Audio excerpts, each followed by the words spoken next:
എല്ലാവർക്കും ലോകമേ തറവാട് പരമ്പരയുടെ 43-ാം അധ്യായത്തിലേക്ക് സ്നേഹപൂർവം സ്വാഗതം. എല്ലാവർക്കും അറിയുന്നത് പോലെ ഈ പരമ്പരയുടെ വിഷയം പ്രവാസവും യാത്രകളുമാണ്. കഴിഞ്ഞ 2 ആഴ്ചകളിൽ നമ്മൾ യാത്രികർ മാത്രമാണ് ഈ പരിപാടികളിൽ അതിഥികളായി എത്തിയത്. ഇപ്പോഴും അങ്ങനെ തന്നെ. ഇന്നത്തെ അതിഥികൾ സജ്ന അലിയും മായ ജയനുമാണ്. രണ്ടുപേരും യാത്രികരാണ്, പക്ഷെ വ്യത്യസ്ത തലത്തിലുള്ള യാത്രികരാണ്. സജ്ന യാത്ര സംഘാടകയാണ്. മായ ജയനൻ കുടുംബസമേതം ഇന്ത്യ മുഴുവനും യാത്ര ചെയ്യുന്ന ഒരു മാധ്യമ പ്രവർത്തക, റേഡിയോ പ്രക്ഷേപകയാണ്. അപ്പം ഇതിൽ ആദ്യം സംസാരിക്കുന്നത്, രണ്ടുപേരും എത്തിയിട്ടുണ്ട്. ആദ്യം സംസാരിക്കുന്നത് സജ്നയാണ്, സജ്ന അലി. സജ്നയെ പരിചയപ്പെടുത്തുന്നത് സഹ മോഡറേറ്ററായ ഹേമലത. സജ്നയ്ക്ക് ശേഷം മായ സംസാരിക്കും. നമസ്കാരം. പ്രദീപ് സാറിന് നന്ദി. ഇന്ന് നമ്മുടെ ലോകമേ തറവാട് പരമ്പരയുടെ 43-ാം അധ്യായത്തിൽ 2 അതിഥികൾ, സജ്ന അലി ആൻഡ് മായ ജയാനൻ. ശ്രീമതി സജ്ന അലിയെ പരിചയപ്പെടുത്തുകയാണ്. സജ്ന അലി അറിയപ്പെടുന്ന ഒരു യാത്രികയും ബ്ലോഗറുമാണ്. യാത്രയോടുള്ള താല്പര്യമാണ് സ്വന്തമായി ഒരു ട്രാവൽ ഗ്രൂപ്പ്, അപ്പൂപ്പൻ താടി എന്ന പേരിലുള്ള ഒരു യാത്രാ സംഘം രൂപീകരിക്കാൻ ഒരു പ്രചോദനമായത്. സ്ത്രീകൾ മാത്രമുള്ള ഒരു യാത്രാ സംഘമായിട്ടാണ് ഇത് തുടങ്ങുന്നത്.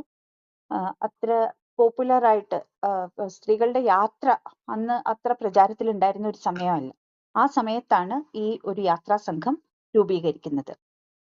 കേരളത്തിൽ തന്നെ ബേസ് ഉള്ള ഒരു യാത്രാ ഗ്രൂപ്പാണ് അപ്പൂപ്പൻ താടി.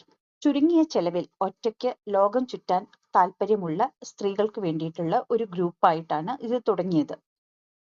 യാത്രയ്ക്ക് ഒരുങ്ങുന്ന സ്ത്രീകൾക്കുള്ള സൗകര്യങ്ങൾ ഒരുക്കി കൊടുക്കുക, അവരെ എംപവർ ചെയ്തുകൊണ്ട് സൗകര്യങ്ങൾ ഒരുക്കി കൊടുക്കുക, ചെറിയ ബഡ്ജറ്റിൽ യാത്ര ചെയ്യാൻ അനുവദിക്കുക എന്നുള്ളതൊക്കെയായിരുന്നു സ്ഥാപക ലക്ഷ്യം. ഇപ്പോൾ സ്ത്രീകളല്ലാത്ത യാത്രികരും ഈ ഗ്രൂപ്പിലുണ്ട് എന്നാണ് മനസ്സിലാക്കുന്നത്. ഒറ്റയ്ക്കുള്ള യാത്രകൾ കണ്ട് ആകൃഷ്ടരായ ഒരുപാട് വനിതകൾ അന്ന് ഈ ട്രാവൽ ഗ്രൂപ്പിൽ ജോയിൻ ചെയ്തിട്ടുണ്ട്. ഈ ഗ്രൂപ്പിന് ഒരു മിഷൻ ഉണ്ട്. സ്വയം സൃഷ്ടിക്കപ്പെട്ട ബൗണ്ടറികളും അതിരുകളും ലംഘിച്ച് മുന്നേറാൻ സ്ത്രീകളായിട്ടുള്ള യാത്രികർക്ക് കരുത്ത് പകരുക എന്നുള്ളതാണ് ഇതിന്റെ ഒരു വലിയ ലക്ഷ്യം. ഇതിന് പ്രചോദനമായത് സജ്ന അലിയുടെ പിതാവാണ്. അദ്ദേഹം ഒരു ട്രക്ക് ഡ്രൈവർ ആയിരുന്നു. അദ്ദേഹം പറഞ്ഞ കഥകളും അദ്ദേഹത്തിന്റെ യാത്രയും ആയിട്ട് ബന്ധപ്പെട്ട കഥകളും അവിടെ നിന്ന് കൊണ്ടുവരുന്ന ചിത്രങ്ങളുമാണ് സജ്നയ്ക്ക് ഈ ഒരു ട്രാവൽ സംഘം രൂപീകരിക്കാനും ഒരുപാട് യാത്രകൾ നടത്താനും ഒക്കെ പ്രചോദനമായത് എന്ന് സജ്ന പറയുന്നുണ്ട്.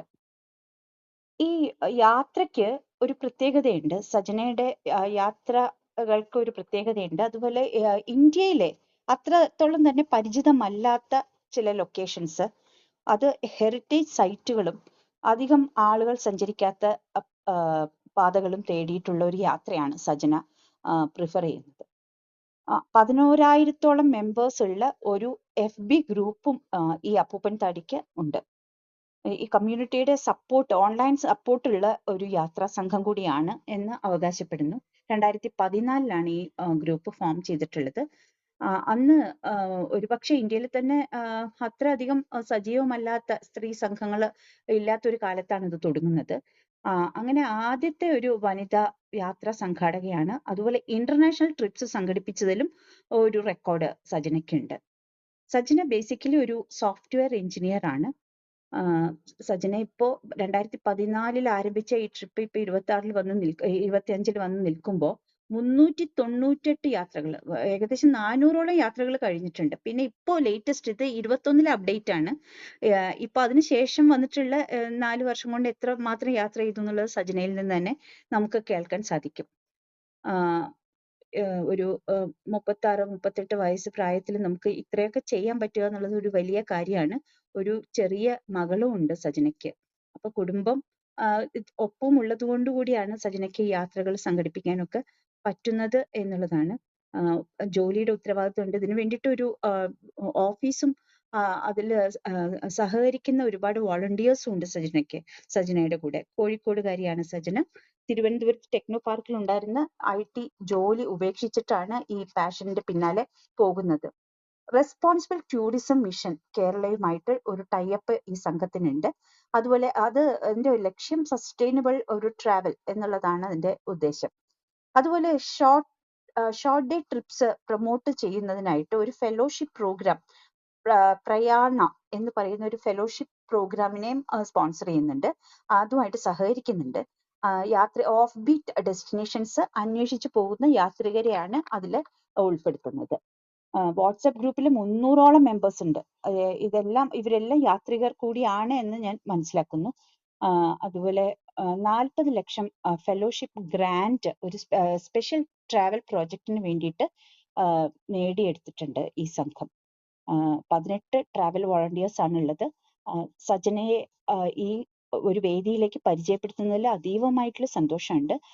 ഇത്തരം സ്ത്രീകളുടെ യാത്രകൾ വളരെ അപൂർവമായിരുന്ന ഒരു സമയത്ത് തന്നെ ഇങ്ങനെ ഒരു വെഞ്ചറിന് മുന്നോട്ട് പോയതിലും അഭിനന്ദനങ്ങൾ അറിയിക്കുന്നു. സജനയെ ഈ വേദിയിലേക്ക് സംസാരിക്കാൻ ഏറ്റവും സ്നേഹത്തോടെ സ്വാഗതം ചെയ്യുന്നു. Thank you Hema ma'am for the introduction. ഈ പറഞ്ഞതൊക്കെ തന്നെയാണ്. ഞാൻ കോഴിക്കോട്ടുകാരിയാണ്.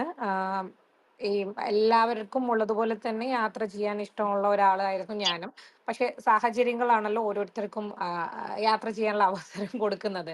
അപ്പം ഞാനിങ്ങനെ റൈറ്റ് ടൈമിൽ ഇതിനു വേണ്ടി നോക്കി നിന്നു. ലൈക്ക് എങ്ങനെ ട്രാവൽ ചെയ്യാൻ പറ്റും, ആരുടെ കൂടെ ട്രാവൽ ചെയ്യാൻ പറ്റും. അപ്പം ഞാൻ ഈ ട്രാവൽ ചെയ്യാൻ തുടങ്ങിയ സമയത്ത് ഈ പറഞ്ഞ പോലെ അങ്ങനെ ഒരു ഓപ്പർച്യൂണിറ്റീസോ ഇന്ന് കാണുന്ന സോഷ്യൽ മീഡിയ കോണ്ടന്റ് അങ്ങനെ അത്രയൊന്നുമില്ല. ആരോട് ചോദിച്ചാലും എവിടെന്നെങ്കിലും ഡീറ്റെയിൽസ് കിട്ടാനൊക്കെ പ്രയാസമുള്ള ഒരു സമയമായിരുന്നു. അങ്ങനെ ജോലി സോഫ്റ്റ്വെയർ എഞ്ചിനീയർ ആയിട്ട് വർക്ക് ചെയ്യുന്ന സമയത്ത് തന്നെ രണ്ട് കമ്പനിയിൽ ഇപ്പോഴും 2 ലക്ഷത്തോളം രൂപ സാലറി കിട്ടാൻ ബാക്കിയുണ്ട്. അങ്ങനെ എല്ലാം കഴിഞ്ഞാണ് ടെക്നോ പാർക്കിൽ എത്തുന്നത്. അവിടെ എത്തുമ്പോഴാണ് ശരിക്കും ഒരു സ്ഥിര വരുമാനം എന്നുള്ള രീതിയിൽ എത്തുന്നത്. അങ്ങനെ കുറേശ്ശെ ചെറിയൊരു എമൗണ്ട് യാത്രക്ക് എന്നുള്ള രീതിയിൽ മാറ്റി വെക്കുന്നു. ഒരു ലീവ് കിട്ടി. ഒറ്റയ്ക്ക് യാത്ര ചെയ്യാൻ വേണ്ടി യാത്ര ചെയ്തതല്ല. കൂട്ടുകാരുടെ അടുത്തൊക്കെ ചോദിച്ചു.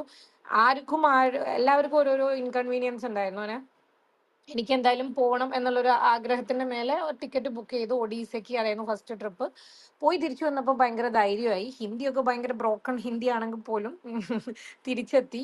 പക്ഷെ അതിനുശേഷം ഇങ്ങനെ once in 3 months ഈ ഒരുപാട് ബക്കറ്റ് ലിസ്റ്റ് ഉണ്ടായിരുന്നു. ലൈക്ക് ഹംപി, രാമേശ്വരം, ധനുഷ്കോടി, ഓർച്ച, അങ്ങനെ ഓരോ സ്ഥലങ്ങളെ കുറിച്ച് ഇതേപോലെ കുറെ ഗൂഗിൾ ചെയ്യും. എന്നിട്ട് കണ്ടുപിടിക്കും. അതിൻ്റെ ഇടയിൽ ഒരു ബ്ലോഗ്, ഇന്നത്തെ പോലെ വ്ളോഗിങ്ങോ റീൽസോ ഒന്നുമില്ല, ബ്ലോഗേഴ്സ് ആണ്. ഇങ്ങനെ ഹൈദരാബാദിലുള്ള ഒരു കൃഷ്ണ ശ്രീവാസ്തവ എന്ന് പറഞ്ഞ ബ്ലോഗറുടെ ബ്ലോഗ് ഫോളോ ചെയ്തിട്ടാണ് ഡീറ്റെയിൽസ് കിട്ടുന്നത്. പിന്നെ പുള്ളി ഇടയ്ക്ക് ഫോൺ നമ്പർ തന്ന് വിളിച്ച് സംസാരിച്ചിരുന്നു. അങ്ങനെയാണ് ഞാൻ ഗണ്ടിക്കോട്ട പോയത്. അങ്ങനെ എന്ന് വെച്ച് കഴിഞ്ഞാൽ ഇപ്പം ഞാൻ പറയും, ഞാൻ 10 വർഷം മുന്നേ കണ്ട ഹംപി അല്ലെങ്കിൽ 10 വർഷം മുന്നേ കണ്ട ഗണ്ടിക്കോട്ട എന്ന് പറയും. കാരണം ഇപ്പം ആ സൗകര്യങ്ങളും ഇതും ഒരുപാട് മാറിയിട്ടുണ്ട്. അപ്പം അങ്ങനെയാണ് ട്രാവൽ ചെയ്ത് തുടങ്ങിയത്. അങ്ങനെ ട്രാവൽ ചെയ്ത് തുടങ്ങി ഫോട്ടോസൊക്കെ സോഷ്യൽ മീഡിയയിൽ ഇട്ട് കഴിഞ്ഞപ്പം ഈ മുന്നേ വരാമെന്ന് പറഞ്ഞ് വരാതിരുന്ന ആളുകളൊക്കെ കൊണ്ടുപോകും എന്നൊക്കെ ചോദിച്ചു തുടങ്ങി. അങ്ങനെ ഓക്കെ, അങ്ങനെ ഒരു ട്രയൽ എന്നുള്ള രീതിയിൽ നമ്മൾ ചെറിയൊരു വാട്സപ്പ് ഗ്രൂപ്പൊക്കെ ഉണ്ടാക്കി ആളുകളുടെ അടുത്ത് നമ്മൾ ചെറിയ ട്രിപ്പ് പ്ലാൻ ചെയ്യുന്നു. പിന്നെ എല്ലാ ഗ്രൂപ്പ് ട്രിപ്പിലും നടക്കുന്ന പോലെ തന്നെ ആർക്കും വരാൻ പറ്റില്ല. അങ്ങനെ ആ ഗ്രൂപ്പ് ഡിസോൾവ് ചെയ്തു. അതിനും കുറച്ച് കഴിഞ്ഞ് എനിക്ക് തോന്നുന്നു 2016 ഒരു ട്രിപ്പ് കാര്യമായിട്ട് പ്ലാൻ ചെയ്യുന്നു. ഹസ്ബൻഡ്, അന്ന് ബോയ് ഫ്രണ്ട് റാമാണ്, തെന്മല പോയി അവിടുത്തെ നമ്മൾ പോകുന്ന റോസ്മല എന്ന് പറഞ്ഞ സ്ഥലത്തെ ഡീറ്റെയിൽസും കാര്യങ്ങളൊക്കെ എടുത്ത് 22 പേര് ഇൻട്രസ്റ്റഡ് ആയിട്ട് വന്ന ട്രിപ്പിൽ വെറും 8 പേരാണ് ജോയിൻ ചെയ്തത്. അങ്ങനെ 2016 ഏപ്രിൽ 24 നമ്മൾ ആദ്യത്തെ യാത്ര തുടങ്ങി. പക്ഷെ അതൊരു ഫിനാൻഷ്യൽ ഗെയിനോ അല്ലെങ്കിൽ അങ്ങനെ ഒരു ഫ്യൂച്ചർ പ്ലാനോ ഒന്നും ഇല്ലാതെ പോയതാണ്. പക്ഷെ ഈ 8 പേര് ഒരുപാട് ഞാനാണ് കേരളത്തിൽ തന്നെ ആദ്യമായിട്ടൊരു ട്രാവൽ ഗ്രൂപ്പ് കൊണ്ടുവരുന്നത് ഞാനാണ്. അപ്പം ഇവര് അന്ന് എനിക്ക് തോന്നുന്നു ബ്യൂട്ടിഫുൾ ജേർണി എന്ന് പറഞ്ഞിട്ട് ബാംഗ്ലൂർ ബേസ്ഡ് ചെയ്ത ഒരു ഗ്രൂപ്പ് ഉണ്ടായിരുന്നു. അല്ലാതെ ഇന്ന് കാണുന്ന അത്രയും ഗ്രൂപ്പ്സും കാര്യങ്ങളൊന്നും ഇല്ല. അപ്പം അവർക്ക് മലയാളികളുടെ ഒരു ഗ്രൂപ്പ് എന്ന് പറഞ്ഞപ്പോൾ ഇവരുടെയൊക്കെ ഒരുപാട് ബക്കറ്റ് ലിസ്റ്റും കാര്യങ്ങളൊക്കെ ഇവർ ഷെയർ ചെയ്തു. അങ്ങനെ ശരിക്കും പറഞ്ഞാൽ അവരാണ് എന്നെ ഒരു മോട്ടിവേറ്റ് ചെയ്യുന്നത്. അപ്പം അങ്ങനെ നമ്മൾ ആദ്യം 1 ഡേ ട്രിപ്പുകളായിരുന്നു, പിന്നെ 2 ഡേ ട്രിപ്സ് ആയി. പിന്നെ നമ്മൾ 1 ഇയറിൽ first Himalayan truck Valley of flowers ചെയ്തു. എനിക്ക് തോന്നുന്നു ആദ്യത്തെ ലോങ് ട്രിപ്പ് നമ്മൾ നോർത്ത് ഈസ്റ്റിൽ അരുണാചൽ പ്രദേശിൽ തവാങ് ആയിരുന്നു. പിന്നെ അത് കഴിഞ്ഞ് റൂക്കുണ്ട് ട്രക്ക് ചെയ്തിട്ടുണ്ട്. പിന്നെ ഓൾ ഓവർ ഇന്ത്യ ഞാൻ ട്രാവൽ ചെയ്തത് 2 മണിപ്പൂർ, മിസോറാം ഒഴികെ ഒരുവിധം ബാക്കി എല്ലാ സ്ഥലത്തും പോയിട്ടുണ്ട്. അതിൽ 2 ഓൾ ഇന്ത്യ സ്കൂട്ടർ റൈഡ് എൻ്റെ ഒരു ഫ്രണ്ട് ട്യൂണയുടെ കൂടെ ചെയ്തിട്ടുണ്ട്. അപ്പോൾ ഇതുപോലെ വരുന്ന പെണ്ണുങ്ങൾ ഓരോരോ ആഗ്രഹങ്ങളും ഓരോ സ്ഥലങ്ങളും പറയുമ്പോൾ ഞാൻ പോവാത്ത സ്ഥലങ്ങളാണെങ്കിൽ ഞാൻ അവിടെ പോയി കാര്യങ്ങളൊക്കെ നോക്കി അങ്ങനെയാണ് ചെയ്യുന്നത്. അങ്ങനെയാണ് ഇത് ബഡ്ജറ്റിൽ വരുന്നത്. കാരണം നമ്മൾ ഡയറക്റ്റ് കോൺടാക്റ്റ് ആണ് എല്ലാ ഹോട്ടൽസ് അല്ലെങ്കിൽ വെഹിക്കിൾസ് ഒക്കെ ആയിട്ട്. പിന്നെ അത് കഴിഞ്ഞ് നമ്മുടെ ആദ്യത്തെ ഇന്റർനാഷണൽ ട്രിപ്പ് ബാലി ആയിരുന്നു. പിന്നെ അത് കഴിഞ്ഞ് നമ്മൾ ഭൂട്ടാൻ, നേപ്പാൾ, വിയറ്റ്നാം, കംബോഡിയ, അങ്ങനെ ഏഷ്യൻ കൺട്രീസ് എല്ലാം കവർ ചെയ്തു. യൂറോപ്പ് കവർ ചെയ്യാനൊക്കെ നിൽക്കുന്ന സമയത്താണ് കൊറോണ വന്ന് 2 വർഷം മൊത്തം ഡൗൺ ആയിരുന്നു. പിന്നെ വീണ്ടും എല്ലാം ഒന്നേന്ന് പറഞ്ഞ് നമ്മൾ സ്റ്റാർട്ട് ചെയ്തു. ഇപ്പം നമ്മൾ 936 ട്രിപ്സ് ചെയ്ത് കഴിഞ്ഞു. 936 ട്രിപ്പ് എന്ന് പറഞ്ഞാൽ ഇപ്പം നടന്നുകൊണ്ടിരിക്കുകയാണ്. ഇപ്പം പോണ്ടിച്ചേരി ഒരു ട്രിപ്പ് നടക്കുന്നുണ്ട്. ഇന്ന് കോഴിക്കോട് ഒരു ഹെറിറ്റേജ് കം ഫുഡ് വാക്ക് ഉണ്ടായിരുന്നു. കോഴിക്കോട്ടെ ഫുഡ് എല്ലാം എക്സ്പ്ലോർ ചെയ്യുന്ന ഒരു ഭയങ്കര രസകരമായ ട്രിപ്പാണ്. രാവിലെ 7 മണിക്ക് തുടങ്ങി വൈകിട്ട് 6 മണി വരെയുള്ള നടത്തം കഴിക്കുക. പിന്നെ നാളെ നമുക്കൊരു 1 ഡേ ട്രിപ്പ് കുമ്പളങ്ങിക്ക് ഉണ്ട്. അപ്പോൾ എല്ലാ ടൈപ്പ് ട്രിപ്പുകളും നമുക്കുണ്ട്. ഈ ഫുഡ് വാക്ക് അല്ലെ ഹെറിറ്റേജ് വാക്ക് മുതൽ മൊത്തം ഡൊമസ്റ്റിക്, അതായത് ഇന്ത്യയിലെ മറ്റുള്ള ഇതര സംസ്ഥാനങ്ങൾ, പിന്നെ ഇന്റർനാഷണൽ ട്രിപ്പ്. 2023 ഞങ്ങൾ എവറസ്റ്റ് ബേസ് ക്യാമ്പ് ചെയ്തു. എന്നപൂർണ ബേസ് ക്യാമ്പ് ട്രക്ക് ചെയ്തിട്ടുണ്ട്. അങ്ങനെ അപ്പോൾ ഇതിൻ്റെ ഇടയിൽ 2020 കല്യാണം കഴിഞ്ഞ് 22 മോളായി. അപ്പം മോൾക്ക് 3.5 വയസ്സായി. ഇപ്പം ഞാനായിരുന്നു ആളുകളെ കൊണ്ടുപോയിക്കൊണ്ടിരുന്നത്. പക്ഷെ ഇങ്ങനെ എനിക്ക് ഫാമിലി എന്നൊരു ഇത് വരും എന്നുള്ളത് കൊണ്ട് ഞാനൊരു 20 പേരുള്ള ഒരു ബഡ്ഡീസിന്റെ കോർഡിനേറ്റേഴ്സിന്റെ ഗ്രൂപ്പ് സെറ്റ് ആക്കിയിട്ടുണ്ട്. അപ്പം അവരായിരിക്കും ട്രിപ്പ് കൊണ്ടുപോകണം. അതായത് ഞാനിപ്പോൾ ഇവിടെ ഇരിക്കുമ്പോഴും പോണ്ടിച്ചേരി ട്രിപ്പുകൾ നടക്കുന്നുണ്ട്. ഇതുപോലുള്ള ഒരു ലേഡി അല്ലെങ്കിൽ നമുക്കൊരു മെയിൽ ബഡ്ഡിയും ഉണ്ട്. അതായത് നമ്മൾ 2023 മിക്സഡ് ഗ്രൂപ്പുകളും സ്റ്റാർട്ട് ചെയ്തു. അപ്പം മെയിൽ ബഡ്ഡി ആയിട്ട് ഒരാളുണ്ട്. പിന്നെ ഞാൻ തന്നെ കോൾസ് അല്ലെങ്കിൽ എൻക്വയറീസ് മാനേജ് ചെയ്യാൻ ബുദ്ധിമുട്ടായതുകൊണ്ട് ഒരു ചെറിയ ഓഫീസ് സ്റ്റാർട്ട് ചെയ്തു. അവിടെ 2 സ്റ്റാഫ് ഉണ്ട്. അപ്പം കഴിഞ്ഞൊരു 4 ഇയേഴ്സിൽ ഫാമിലി സ്റ്റാർട്ട് ചെയ്തപ്പം ഈ സപ്പോർട്ട് എന്നുള്ള രീതിയിലാണ് ഈ ബഡ്ഡീസ് അല്ലെങ്കിൽ ഓഫീസ് സ്റ്റാഫ് ഇങ്ങനെയൊക്കെ കൊണ്ടുവന്നത്. ഇപ്പം ഇതിൻ്റെ ഇടയിൽ ഒരു 2 വർഷം UK-ലായിരുന്നു. ഹസ്ബൻഡിന് പ്രോജക്റ്റ് ആയിട്ട് അവിടെ പോയതായിരുന്നു. അപ്പം ഞങ്ങൾ നാട്ടിലെത്തിയിട്ട് ഇപ്പോൾ ഒരു 5-6 months ആവുന്നേ ഉള്ളൂ. സോ ലൈക്ക് വീണ്ടും സജീവമായിക്കൊണ്ടിരിക്കുകയാണ് അപ്പൂപ്പന്താടിയിൽ. 1 ഡേ ട്രിപ്പുകളൊക്കെ അപ്പൂപ്പന്താടിയിൽ ഞാൻ എടുക്കുന്നുണ്ട്. പിന്നെ മോളുടെയും ഹസ്ബൻഡിന്റെയും കൂടെയുള്ള യാത്രകൾ വേറെയുണ്ട്. ലൈക്ക് UK-ലായിരുന്നപ്പോൾ അവിടെ എക്സ്പ്ലോർ ചെയ്യായിരുന്നു, മൊറോക്കോ, അങ്ങനെ അവിടുന്ന് കുറച്ച് ട്രാവൽ ചെയ്തിട്ടുണ്ട്. പിന്നെ ഇപ്പം തിരിച്ച് നാട്ടിലെത്തി. ഓൾമോസ്റ്റ് എല്ലാ വീക്കെൻഡ്സും എന്തെങ്കിലുമൊക്കെ ട്രിപ്പ് ഉണ്ടാവും. അങ്ങനെയൊക്കെയാണ് ഇപ്പോൾ ഇവിടെ എത്തിയിരിക്കുന്നത്. അപ്പൂപ്പന്താടി തുടങ്ങിയിട്ട് ഇപ്പോൾ 10 വർഷം ആവും നെക്സ്റ്റ് ഏപ്രിലിലേക്ക്. മേ ബി അപ്പോഴത്തേക്കും ഞങ്ങൾ 1000 ട്രിപ്സ് ഒക്കെ ആവുമായിരിക്കും, അറിയില്ല. അപ്പം ഇതൊക്കെയാണ് ഞാൻ. അല്ല സജന, ഇത് 10 വർഷം കൊണ്ട് 936 യാത്രകൾ നടത്തി എന്നല്ലേ പറഞ്ഞത്? അതെ അതെ അതെ. അതിൽ ഈ 1 ഡേ ട്രിപ്പും ഈ വാക്കത്തോണൊക്കെ പെടും അല്ലേ? എല്ലാം വരും അതിൽ. നമ്മൾ ഹെറിറ്റേജ് വാക്സ് ചെയ്യാറുണ്ട്, ഫുഡ് വാക്സ് ചെയ്യാറുണ്ട്, 1 ഡേ ട്രിപ്പുകൾ, പിന്നെ കുമ്പളങ്ങിയിൽ കവര് കാണാൻ പോവാറുണ്ട്. പിന്നെന്താ, അങ്ങനെ എല്ലാ ടൈപ്പ് ട്രിപ്പുകൾ. പിന്നെ നമ്മൾ ഒരു എക്സ്ക്ലൂസീവ് എക്സ്പീരിയൻസ് എന്നുള്ള രീതിയിൽ നമ്മൾ ഷൊർണൂർ ഒരു ട്രിപ്പ് കൊടുക്കാറുണ്ട്. അവിടെ pottery, clay modelling, paper making, mindfulness programme, ഇതെല്ലാം കൂടെ ആയിട്ട് അത് എല്ലാ മാസവും മന്ത്ലി ഒരു പ്രോഗ്രാം ഉണ്ട്. അങ്ങനെ ഓൾ കൈൻഡ് ഓഫ് എക്സ്പീരിയൻസസ് നമ്മൾ കൊടുക്കുന്നുണ്ട്.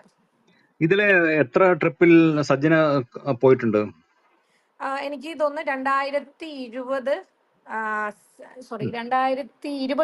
സെപ്റ്റംബർ വരെ ഓൾമോസ്റ്റ് എല്ലാ മാസവും ഒരു 1-2 ട്രിപ്പുകളും.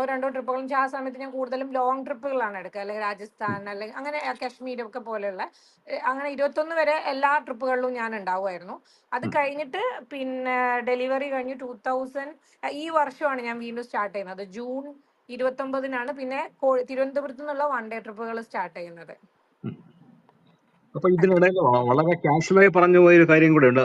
ചോദ്യങ്ങൾ ചോദിക്കണം കേട്ടോ എല്ലാവരും. ഞാനിത് ആമുഖമായി ചോദിച്ചു എന്ന് മാത്രമേ ഉള്ളൂ. ഒത്തിരി പേര് ഇതിൽ വരുന്നുണ്ട്. അടുത്ത ഗസ്റ്റ് ഇപ്പോഴും താഴെ തന്നെ ഇരിപ്പുണ്ട്. മായ ജോയിൻ ചെയ്യും എന്ന് പ്രതീക്ഷിക്കുന്നു. അപ്പൊ ഇതിനകത്ത് ഈ ഓൾ ഇന്ത്യ സ്കൂട്ടർ റൈഡിനെ കുറിച്ച് പറഞ്ഞു, ഒരു വേറെ സുഹൃത്തുമായി ചേർന്ന്. അതിനെ കുറിച്ചൊന്ന് വിശദമായി പറയാൻ പറ്റുമോ? എവിടെ മുതൽ എവിടം വരെ പോയി, ഏതൊക്കെ സ്റ്റേറ്റുകൾ കവർ ചെയ്തു? അതായത് ട്യൂണ ബാസ്റ്റിൻ എന്നാണ് പേര്. പുള്ളിക്കാരി കൊച്ചിക്കാരിയാണ്. പുള്ളിക്കാരി ഒരു സംഭവമാണ്. പക്ഷെ സോഷ്യൽ മീഡിയയിലോ അങ്ങനെ ന്യൂസ് ആയിട്ടോ അവനൊന്നും ഒരു റെക്കഗ്നീഷൻ പുള്ളിക്കാരിക്ക് ഇഷ്ടമല്ല. അപ്പൊ ഞാൻ പല പ്രോഗ്രാമിൽ ഇൻവൈറ്റ് ചെയ്താലും. അതിന്റെ ആ സുഹൃത്തിന്റെ പേരൊന്നുകൂടെ പറയുമോ? ട്യൂണ ബാസ്റ്റിൻ. ട്യൂണ? ആ ട്യൂണ. Okay okay.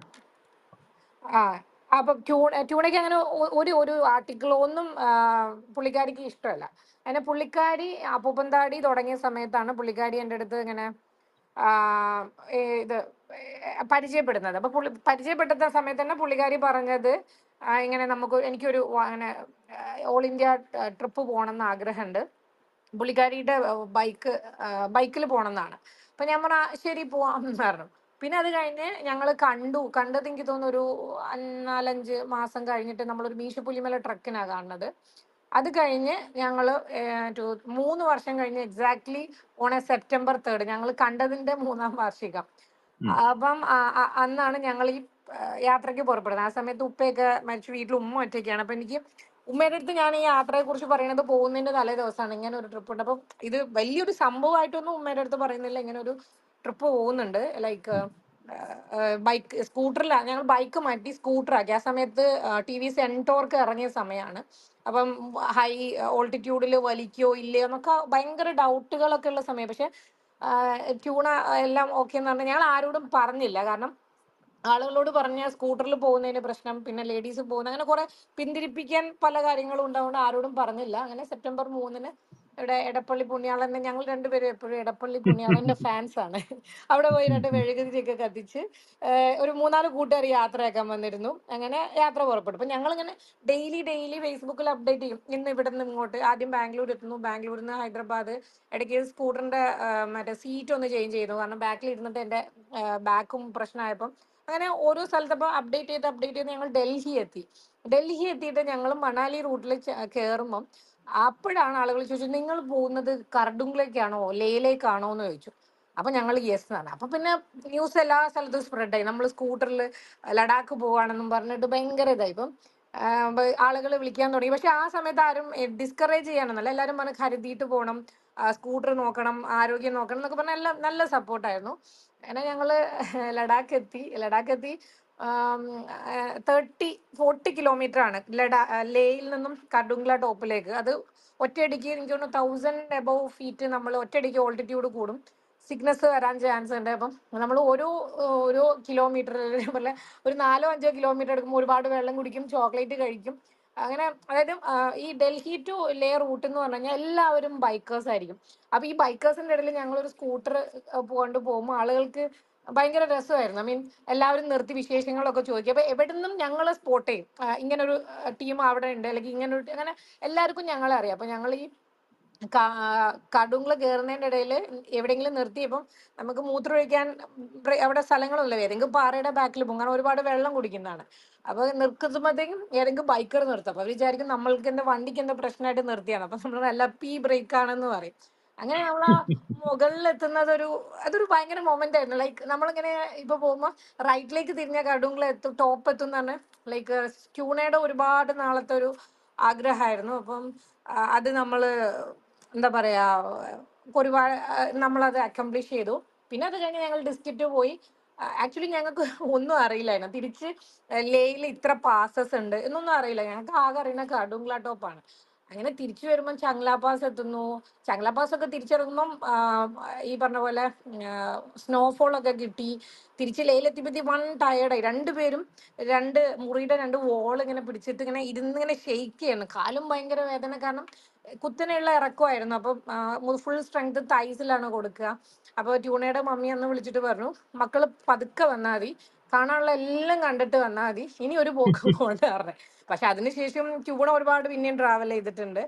അങ്ങനെ അത് കഴിഞ്ഞ് ഞങ്ങള് ആദ്യത്തെ പ്ലാൻ ഡൽഹിയിൽ നിന്ന് ഫ്ലൈറ്റ് എടുക്കാനായിരുന്നു. പക്ഷെ തിരിച്ച് ട്യൂണയുടെ ലീവ് എക്സ്റ്റെൻഡ് ചെയ്ത് വീണ്ടും ഞങ്ങള് ഗ്വാളിയർ, ഭോപ്പാൽ, അങ്ങനെ ആ വഴി ഞങ്ങൾ തിരിച്ച് കൊച്ചിയിലെത്തി. കൊച്ചിയിൽ 29ാമത്തെ ദിവസമായിരുന്നു. എത്തുമ്പോഴത്തേക്കും ആളുകൾ പലരും അറിഞ്ഞു. ഞങ്ങൾ ശരിക്കും പറഞ്ഞാൽ കേരള ബോർഡർ കഴിഞ്ഞിട്ട് 2 ദിവസം എടുത്തു കൊച്ചിയിലെത്താൻ. ശരിക്കും ഞങ്ങൾ അങ്ങോട്ട് പോയത് ഒരു ദിവസം കൊണ്ട് കൊച്ചി ടു ബാംഗ്ലൂർ എത്തിയായിരുന്നു. കാരണം പാലക്കാട് ഒരു ടീമിന് ഞങ്ങളെ കാണണം, വയനാട് ഒരു ടീം, അങ്ങനെ ഓരോ ഫ്രണ്ട്സ് ഉണ്ടായിരുന്നു ഓരോ സ്ഥലത്ത്. അവർ എന്തെങ്കിലും ഒരു സ്വീകരണം തരും. അങ്ങനെ വീട്ടിൽ ആദ്യം ഉമ്മയെ കണ്ടു, പിന്നെ അത് കഴിഞ്ഞിട്ട് ട്യൂണയുടെ മമ്മിയെ കണ്ടു. അവിടെയാണ് ഞങ്ങളുടെ യാത്ര തീരുന്നത്. അപ്പം ഞാനാണെങ്കിൽ ഒരു ടോവിനോ ഫാൻ. അപ്പോൾ തീവണ്ടി സിനിമ റിലീസായ സമയമായിരുന്നു. അപ്പം എവിടെയും തിയേറ്ററിൽ ഞങ്ങൾക്ക് ടൈമിന് എത്താൻ പറ്റിയില്ല. അപ്പം ചെന്ന് കയറി ഉടനെ ട്യൂണ പറഞ്ഞ മമ്മി ഞങ്ങൾക്ക് അത്യാവശ്യമായിട്ട് ഒരാളെ കാണാൻ പോകണ്ട്, ശരിക്കും സിനിമയ്ക്ക് പോവാം, മമ്മിയുടെ അടുത്ത് പറഞ്ഞാൽ ചീത്ത വെക്കും. അങ്ങനെ ഞങ്ങൾ ചെന്ന് മമ്മിയുടെ ഫുഡ് കഴിച്ച് ജാക്കറ്റും ഹെൽമെറ്റും എല്ലാം ഊരി വെച്ച് ഓടിപ്പോയി PVR മറ്റേ PVR ലുലുവിൽ പോയി തീവണ്ടി സിനിമയ്ക്ക് കയറി. അപ്പൊ ഞങ്ങളുടെ സ്റ്റാറ്റസ് ഉണ്ട്, ഫ്രണ്ട്സ് വെച്ചിട്ടുണ്ട്, നിങ്ങൾക്കൊന്നും ക്ഷീണമല്ലേ മക്കളെ. അങ്ങനെ ഭയങ്കര രസമായിരുന്നു. അത് കഴിഞ്ഞ് നെക്സ്റ്റ് ഡേ ഞാൻ തിരിച്ച് കോഴിക്കോടിന് പോയി. പിന്നെ അത് കഴിഞ്ഞ് എനിക്ക് തോന്നുന്നു ഒരു 2 ഇയേഴ്സ് കഴിഞ്ഞിട്ട് സെയിം ട്രിപ്പ് നമ്മൾ, സെയിം അല്ല, അത് നമ്മൾ ലഡാക്ക് ടച്ച് ചെയ്യാതെ ഒരു 20 ഡേയ്സ് ട്രിപ്പായിരുന്നു. ഞാൻ തേജസ് എന്ന് പറഞ്ഞ വോളണ്ടിയർ ബ്ലഡ് ഡൊണേഷൻ ഓർഗനൈസേഷൻ്റെ വോളണ്ടിയർ ആണ്. അപ്പോൾ അവർക്ക് വേണ്ടിയിട്ട് നമ്മൾ ബ്ലഡ് ഡൊണേഷൻ അവയർനെസ്സിന് വേണ്ടിയിട്ട് ചെയ്ത്, അതൊരിക്കലും ഒരു 60-65 NGOs ഞങ്ങൾ മീറ്റ് ചെയ്തിട്ടുണ്ട്. അങ്ങനെ അതൊരു ജേണി. അത് നല്ല ചൂടത്താണ് ഞങ്ങൾ പോയത്, ഏപ്രിലിൽ 47 ഡിഗ്രിയിലെല്ലാം ഹെൽമെറ്റും ജാക്കറ്റും ഒക്കെ വെച്ച ഒരു യാത്ര. അത് വേറൊരു അനുഭവമായിരുന്നു. അങ്ങനെ 2 പ്രാവശ്യം ഇന്ത്യയെ വളരെ അടുത്ത് കണ്ടിട്ടുണ്ട്. അല്ല, ഞാൻ സാധാരണ ഒരു ലേമാൻസ് പോയിന്റ് ഓഫ് വ്യൂവിൽ ഞാൻ ചോദിക്കട്ടെ. ബൈക്കിലാണെങ്കിൽ സാധനങ്ങൾ വെക്കാനുള്ള അത്യാവശ്യം സ്ഥലമൊക്കെ ഉണ്ട്. ആ സ്കൂട്ടറിൽ ഒരു ജാക്കറ്റ് വെക്കാനുള്ള സ്പേസ് പോലും സാധാരണഗതിയിൽ ഇല്ലല്ലോ. പിന്നെ നിങ്ങൾ രണ്ടുപേര് യാത്രയ്ക്ക് പോകുമ്പോൾ ഉള്ള അത്യാവശ്യം ഡ്രസ്സെങ്കിലും വെക്കാനാണ്, എങ്ങനെ അത് കൊണ്ടുപോയി? ട്യൂണ നമ്മളെ ബൈക്കിൽ ബാക്കിലൊരു കാരിയർ പോലെ ചെറിയൊരു സെറ്റപ്പ് ഉണ്ടാക്കിയിരുന്നു. പക്ഷെ എന്നാലും ലഗേജസ് അധികം പറ്റില്ല. അപ്പോൾ ഞങ്ങൾ ഒരു ടൂൾ കിറ്റ് ഉണ്ടായിരുന്നു, അത്യാവശ്യം പഞ്ചറോ അല്ലെങ്കിൽ എന്തെങ്കിലും വന്നു കഴിഞ്ഞാൽ മാറുക, പിന്നെ ഓയിൽ ചേഞ്ചിനുള്ള ടൂൾസ്, ചെറിയൊരു ടൂൾ കിറ്റ്, പിന്നെ ടെക്നിക്കലി മറ്റേ 2 കേബിൾസ്, അത് എന്തൊക്കെയായിരുന്നു എന്ന് എന്നോട് മറന്നുപോയി, സ്കൂട്ടറിൽ ഇട്ടിട്ടുണ്ടായിരുന്നു. എന്ന് വെച്ച് കഴിഞ്ഞാൽ എന്തെങ്കിലും ഒരു എമർജൻസി വന്നു കഴിഞ്ഞാൽ ഒരു കേബിൾ കട്ട് ചെയ്താൽ മറ്റേത് വർക്ക് ചെയ്യുന്ന രീതിയിൽ. പ്ലസ് ബാഗിൽ ഞങ്ങളുടെ സാധനങ്ങൾ, ഒരു ഹീറ്റർ ഉണ്ടായിരുന്നു, ഹെയർ ഡ്രയർ. ഇതെന്തിനാന്ന് വെച്ച് കഴിഞ്ഞാൽ തുണികൾ അലക്കിയാൽ പെട്ടെന്ന് ഉണങ്ങാൻ വേണ്ടിയിട്ട്. പിന്നെ ഞങ്ങൾ യാതൊരു വിന്റർ ഗിയേഴ്സും എടുക്കാതെ പോയത്, അതും പറ്റിയൊരു അബദ്ധമാണ്. പക്ഷെ അതൊക്കെ ഭയങ്കര രസകരമായ അനുഭവങ്ങളായിരുന്നു. പിന്നെ ഞാനും ട്യൂണ ഇട്ടിരിക്കുന്ന ഡ്രസ്സ്, അതായത് ഒരു ട്രാക്ക് സ്യൂട്ടും ടീഷർട്ടും ഉണ്ടാവും. ഇതിന്റെ കൂടെ അഡീഷണലി ഒരു പെയർ ഡ്രസ്സ് ഉണ്ട്, പിന്നെ 2 മുണ്ട്, ഐ മീൻ മുണ്ടുണ്ടല്ലോ ഉടുക്കുന്ന, ഈ ഇത് മാത്രമേ. പിന്നെ ടവല്, പിന്നെ എൻ്റെ ലാപ്ടോപ്പ് ഉണ്ടായിരുന്നു, പിന്നെ ഞാൻ കഴിക്കുന്ന മരുന്നുകൾ, ഇത്രയേ ഉള്ളായിരുന്നുള്ളൂ. അപ്പൊ ലഗേജ് എത്രയും കുറയ്ക്കാൻ പറ്റും അത്രയും കുറച്ചു. അപ്പം ഞങ്ങളുടെ അടുത്ത് ട്രിപ്പ് കഴിഞ്ഞ് വന്ന ആളുകൾ ആദ്യം ചോദിച്ചത് ലഗേജിന്റെ കാര്യം. അപ്പൊ ഞങ്ങൾ ഈ ഒരു പെയർ എക്സ്ട്രാ വെച്ചിട്ട് നിങ്ങൾ എങ്ങനെ മാനേജ് ചെയ്തു എന്ന് ചോദിച്ചിട്ടുണ്ട്. അപ്പൊ എല്ലാ ദിവസവും രാത്രി റൂമിൽ എത്തിക്കഴിഞ്ഞാൽ നമ്മൾ ഇട്ടിരുന്ന ഡ്രസ്സ് കഴുകി ഫാൻ്റെ താഴെ ഇടും, എന്നിട്ട് രാവിലെ നേരത്തെ ഇരിക്കുമ്പോൾ ഹെയർ ഡ്രയർ വെച്ചിട്ട് ഇതൊന്ന് ഉണക്കും, എന്നിട്ട് അത് എടുത്തിടും. അപ്പൊ എൻ്റെ ഒരു ബ്രൗൺ ഗ്രേ കളർ കാർഗോസ് ആയിരുന്നു. തിരിച്ചു വരുമ്പോൾ ഒരു പച്ച കളറായി. അത് ഒന്ന് വെയിൽ കൊണ്ട് ഇതായതും പിന്നെ അലക്കി അലക്കി അലക്കി അത് നരച്ചുപോയി. അല്ല, ഈ കാശ്മീർ മേഖലയിലൊക്കെ ഈ വലിയ കയറ്റം അല്ലേ, അവിടെ മാത്രമായിരിക്കില്ല, പോകുന്ന വഴിയിലൊക്കെ കാണുമായിരിക്കില്ല. ആ ഇതൊക്കെ സ്കൂട്ടർ കുഴപ്പമില്ലാതെ കയറി പോയോ?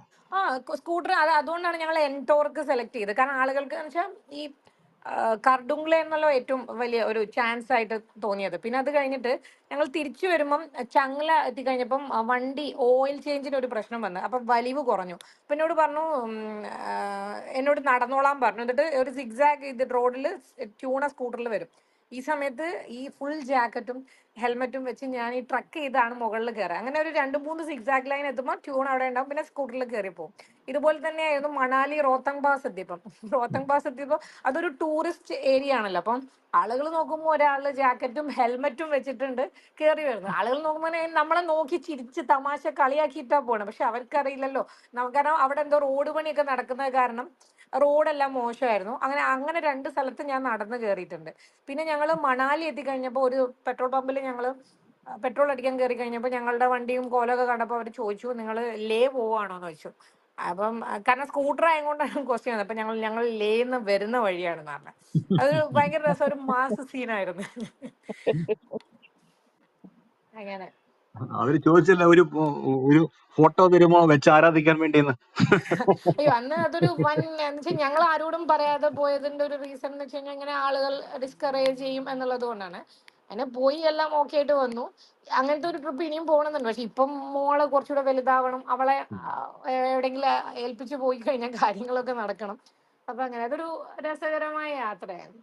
അല്ല, ഇതിലെ ഈ വളരെ ഇൻട്രസ്റ്റിംഗ് ആയിട്ടുള്ള ഇപ്പം യാത്രയുടെ പൊതുവായിട്ടുള്ള ഒരു ലേഔട്ട് പറഞ്ഞു. അപ്പൊ വളരെ ഇൻട്രസ്റ്റിംഗ് ആയിട്ടുള്ള അനുഭവങ്ങളുണ്ടോ ഈ യാത്ര മാത്രമല്ല, പൊതുവിലുള്ള യാത്രകളിൽ നമ്മൾ മെമ്മറബിൾ ആയിട്ടുള്ള ചില അനുഭവങ്ങൾ? ഒരുപാടുണ്ട്. ഇപ്പൊ ഈ ഒരു യാത്രയിൽ തന്നെ ഞങ്ങൾക്ക് പറഞ്ഞ പോലെ പാങ് എന്ന് പറഞ്ഞ ഒരു സ്ഥലമുണ്ട്. അതായത് ലോകത്തിലെ ഏറ്റവും ഹയസ്റ്റ് ട്രാൻസിറ്റ് ക്യാമ്പാണ്. അതായത് ട്രാൻസിറ്റ് ക്യാമ്പ് എന്ന് പറഞ്ഞു കഴിഞ്ഞാൽ അവിടെ മഞ്ഞ് വീഴുന്ന സമയത്ത് ആ ക്യാമ്പിലെ മിലിറ്ററി എല്ലാവരും സോൾജേഴ്സ് എല്ലാവരും വേറെ ക്യാമ്പിലോട്ട് ഷിഫ്റ്റ് ചെയ്യും. അപ്പോൾ അതാണ് ഹയസ്റ്റ് ഓൾട്ടിറ്റ്യൂഡ്, ലോകത്തിലെ ഹയസ്റ്റ് ഓൾട്ടിറ്റ്യൂഡിലുള്ള ട്രാൻസിറ്റ് ക്യാമ്പാണ്. അപ്പോൾ ഞങ്ങൾ ഇവിടുന്ന് പോകുമ്പം ഓർച്ച എത്തി, മഹാരാഷ്ട്ര ഓർച്ച, മധ്യപ്രദേശ് ഓർച്ച എത്തിയപ്പോഴാണ് ഞങ്ങൾ വണ്ടിയുടെ എൻജിൻ ഓയിൽ ചേഞ്ച് ചെയ്തത്. അപ്പോൾ അവിടുന്ന് ചേഞ്ച് ചെയ്തപ്പോൾ അവിടുത്തെ ചങ്ങായി കുറച്ച് ടൈറ്റ് ആയിട്ട് ഇതിട്ടു. അപ്പോൾ നമുക്ക് ലേന്ന് നമ്മൾ തിരിച്ച് യാത്ര പുറപ്പെട്ടപ്പോൾ തന്നെ വണ്ടി വലിവ് കുറവാണ്. അപ്പം നമ്മൾ നോക്കിയിട്ട് ഇത് ഓപ്പൺ ചെയ്യാൻ പറ്റുന്നില്ല. അങ്ങനെ ഞങ്ങൾ പാങ് എത്തിയപ്പോഴത്തേക്കും, ശരിക്കും അന്ന് പാങ് കഴിഞ്ഞിട്ട് അടുത്തൊരു സ്റ്റോപ്പ് ഉണ്ട്, അവിടെ എത്തണം. അത് എത്താൻ പറ്റില്ല, ഒരു ഉച്ചയ്ക്ക് എനിക്ക് തോന്നുന്നു ഒരു 3 മണിയൊക്കെ ഈ സമയം. അപ്പോഴത്തേക്കും സൂര്യൻ അസ്തമിച്ച് ഡാർക്ക് ആവാൻ തുടങ്ങി. അപ്പം ഈ പാങ്ങില് അവിടെ വേറെ ഒന്നുമില്ല, ഒരു വർക്ക്ഷോപ്പ് അങ്ങനെ ഒന്നുമില്ല. അങ്ങനെ പാങ്ങിലൊരു സോൾജിയർ വന്നിട്ട് അവർക്ക് ക്യാമ്പിന്റെ ഉള്ളിൽ കൊണ്ടുപോയിട്ട് സ്കൂട്ടറിന് ഇത് ചേഞ്ച് ചെയ്യാൻ പറ്റും. പക്ഷെ സ്കൂട്ടർ മൊത്തം ഉള്ളിലുള്ള സാധനങ്ങളൊക്കെ അൺലോഡ് ചെയ്ത് നമ്മളും പുറത്തിറങ്ങി അവർ മൊത്തം സ്കൂട്ടർ സ്കാൻ ചെയ്തിട്ടേ കൊണ്ടുപോകുള്ളൂ. അങ്ങനെ അവർ ക്യാമ്പിൽ കൊണ്ടുപോയി ഓയിൽ ചേഞ്ച് ചെയ്ത് കൊണ്ടുവന്നു. പക്ഷെ അന്ന് പിന്നെ ട്രാവൽ ചെയ്യാൻ പറ്റില്ല. അപ്പം അന്ന് അവിടെ സ്റ്റേ ചെയ്യാൻ ആകെയുള്ളത് ഈ ചെക്ക് പോസ്റ്റിനോട് ചേർന്നിട്ട് ഒരു ലോറിക്കാരൊക്കെ താമസിക്കുന്ന ഒരു ചെറിയൊരു സെറ്റപ്പ് ഉണ്ട്. അതായത് ഒരു മാഗിയൊക്കെ വിൽക്കുന്ന കടയും അതിനോട് ചേർന്ന് ഒരു വലിയ ഹോള് പോലത്തെ ഒരു സ്ഥലത്തും പലകയിൽ ബെഡൊക്കെ ഇട്ടിട്ട് കിടക്കുന്നത്. ഞാൻ പറയാം, ഞങ്ങളൊരു വിന്റർ ഗിയേഴ്സ് കൊണ്ടുപോകാതെ പോയതാണ്. അവിടെ ചെന്ന് ആൻറ്റിയുടെ അടുത്ത് സ്ഥലം ചോദിച്ചു, ആൻറ്റി ഒരു സ്ഥലം കാണിച്ചെന്ന്. ഞങ്ങൾ കിടന്നു. അവന് തണുത്ത് വിറച്ചിട്ട് ഒരു 3-4 ലെയർ ബ്ലാങ്കറ്റ് ഞാൻ എൻ്റെ തലയിൽ കൂടെ ഇട്ടിട്ടുണ്ട്. അങ്ങനെ രാത്രി എനിക്ക് തോന്നുന്നു, ഞാനന്ന് ട്യൂണനെ കുറേ ചീത്ത വിളിച്ചിട്ട് ഞാൻ ട്യൂണയുടെ അടുത്ത് ചോദിച്ചാൽ നമുക്ക് ജാക്കറ്റ് എടുക്കണം. അപ്പൊ ട്യൂണ പറഞ്ഞു അവിടെ ഭയങ്കര ചൂടായിരിക്കും ബ്രോ എന്ന് പറഞ്ഞു പോയതാ. അതിന് രാത്രി ഏതോ പട്ടിയോ പൂച്ചയൊക്കെ തലയിൽ കൂടെ ചവിട്ടി കയറി പോയിട്ടുണ്ടോ. രാവിലെ എണീറ്റപ്പോൾ രണ്ടുപേർക്കും ജീവനുണ്ട്. പല്ലൊന്നും തേക്കാനുള്ള സെറ്റപ്പ് ഒന്നും ഇല്ല. പിന്നെ അവിടെ നിന്ന് മാഗി വാങ്ങി കഴിച്ച് ഞങ്ങൾ തിരിച്ചു പുറപ്പെട്ടു. ആ ഒരു യാത്രയിൽ ഭയങ്കര രസകരമായ ഒന്നായിരുന്നു. പിന്നെ ഒറ്റയ്ക്കുള്ള യാത്രയിൽ, എല്ലാ യാത്രയിലും എന്തെങ്കിലുമൊക്കെ ഉണ്ടാവും. അപ്പം ചിലതൊക്കെ നമ്മളെ ഭയങ്കരമായിട്ട് പേടിപ്പിക്കാൻ പാകത്തിലുള്ളതായിരിക്കും. പക്ഷെ ഇതുവരെ അങ്ങനെ ഒന്നും ഈ തലക്കകത്തേക്ക് കേറിയിട്ടില്ല. ഐ മീൻ ഇതൊരു പേടിക്കേണ്ട സാധനമാണെന്നോ അങ്ങനെ ഒന്നും തോന്നിയിട്ടില്ല. അതുകൊണ്ട് ഇപ്പോഴും ട്രാവൽ ചെയ്യുന്നു. അതൊക്കെ ഒരു അനുഭവമായിട്ട് എടുത്തിട്ട് ചെയ്യുന്നു. അങ്ങനെ. Hello hello. ചോദ്യങ്ങൾ സജന, സജന, ഇത് ഓഫീസ് ഇട്ടിരിക്കുന്നത് എറണാകുളത്താണോ തിരുവനന്തപുരത്താണോ? അല്ല, നമ്മൾ ഇത് എറണാകുളത്താണ് നമ്മുടെ ഓഫീസ് വരുന്നത്. ഇവിടെ ജോസ് ജംഗ്ഷൻ അടുത്ത് MG റോഡില്. അങ്ങനെ ഇതില് ഓഫീസ് എന്ന് പറഞ്ഞു കഴിഞ്ഞാൽ ട്രാവൽ ഏജൻസി ആയിട്ടാണോ അല്ല, അതെങ്ങനെയാണ്? അതൊരു കോവർക്കിംഗ് സ്പേസ് ആണ്. വാക്കിംഗ് കസ്റ്റമേഴ്സ് ഇല്ല. ഇപ്പൊ നമ്മളുടെ ട്രിപ്പുകളെല്ലാം അനൗൺസ് ചെയ്യുന്നത് നമ്മളുടെ സോഷ്യൽ മീഡിയ വഴി, ഫേസ്ബുക്ക്, വാട്സാപ്പ്, ഇൻസ്റ്റാഗ്രാം വഴിയാണ്. അപ്പൊ ഇതിൽ വരുന്ന എൻക്വയറീസ് ഞാൻ വീട്ടിലിരുന്ന് കോൾസും മെസ്സേജസും ഹാൻഡിൽ ചെയ്യുന്ന അതേ പണി തന്നെ വേറെ 2 പേരെ കൊണ്ട് ചെയ്യിക്കുന്നതാണ്. അപ്പൊ നമ്മൾ നോർമൽ ഒരു ഓഫീസ് പോലെ വാക്കിൻ ഇല്ല, ജസ്റ്റ് ഒരു കോൾ സെന്റർ പോലെ അവർ അവിടെ ഇരുന്നിട്ട് കാര്യങ്ങൾ ഫോൺ ത്രൂ ഹാൻഡിൽ ചെയ്യും. ഇതിന് ഈ യാത്രികർക്ക് വന്ന് താമസിക്കാനോ ഒക്കെയുള്ള സൗകര്യങ്ങളുണ്ടോ ഓഫീസിന്റെ കൂടെ? ഇല്ല, അത് നമ്മൾ പ്ലാൻ ചെയ്തിരുന്നു, പക്ഷെ ആ ഒരു സെറ്റപ്പ് ആയിട്ടില്ല.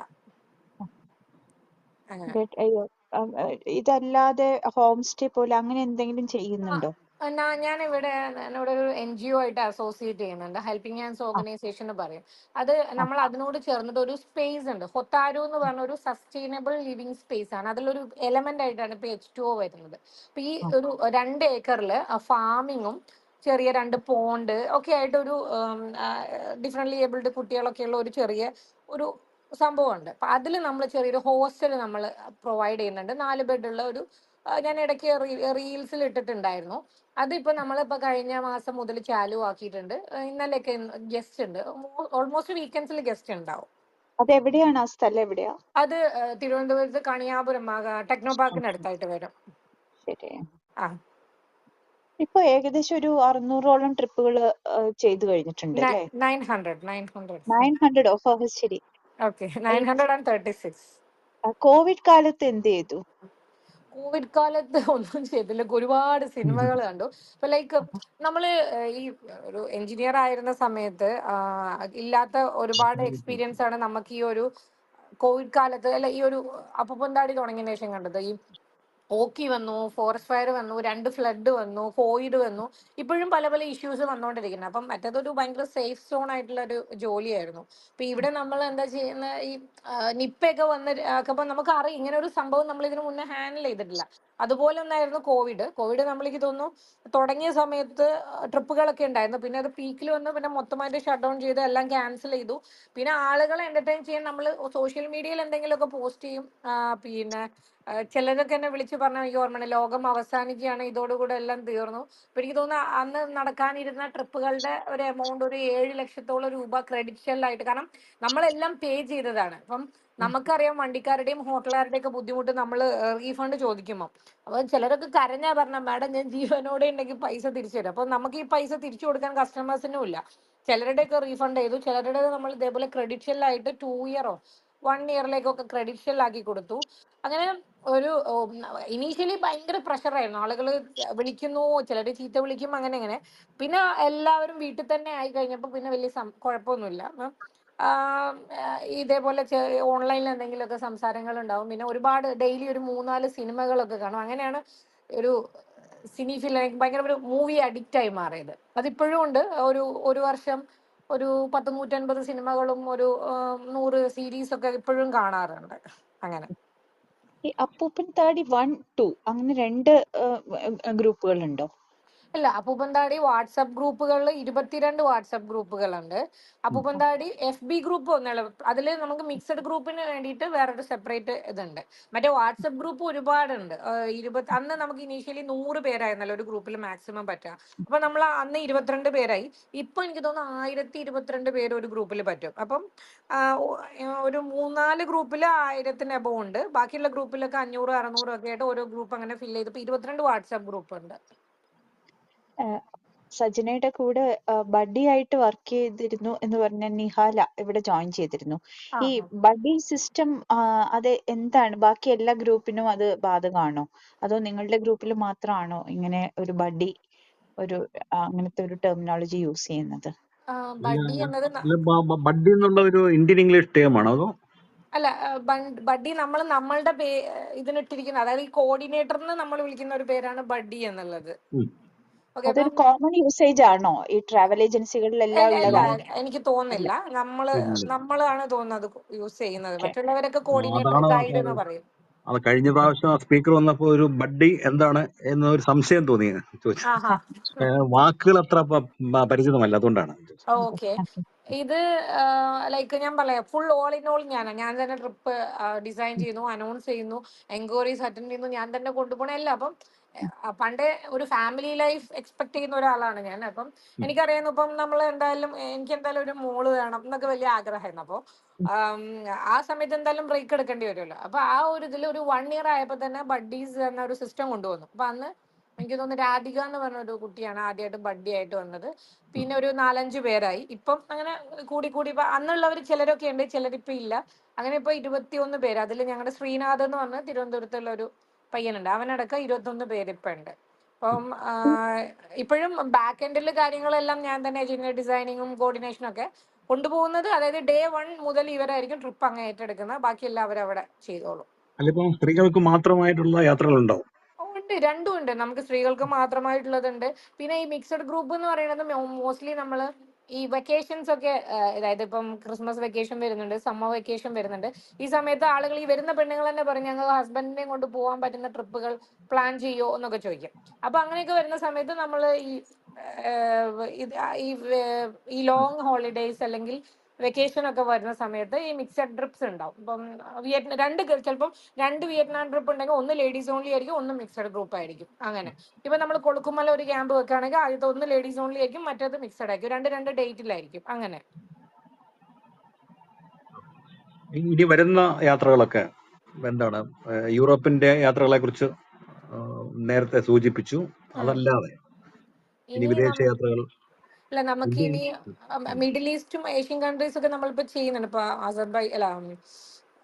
കസാഖിസ്ഥാന് ഇതെല്ലാം പൈപ്പ് ലൈനിൽ നടന്നുകൊണ്ടിരിക്കുകയാണ്. ഈജിപ്ത് ഒക്കെ വരുന്നുണ്ട്.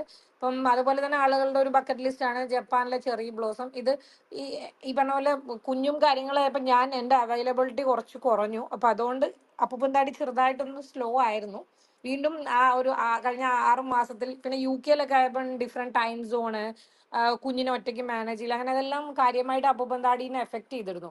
ഇതിന്റെ ഇടയിൽ ആരാണ്ടോ പറഞ്ഞു ഞാൻ അപ്പൂപ്പൻ താടി എല്ലാം ആർക്കോ വിറ്റിട്ട് ഞാൻ UK പോയതാണെന്ന്. അപ്പൊ തിരിച്ചു വന്ന് എന്റെ ഫേസ് തന്നെ ഇതിന്റെ മുന്നിൽ കണ്ടു തുടങ്ങി കഴിഞ്ഞപ്പോൾ ഒരുപാട് പേര് എന്ന് വെച്ചുകഴിഞ്ഞാൽ വളരെ ക്ലോസ് സർക്കിളുള്ള ആളുകൾക്ക് പോലും ഒരു തെറ്റിദ്ധാരണയായിരുന്നു ഇങ്ങനെ ഒരു ഞാൻ ഇവിടെ ഇല്ല, ഞാൻ കാര്യങ്ങളൊന്നും ഹാൻഡിൽ ചെയ്യുന്നില്ലാന്ന്. ഇപ്പം എല്ലാം തിരിച്ചു വന്നു. ഇപ്പൊ ആ ഒരു പഴയ ഫോമിലേക്ക് വന്നുകൊണ്ടിരിക്കുന്നു. ഞാനും കൊണ്ടുപോകുന്നുണ്ട് ബാക്കിയുള്ള കാര്യങ്ങൾ.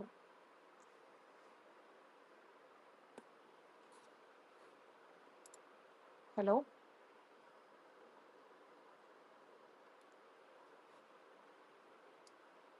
ഹലോ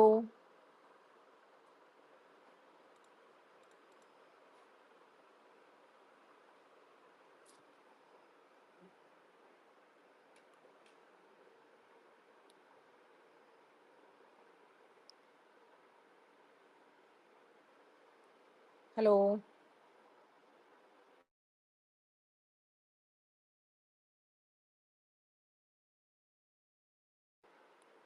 ഹലോ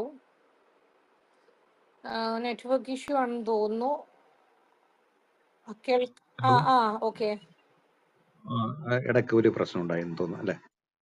അപ്പൊ എല്ലാവരും ചോദ്യങ്ങൾ ചോദിക്കാൻ മുന്നോട്ട് വരട്ടെ. ദയവട്ടെ ഞാൻ ഈ സജന പോകുന്ന യാത്രകളിലെ സ്ത്രീകൾ കേരളത്തിൽ ഇപ്പോൾ ഒത്തിരി യാത്ര ചെയ്യുന്ന ഒരു പുതിയ വിഭാഗം എന്ന് വേണമെങ്കിൽ പറയാം സ്ത്രീകളാണ്. സ്ത്രീകൾക്ക് വേണ്ടിയുള്ള ട്രൂപ്പുകളൊക്കെ ആരംഭത്തിൽ അങ്ങനെ ആയിരുന്നല്ലോ ഉണ്ടായിരുന്നത്. ഇപ്പോഴും യാത്രകൾ അങ്ങനെ ധാരാളമായി സ്ത്രീകൾക്ക് വേണ്ടി നടത്തുന്നുണ്ട്. ഇതിലെ ഈ പ്രായമുള്ള സ്ത്രീകളൊക്കെ വരുന്നുണ്ടോ ധാരാളമായിട്ട്? ഉണ്ട്. അയ്യോ, നമുക്ക് ഇപ്പൊ കഴിഞ്ഞ ആഴ്ച ഞങ്ങൾ ഒരു ചെറിയ 1 ഡേ ട്രിപ്പ് ഇപ്പൊ ഇവിടെ ചിതറാൽ എന്ന് പറഞ്ഞ സ്ഥലത്ത്, ചിതറാൽ തൃപ്പരപ്പ് ഒക്കെ പോയിട്ടുണ്ടായിരുന്നു. അതിൽ 73 വയസ്സായ ഒരു റിട്ടയർഡ് ടീച്ചർ ഉണ്ടായിരുന്നു. പുള്ളിക്കാരി ഭയങ്കര ഹെൽത്തിയാണ്. മറ്റേ ചിതറാൽ ജെയിൻ ടെമ്പിളിന്റെ മുകളിലേക്കുള്ള സ്റ്റെപ്സ് എല്ലാം വളരെ അനായാസമായിട്ട് കയറി. അതുപോലെ ഒരുപാട് പേരുണ്ട്. കഴിഞ്ഞ വർഷം നമ്മളുടെ കൂടെ 2-3 ട്രക്ക് ചെയ്ത ഒരു എൽഡർലി കപ്പിൾ ഉണ്ട്. അയാൾക്ക് 72 വയസ്സും വൈഫിന് 62-63 ആയി. അൺഫോർച്ചുനേറ്റ്ലി കഴിഞ്ഞ വർഷം അവരൊരു ഇതായിട്ട് ആള് ഇപ്പം മരിച്ചു, വൈഫ്. അപ്പം അതിനുശേഷം ഭർത്താവ് അങ്ങനെ ട്രാവൽ ചെയ്യുന്നില്ല. അവര് എപ്പോഴും എല്ലാ യാത്രയിലും അവർ ഒരുമിച്ചായിരുന്നു. അങ്ങനെ ഏജ് ഗ്രൂപ്പ് എല്ലാം ഉണ്ട്. അതുപോലെ തന്നെ കുട്ടികൾ എല്ലാ ഏജിലുള്ള കുട്ടികളെയും കൊണ്ടുവരുന്നുണ്ട്. ലൈക്ക് 1 വയസ്സായുള്ള കുട്ടികളെ. ഇപ്പം ചിലർ ഇപ്പം നമ്മളടുത്ത് വിളിച്ച് ചോദിക്കും, ഇപ്പം ഞാൻ എൻ്റെ അമ്മയും കൊണ്ടുവന്നു കഴിഞ്ഞാൽ ഇത് ഒരുപാട് നടക്കാനുള്ള സ്ഥലങ്ങളാണോ, അങ്ങനെ ഇതൊക്കെ ചോദിച്ച് കൺവീനിയൻസ് നോക്കിയിട്ട് വരുന്നവരുണ്ട്. ഇപ്പൊ കുട്ടികൾ കൊണ്ടുവരുമ്പോൾ 2 വയസ്സുള്ള മോളെ കൊണ്ടുവരാം. അപ്പൊ അതിനൊന്നും ചാർജസ് ഇല്ല. അപ്പൊ നമ്മൾ പറയും നിങ്ങളുടെ കുട്ടികളെ നിങ്ങൾ മാനേജ് ചെയ്യണം, നമ്മളുടെ സ്കെഡ്യൂളിനെ എഫക്ട് ചെയ്യരുത്. ലൈക്ക് കുട്ടികൾ രാവിലെ റെഡി ആവാൻ ഉള്ള താമസവും അങ്ങനെയൊക്കെ കുറച്ച് കാര്യങ്ങൾ വരുമല്ലോ. അപ്പം അത് നമ്മൾ അവരുടെ അടുത്ത് പറയും, നിങ്ങളെ സ്കെഡ്യൂളിനെ എഫക്ട് ചെയ്യാത്ത രീതിയിൽ നിങ്ങൾ കാര്യങ്ങൾ നോക്കി മാനേജ് ചെയ്താൽ മതി. വേറെ നമുക്ക് ഏത് ഏജ് ഗ്രൂപ്പ് ആണെങ്കിലും ഓൾവേസ് വെൽക്കം. നമ്മളിങ്ങനെ യങ്സ്റ്റേഴ്സിനോ അങ്ങനെയൊന്നുമില്ല, എല്ലാ ഏജ് ഗ്രൂപ്പ്. ആക്ച്വലി എനിക്ക് തോന്നുന്നു ഈ പ്രായമുള്ള ആളുകൾക്ക് കുറച്ച് യങ്സ്റ്റേഴ്സിന്റെ കൂടെ ട്രാവൽ ചെയ്യാനാണ് ഇഷ്ടം. കാരണം അവര് ഭയങ്കര എൻജോയ് ചെയ്യുന്ന ടൈപ്പ് ആയിരിക്കും. അപ്പൊ അവർക്ക് ഒരേ ഏജ് ഗ്രൂപ്പിലുള്ളവർ ചിലപ്പോൾ ഇതേ വൈബ് കിട്ടിയെന്ന് വരില്ല. അപ്പൊ അവർക്ക് മിക്സഡ് ഏജിലുള്ള ഗ്രൂപ്പിൽ ട്രാവൽ ചെയ്യാനാണ് ഇഷ്ടം. അപ്പൊ അങ്ങനെ എനിക്ക് തോന്നുന്നു 60s-ലും 50s-ലും 70s-ലും ഉള്ളവരൊക്കെ നമ്മളുടെ കൂടെ ട്രാവൽ ചെയ്തിട്ടുണ്ട്. അതേപോലെ ഈ വിദേശ യാത്രകൾ, പ്രത്യേകിച്ച് വിയറ്റ്നാം പോലെയുള്ള രാജ്യങ്ങളിലെ നമുക്ക് കേരളത്തിന് അനുകരിക്കാവുന്ന അല്ലെങ്കിൽ മാതൃകയാക്കാവുന്ന എന്തെങ്കിലും ശ്രദ്ധയിൽപ്പെട്ടിട്ടുണ്ടോ ഈ യാത്രകളിൽ പ്രത്യേകിച്ച്? യാത്രകളിൽ അങ്ങനെ നമുക്ക് മാതൃകയാക്കാൻ പറ്റുന്നത് എന്ന് തോന്നുന്നു. പക്ഷെ നമുക്ക് ഒരുപാട് റിസോഴ്സസ് ഉണ്ട്. ഇപ്പം ഈ കേരളം എന്നല്ല പറഞ്ഞാൽ, അല്ലെങ്കിൽ ഇന്ത്യ എന്ന് പറഞ്ഞു കഴിഞ്ഞാൽ നമുക്കുള്ള പോലെ എക്സ്പ്ലോർ ചെയ്യാൻ പറ്റുന്ന ഓപ്ഷൻസ് കാര്യം, പക്ഷെ അതൊന്നും വേണ്ട വിധത്തിൽ യൂട്ടിലൈസ് ചെയ്യുന്നില്ല. ഇപ്പം നമുക്ക് കമ്മ്യൂണിറ്റി ടൂറിസം എന്ന് പറഞ്ഞൊരു സംഭവമുണ്ട്. പക്ഷെ ഇപ്പോഴും നമ്മൾ ഇപ്പൊ കേരളത്തിലെ മിക്ക കമ്മ്യൂണിറ്റി ടൂറിസവും ഫോറിനേഴ്സിനെയാണ് ഉദ്ദേശിക്കുന്നത്. പക്ഷെ ഇത് എക്സ്പീരിയൻസ് ചെയ്യേണ്ട നമ്മൾ ഇവിടുത്തെ കുറെ ആളുകളുണ്ട്. ലൈക്ക് ഇപ്പൊ നമ്മൾ പുറത്ത് പോയിട്ട് വേറൊരു കൺട്രിയിൽ അവരുടെ കൾച്ചറും അവരുടെ ഫുഡും ഒക്കെ കണ്ട് നമ്മൾ വാവ് വെക്കും. ഇപ്പൊ ഭൂട്ടാനിലൊക്കെ പോയി കഴിഞ്ഞാൽ അവരുടെ സിംപ്ലി ഭൂട്ടാനിലുള്ള മ്യൂസിയം, അവിടുത്തെ എക്സ്പീരിയൻസ് ഒക്കെ കണ്ട് നമുക്ക് വാവ് വെക്കും. പക്ഷെ ഇതേ സാധനം നമുക്ക് കേരളത്തിൽ പ്രൊവൈഡ് ചെയ്യാൻ അങ്ങനെ ഒരു സംഭവം ഇല്ല. നമ്മൾ അതെപ്പോഴും എക്സ്പ്ലോർ ചെയ്യുന്നത് അല്ലെങ്കിൽ വിദേശികൾ വരുമ്പോഴാണ് അതൊക്കെ എക്സ്പ്ലോർ ചെയ്ത് പോകുന്നത്. ഇപ്പം അങ്ങനത്തെ ഒരു യാത്ര ഞാൻ പറഞ്ഞ ഞങ്ങൾ ഷൊർണൂർ കൊടുക്കുന്ന ഒരു എക്സ്പീരിയൻസ്. അതുപോലെ നമ്മൾ കമ്മ്യൂണിറ്റി ടൂറിസത്തിന്റെ ഭാഗമായിട്ട് ഇവിടെ കനി ട്രൈബ് ഉണ്ട്, ഇവിടെ നെയ്യാറ് ഭാഗത്ത് വരുന്നത്. അവരുടെ കൂടെ ഒരു 1 ഡേ വരും. അപ്പൊ അതിൽ അവര് ഫുഡ് ഉണ്ടാക്കുന്ന ഒരു രീതി ഉണ്ട്. അതില് മുളയിലൊക്കെ വെച്ച് കല്ല് ഇതെല്ലാം ചൂടാക്കി അതിൽ ചെയ്യുന്നത്. പിന്നെ അവരുടെ അത് ഇത് അമ്പെയ്ത്ത് അത് നമുക്ക് ജസ്റ്റ് ചുമ്മാ ഒരു വർക്ക്ഷോപ്പ് പോലെ കാണിച്ചു തരും. പിന്നെ പായമെടയിൽ ഇങ്ങനെ ഒരു ആളുകൾ എന്ന് പറഞ്ഞാൽ ചുമ്മാ സ്ഥലങ്ങൾ കാണുക എന്നുള്ളത് മാത്രമല്ല, ഇങ്ങനെയൊക്കെ ഒരു ഭയങ്കര രസകരമായ അനുഭവങ്ങളുണ്ട്. പക്ഷെ ഇത് ജനറലി ഇത്തിരി കോസ്റ്റ്ലി ട്രിപ്പാണ്. 1 ഡേ ട്രിപ്പ് എന്ന് പറയുമ്പോൾ നമ്മളൊരു 1500 നിൽക്കണമെങ്കിൽ ഇത് വരുമ്പോൾ 3000 രൂപയുടെ അടുത്ത് വരും. കാരണം ഇവർക്ക് നമ്മൾ ഈ കൊടുക്കുന്ന പേയ്മെന്റ് എന്ന് പറയുന്നത് ഈ കമ്മ്യൂണിറ്റിക്കാണ് പോകുന്നത്. പിന്നെ അതുപോലെ നമുക്ക് മാമലക്കണ്ടത്തെ അതേപോലെ അവിടെ ഒരു ട്രൈബ് ഉണ്ട്, അവിടെയും അവരുടെ ഫുഡ് എല്ലാം അങ്ങനെ ഒരു ഇതുണ്ട്. അപ്പം ഞാൻ എപ്പോഴും പറയും നമുക്ക് ഒരുപാട് യൂട്ടിലൈസ് ചെയ്യാനുള്ള റിസോഴ്സസ് കേരളത്തിലുണ്ട്. പക്ഷെ അതെന്തുകൊണ്ടോ അങ്ങ് പുറത്തേക്ക് വരുന്നില്ല. ഇപ്പം ഞാൻ ഇവിടെ ഇതേപോലെ നെയ്യാറിൽ ഇതേപോലെ ലോക്കൽസുമായിട്ട് കോണ്ടാക്ട് ചെയ്തിട്ട് ഒരുപാട് സ്ഥലങ്ങൾ നമ്മളിപ്പോൾ പുതുതായിട്ട് ചെയ്യുന്നുണ്ട്. ഇപ്പൊ അമ്പൂരിയൊക്കെ എനിക്ക് തോന്നുന്നു നമ്മളിപ്പോൾ ഈ സീസണിൽ തന്നെ ഒരു 10ഓളം ട്രിപ്പുകൾ ചെയ്തു. അതിൽ ഒരുപാട് സ്ഥലങ്ങളുണ്ട്. അവിടുത്തെ ലോക്കൽസിന്റെ ഫുഡാണ്. അവരുടെ ലോക്കലിൽ ഒരു ഗൈഡ് നമ്മളുടെ കൂടെ വരും. അപ്പൊ ഇതെല്ലാം ശരിക്കും പറഞ്ഞാൽ ഗിവിംഗ് ബാക്ക് ടു സൊസൈറ്റി എന്നുള്ള പോലെയാണ്. അപ്പൊ നമ്മൾ അവരുടെ ഫുഡ് കഴിക്കുന്നു, അവർക്ക് പേയ്മെന്റ് കൊടുക്കുന്നു. അപ്പൊ ആ നാട്ടിൽ ഒരു ചെറിയ ഡെവലപ്മെന്റ് വരും.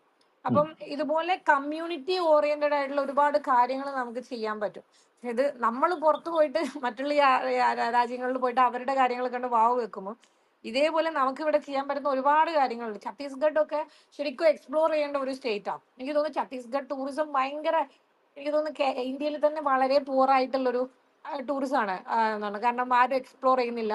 അവിടുത്തെ ഇന്ത്യൻ നയാഗ്രയൊക്കെ ഒരു വർഷം എത്ര ട്രാവലേഴ്സ് പോകുന്നുണ്ട്. മിക്കപ്പോഴും ഒരു വിശാഖപട്ടണത്തെ അല്ലെങ്കിൽ ഹൈദരാബാദിലുള്ള കുറച്ച് ആളുകളല്ലാതെ നമ്മളെ കേരളത്തിൽ നിന്നൊക്കെ എത്ര ആളുകൾ ഇന്ത്യൻ നയാഗ്ര കാണാൻ പോകുന്നുണ്ട്. അവിടെ അങ്ങനെ ഒരുപാട് സാധനങ്ങളുണ്ട്. ഇപ്പം എപ്പോഴും ആളുകൾ മണാലി അല്ലെങ്കിൽ കാശ്മീർ എന്നൊക്കെ പറഞ്ഞു പോകുമ്പോൾ എനിക്ക് എൻ്റെ ഒരു സന്തോഷത്തിന് ഞാൻ ചെയ്യുന്ന കുറച്ച് ട്രിപ്പുകളാണ്. ഒഡീസ നമ്മൾ പോകാറുണ്ട്. അതുപോലെ കൊൽക്കത്ത പോയിട്ട് ഇതേപോലെ ലോക്കൽ ആർട്ടിസൻസ് എക്സ്പീരിയൻസ് കൊടുക്കാറുണ്ട്.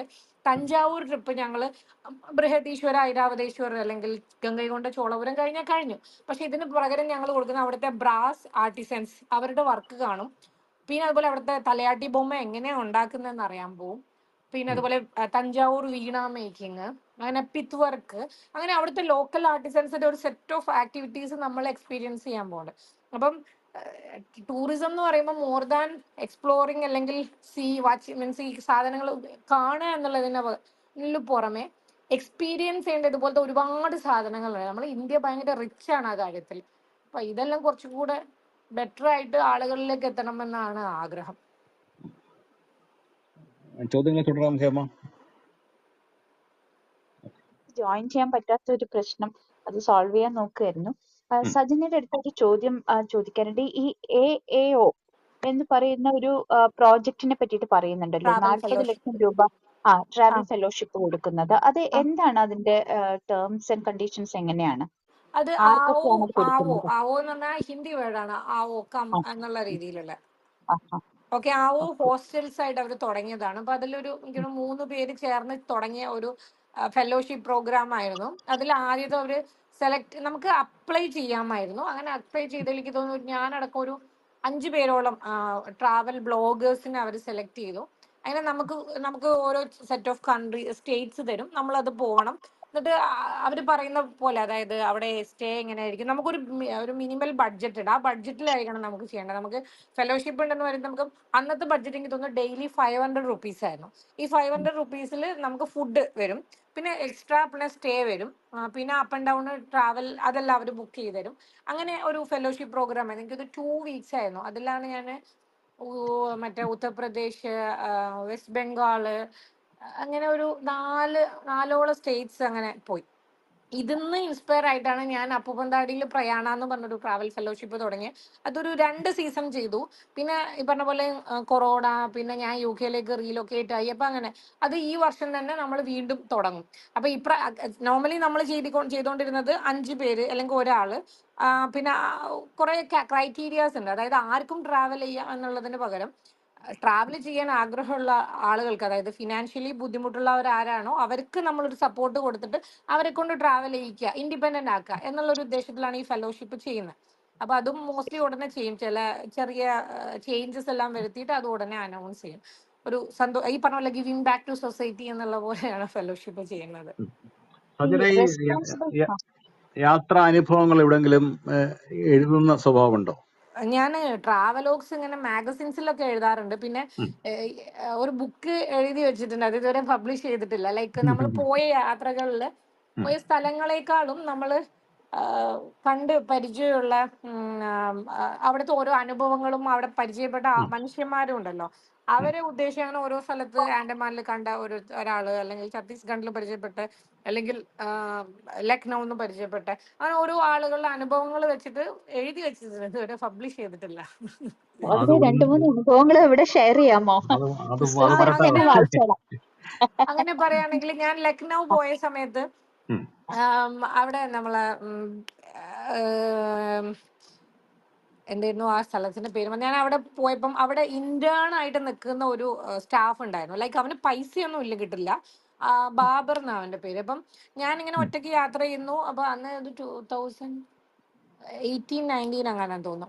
അപ്പൊ ഞാൻ അവനെ പരിചയപ്പെട്ടു. അപ്പൊ ഞാൻ പിന്നെ ചോദിച്ചു ഇന്ന സ്ഥലത്തേക്ക് എങ്ങനെയാ പോവാ അങ്ങനെ എന്നൊക്കെ ചോദിച്ചു, കുറെ ഡൗട്ട് ചോദിച്ചു. അപ്പൊ അവൻ എന്റെ ഫോൺ നമ്പർ മേടിച്ചു. എന്നിട്ട് അവൻ എന്നെ വിളിച്ചിട്ട് പറഞ്ഞു, നാളെ എനിക്ക് ഡ്യൂട്ടി ഇല്ല, ഞാൻ വേണമെങ്കിൽ നിങ്ങളുടെ കൂടെ വരാൻ പറയാം. അപ്പൊ ഞാൻ വിചാരിച്ചു മേ ബി പൈസ എന്തെങ്കിലും കിട്ടാൻ വേണ്ടിയിട്ടായിരിക്കും. അപ്പൊ വലിയൊരു നിരുപദ്രവകാരിയായി തോന്നി. അപ്പൊ നെക്സ്റ്റ് ഡേ ഞാൻ സ്ഥലം പറഞ്ഞ അവൻ വന്നു. ഞങ്ങളൊരു റിക്ഷ വിളിച്ചു. അങ്ങനെ 3-4 സ്പോർട്സ് ഒക്കെ കഴിഞ്ഞ് ഈവനിങ് ആയപ്പോൾ ഒരു സ്ഥലത്ത് ഡ്രോപ്പ് ചെയ്തു. അപ്പം ഞാൻ എക്സ്പെക്ട് ചെയ്യുന്നത് ഇവൻ പൈസ മേടിക്കും എന്നുള്ളതാണ്. പക്ഷെ പൈസ വെച്ചപ്പോ അതൊന്നും വേണ്ടെന്നാണ്, അവനങ്ങ് പോയി. അതിനുശേഷം ഇപ്പോഴും കോണ്ടാക്ട് ഉണ്ട്. അങ്ങനെ അതൊക്കെ കുറച്ച് വളരെ റെയർ ആയിട്ട് കാണുന്ന നല്ല മനുഷ്യന്മാരാണ്. പിന്നെ അതുപോലെ ആൻഡമാനിൽ പോയപ്പോൾ അവിടെ ഒരു അങ്കിളിനെ പരിചയപ്പെട്ടു. അവിടുന്ന് നോർത്ത് ആൻഡമാനിലേക്ക് പോയിക്കൊണ്ടിരിക്കുമ്പോൾ എന്റെ ബാക്ക് സീറ്റിൽ ഇരിക്കുകയായിരുന്നു. പുള്ളിക്കാരന്റെ ഫോൺ വർക്ക് ചെയ്യുന്നില്ല. അങ്ങനെ അത് ഹെൽപ്പ് ചെയ്താ പരിചയപ്പെട്ടെ. അങ്ങനെ ഞാൻ പിന്നെ പരിചയപ്പെട്ട് സംസാരിച്ചപ്പോൾ എങ്ങോട്ട് പോവാ, എന്താ പോവാ, റൂം ബുക്ക് ചെയ്തോണ്ട് ചോദിച്ചു. ഇല്ല, അവിടെ ചെന്ന് ബുക്ക് ചെയ്യണം. അപ്പൊ അവിടെ നമ്മളെക്കാളും 1 hour ഏർലി സൺസെറ്റ് ആണ്. അപ്പൊ ഞാൻ അവിടെ എത്തിക്കഴിഞ്ഞപ്പം ഞാൻ എക്സ്പെക്ട് ചെയ്യുന്നത് ഹോട്ടൽസ് ഒക്കെ ഉണ്ടാവും, പോയി അന്വേഷിക്കാന്ന്. പക്ഷെ അവിടെ എത്തിക്കാൻ ഫുൾ ഡാർക്ക് ആയിട്ട് ഇരിക്കുക. അപ്പൊ അങ്കിള് വീണ്ടും എന്നെ വിളിച്ചിട്ട് പറഞ്ഞു, മോളെ വേണമെങ്കിൽ വീട്ടിലേക്ക് വരാം, ആന്റി ഞാനും മാത്രമേ ഉള്ളൂ, മക്കളൊക്കെ മെയിൻലാൻഡിലാന്ന് പറഞ്ഞു. നമ്മൾ വേണ്ടാന്ന് പറഞ്ഞു. അവിടെ എത്തി ഇരുട്ട് കണ്ടപ്പോൾ ഞാൻ നോക്കുമ്പോൾ അങ്കിള് ഓട്ടോയിലേക്ക് കയറുന്നത്. അപ്പൊ ഞാൻ വേഗം ഓടിപ്പോയി പറഞ്ഞു, അങ്കിള് ഞാനും വരുന്നു വീട്ടിലേക്ക് കയറുന്നു. അങ്ങനെ അങ്കിള് ഓ ശരി എന്നാ പോരെന്ന് പറഞ്ഞു. ഞാൻ ചെന്ന് കഴിഞ്ഞപ്പോ ആന്റിന്റെ വീടിന്റെ ഫ്രണ്ടിൽ നിൽക്കുന്ന ഇതേപോലെ എന്നെ കണ്ടപ്പോൾ ആന്റിയുടെ മുഖത്തെ ചിരിയൊക്കെ അങ്ങ് മാഞ്ഞു. അപ്പൊ അങ്കിള് അവര് ബംഗാളീസ് ആണ്. അങ്ങനെ കാര്യങ്ങളൊക്കെ പറഞ്ഞു, എന്നെ വഴിയിൽ നിന്ന് കിട്ടിയെന്നൊക്കെ പറഞ്ഞ്. അപ്പൊ അവരുടെ വീട്ടില് പൂജാ റൂമായിട്ട് യൂസ് ചെയ്യുന്ന ഒരു റൂമുണ്ട്. അപ്പൊ അതിന്റെ സൈഡിലാണ് എനിക്ക് കിടക്കാനുള്ളതൊക്കെ. ഒറ്റ കുഴപ്പമുള്ള ആന്റി ഇത്തിരി OCD ഉള്ള കൂട്ടത്തിൽ. അപ്പം കുളിച്ചിട്ടേ വീട്ടിൽ കയറാവൂ. പിന്നെ ആന്റി ഉണ്ടാക്കി തരുന്നെല്ലാം കഴിക്കണം. അവർ ഈ പറഞ്ഞ പോലെ സാമ്പാറിലൊക്കെ മീനൊക്കെ ഇട്ട് തരും. ആ സമയത്ത് ഞാൻ വെജിറ്റേറിയൻ ആയിരുന്നു. പിന്നെ രാത്രി കിടക്കാൻ നേരം പാല്, രാവിലെ ഭയങ്കര 2 ദിവസം നല്ല സുഭിക്ഷ ഭക്ഷണമായിരുന്നു. പിന്നെ അത് കഴിഞ്ഞ് റോസൻ സ്മിത്ത് ഐലൻഡിലേക്ക് പോകാൻ ബോട്ട് കിട്ടുന്ന എവിടെയാണോ അങ്ങോട്ട് അങ്കിള് വരാന്നാണ്. അവിടെ ഒരു മലയാളി കുര്യാക്കോസ് സാറിനെ പരിചയപ്പെട്ടു. അങ്ങനെ അവിടെ പോയി എല്ലാം അങ്കിള് ശരിയാക്കി തന്നു. അങ്ങനെ കുര്യാക്കോസ് സാറിനെ പരിചയപ്പെട്ടപ്പോൾ അവിടെ സാർ ഉച്ചയ്ക്ക് വീട്ടിലേക്ക് കഴിക്കാൻ വിളിച്ചു. അവര് 1960s കേരളത്തിൽ നിന്ന് 100 ഫാമിലീസ് നോർത്ത് ആൻഡമാനിലോട്ട് മൈഗ്രേറ്റ് ചെയ്തതിൽ ഒരു ഫാമിലിയാണ്. അപ്പൊ അതിന്റെ കുറെ കഥകളൊക്കെ കേട്ട് കഴിഞ്ഞ് തിരിച്ച് വൈകുന്നേരം വീട്ടിലെത്തി കഴിഞ്ഞപ്പോഴത്തേ ആന്റിക്ക് ഭയങ്കര പരിഭവം. ആന്റി വിചാരിച്ചു എനിക്ക് ബംഗാളികളെ പിടിക്കാഞ്ഞിട്ട് ഞാൻ മലയാളികളുടെ കൂടെ പോയത്. ഞാൻ പറഞ്ഞു അങ്ങനെ ഒന്നുമല്ല എന്നൊക്കെ പറഞ്ഞ് ഈ അടുത്ത് വരെ കോണ്ടാക്ട് ഉണ്ടായിരുന്നു. ഇവിടെ UK പോയപ്പം ആ കോണ്ടാക്ട് അങ്ങ് ഇതായി. പക്ഷെ എന്നാലും എന്നെ കൊറോണ സമയത്തൊക്കെ അങ്കിള് വിളിച്ചിട്ട് മോളെ സുഖമാണ്, എപ്പോഴും ബേട്ട എന്ന് വിളിച്ചിട്ട്. അടൽ എന്നാണ് അങ്കിളിന്റെ പേര്, അടൽജി. പുള്ളിക്കാരൻ ഇങ്ങനെ വിളിക്കും. അപ്പം അങ്ങനെ ഒരുപാട് ആളുകൾ, ഇത് നല്ല ആളുകളാണ്. ഇതുപോലെ ചീത്ത ആളുകൾ ഇഷ്ടം പോലെ ഉണ്ട്. ഈ പറഞ്ഞ പോലെ നമ്മളടുത്ത് മോശമായിട്ട് ബിഹേവ് ചെയ്ത ഒരു ഇന്ത്യൻ ആർമിയിലെ ഓഫീസർ ഉണ്ട്.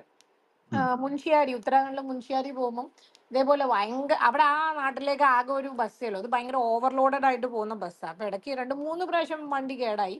അവസാനം ആയപ്പോഴത്തേക്കും ഞങ്ങൾ ആ വണ്ടിയിലുള്ള, ഞാനൊരു പെൺകുട്ടിയുള്ളൂ, ബാക്കി ഒരു 9 പേര് ആണുങ്ങൾ എല്ലാവരും കൂടെ ചേർന്നൊരു ബൊലേറോ വിളിച്ചു പോവാണ്. വരുന്നോന്ന് ചോദിച്ചു. അങ്ങനെ കയറി. അങ്ങനെ കയറി കഴിഞ്ഞപ്പോൾ ഇയാൾ ഇതേപോലെ തോളിൽ കൈയൊക്കെ വെക്കുന്നു. അപ്പൊ ഞാൻ നമ്മൾ ആദ്യമൊക്കെ ഓക്കെ, പിന്നെ നമ്മൾ തട്ടിക്കളഞ്ഞപ്പോൾ പുള്ളിക്കാരൻ്റെ മൂടങ്ങ്, അത്രയും നേരം ഭയങ്കര ഫ്രണ്ട്ലി ആയിരുന്ന ചേട്ടൻ കൈ അങ്ങ് തട്ടി മാറ്റി കഴിഞ്ഞപ്പോൾ പിന്നെ മിണ്ടുന്ന പോലുമില്ല. അങ്ങനെ ഹൽ എന്ന് പറഞ്ഞ സ്ഥലത്ത് ഞാൻ ഇറങ്ങി. വണ്ടിയിൽ എല്ലാവരും എൻ്റെ അടുത്ത് യാത്ര പറഞ്ഞു, ചേട്ടൻ മാത്രമേ യാത്ര പറഞ്ഞില്ല. പിന്നെ അത് കഴിഞ്ഞ് അവിടെ ഒരു 300 രൂപ ഒരു ലോഡ്ജ് കിട്ടി. ആ ലോഡ്ജിൽ താമസിച്ച് ഇതേപോലെ അടുത്ത റൂമിൽ 2 ഡൽഹിയിൽ നിന്നുള്ള 2 മാർക്കറ്റിംഗ് എക്സിക്യൂട്ടീവ്സ് ഉണ്ടായിരുന്നു. അതിലൊരു അവരുടെ അടുത്ത് കുറെ നേരം രാത്രിക്കിനെ സംസാരിച്ചിരുന്നു. അവരെ ഡിന്നറിനൊക്കെ വിളിച്ചു. അവരുണ്ടാക്കിയ ചപ്പാത്തിയും കറിയൊക്കെ കഴിച്ച്. ഒരു ചേട്ടൻ അതിൽ കല്യാണം കഴിഞ്ഞിട്ടില്ലാണ്, അയാളിന്ന് രാത്രി ഡോറിന് തട്ടി വിളിക്കുന്നു. ഇതിനോട് 5 മിനിറ്റ് ഞാനൊന്ന് അകത്ത് വന്ന് സംസാരിച്ചു. ഞാൻ നമുക്ക് പുറത്തിരുന്ന് സംസാരിക്കാം. അങ്ങനെ ഈ പറഞ്ഞ പോലെ പുള്ളിക്കാരന്റെ ആവശ്യം സെക്സ് ആയിരുന്നു. അതിങ്ങനെ സംസാരിച്ച് വന്നു കഴിഞ്ഞപ്പോൾ തന്നെ എനിക്ക് മനസ്സിലായി. അപ്പൊ തന്നെ ഞാൻ ആദ്യം നോക്കി, ഞാൻ ഇരിക്കുന്ന സ്ഥലത്ത് നിന്ന് റൂമിന്റെ ഡോറിലേക്ക് എത്ര ദൂരം ഉണ്ടെന്നാ. വേഗം ഓടിപ്പോയി അകത്ത് കയറി വാതിലടച്ച് ടേബിളെല്ലാം വെച്ചു. എനിക്ക് ഭയങ്കര ടെൻഷനായിരുന്നു, ഇയാളങ്ങനെ തല്ലിപ്പൊളിച്ച് അകത്ത് കയറും. ഒന്നും ഉണ്ടായില്ല. രാത്രി കിടന്നുറങ്ങി. അടുത്ത ദിവസം രാവിലെ മറ്റേ റൂമിൽ മറ്റവരോട് യാത്ര പറഞ്ഞു. ഇയാള് മാത്രം ഒന്നും മിണ്ടുന്നില്ല. അങ്ങനെ ഇതൊക്കെ ചീത്ത മനുഷ്യന്മാരാ. ഇതുപോലെ കുറേ ഉണ്ട്. ഇങ്ങനെ നല്ലതും ചീത്തയും എല്ലാം ചേർന്നിട്ടുള്ള ഒരു അനുഭവമാണ് ഈ ഒരു 12 വർഷത്തെ യാത്രാ അനുഭവം എന്ന് പറയുന്നത്. അത് ഈ തീർച്ചയായിട്ടും പുസ്തകമായിട്ട് ഉടൻ തന്നെ വരട്ടെ. കാര്യം ഇത് ഇത്ര അനുഭവങ്ങൾ നേരിട്ടുള്ള ആണല്ലോ. വളരെ ജീവിതത്തിന്റെ പല വ്യത്യസ്ത മുഖങ്ങളുണ്ടല്ലോ. ആ നേരിട്ടുള്ള ആ, അനുഭവങ്ങൾ. ഇല്ല, ഇത്തരം അനുഭവങ്ങൾക്കൊക്കെ പ്രചോദനമായിട്ടുള്ള ഫാദർ ഇങ്ങനത്തെ ഒറ്റയ്ക്കുള്ള യാത്രകളെ പ്രൊമോട്ട് ചെയ്യോ? അയ്യോ, ഉപ്പ ഉപ്പ ഞാൻ ആദ്യത്തെ യാത്ര എന്ന് പറഞ്ഞാൽ വീട്ടില് കള്ളം പറഞ്ഞിട്ട് ഫ്രണ്ട്സിന്റെ അടുത്ത് ഒരുമിച്ച് പോവാന്ന് പറഞ്ഞിട്ട് പോയത്. അപ്പൊ രാത്രി ഉമ്മ വിളിച്ചിട്ട് ട്രെയിനിൽ ഇരിക്കുമ്പോ എല്ലാവരും ഉറങ്ങിയെന്ന് വെച്ചു. ഞാൻ ചുറ്റിലും നോക്കിയപ്പോ എല്ലാവരും ഉറങ്ങുകയാണ്. ഞാൻ എല്ലാവരും ഉറങ്ങിയെന്ന് പറഞ്ഞു. അപ്പൊ കള്ളം പറഞ്ഞു എന്ന് വെച്ചാൽ ഞാൻ കള്ളം പറഞ്ഞിട്ടില്ല, പക്ഷെ സത്യം ഞാൻ ഒളിച്ചു വെച്ചു. അങ്ങനെ എനിക്ക് ഹംപി പോയപ്പോഴാണ് കയ്യിൽ നിന്ന് പോയത്. ഹംപി പോയപ്പോ എവിടെയാ ഉള്ളതെന്ന് എന്തോ ചോദിച്ചപ്പോ ഞാൻ പറഞ്ഞു നാളെ രാവിലെ ബാംഗ്ലൂർ എത്തുന്നു. ഞാൻ ബാംഗ്ലൂർ പോവാന്ന് പറഞ്ഞിട്ടാ പോയത്. അങ്ങനെ ഉപ്പയ്ക്ക് ഭയങ്കര ടെൻഷനായി. ഞാൻ ബാംഗ്ലൂർ എത്തുന്നവരെ ഉപ്പ ഉറങ്ങിയിട്ടില്ല. പിന്നെ അത് കഴിഞ്ഞ് ഉപ്പ ഓൾമോസ്റ്റ് ഓക്കെ ആയി, പക്ഷെ ഉമ്മ ഭയങ്കര പിണക്കത്തിലായിരുന്നു. അപ്പൊ ഇന്നിപ്പോ ഇവര് ഭയങ്കര സെറ്റപ്പ് ആയിട്ട് എന്റെ മോൾ അപ്പൂപ്പന്താടി അറിയില്ലേ, മറ്റേ പത്രത്തിൽ വന്നിട്ടുണ്ട്, ന്യൂസിൽ വന്നിട്ടുണ്ട് എന്നൊക്കെ പറയും. പക്ഷെ അന്ന് ഈ ഒരു റെക്കഗ്നീഷൻ കിട്ടാൻ വേണ്ടിയിട്ട് ഓൾമോസ്റ്റ് ഒരു 3 years എടുത്തു. പിന്നെ ജോലി വിട്ട് എന്ന് പറഞ്ഞപ്പോൾ ഉമ്മയ്ക്ക് ഭയങ്കര വിഷമായിരുന്നു. ആ സമയത്ത് ഞങ്ങൾ വാടക വീട് നിന്നൊക്കെ മാറി സ്വന്തം വീട് എടുക്കാൻ നിൽക്കുകയായിരുന്നു. പക്ഷെ അതെല്ലാം സ്വന്തമായിട്ട് വീടൊക്കെ ആയി കഴിഞ്ഞപ്പോൾ ഉമ്മ ഇപ്പൊ കുഴപ്പമില്ല, ഹാപ്പിയാണ്. പക്ഷെ ഉപ്പയ്ക്ക് എല്ലാം ഒന്നും കാണാൻ പറ്റിയില്ല. പക്ഷെ എനിക്കറിയാം ഉപ്പ ഭയങ്കര പ്രൗഡായിരുന്നു. ലൈക്ക് പണ്ട് മുതലേ എന്നെ ഒരു ആൺകുട്ടിയെ പോലെ വളർത്തി, എല്ലാ ഫ്രീഡവും തന്ന കാര്യങ്ങളൊക്കെ ചെയ്ത്.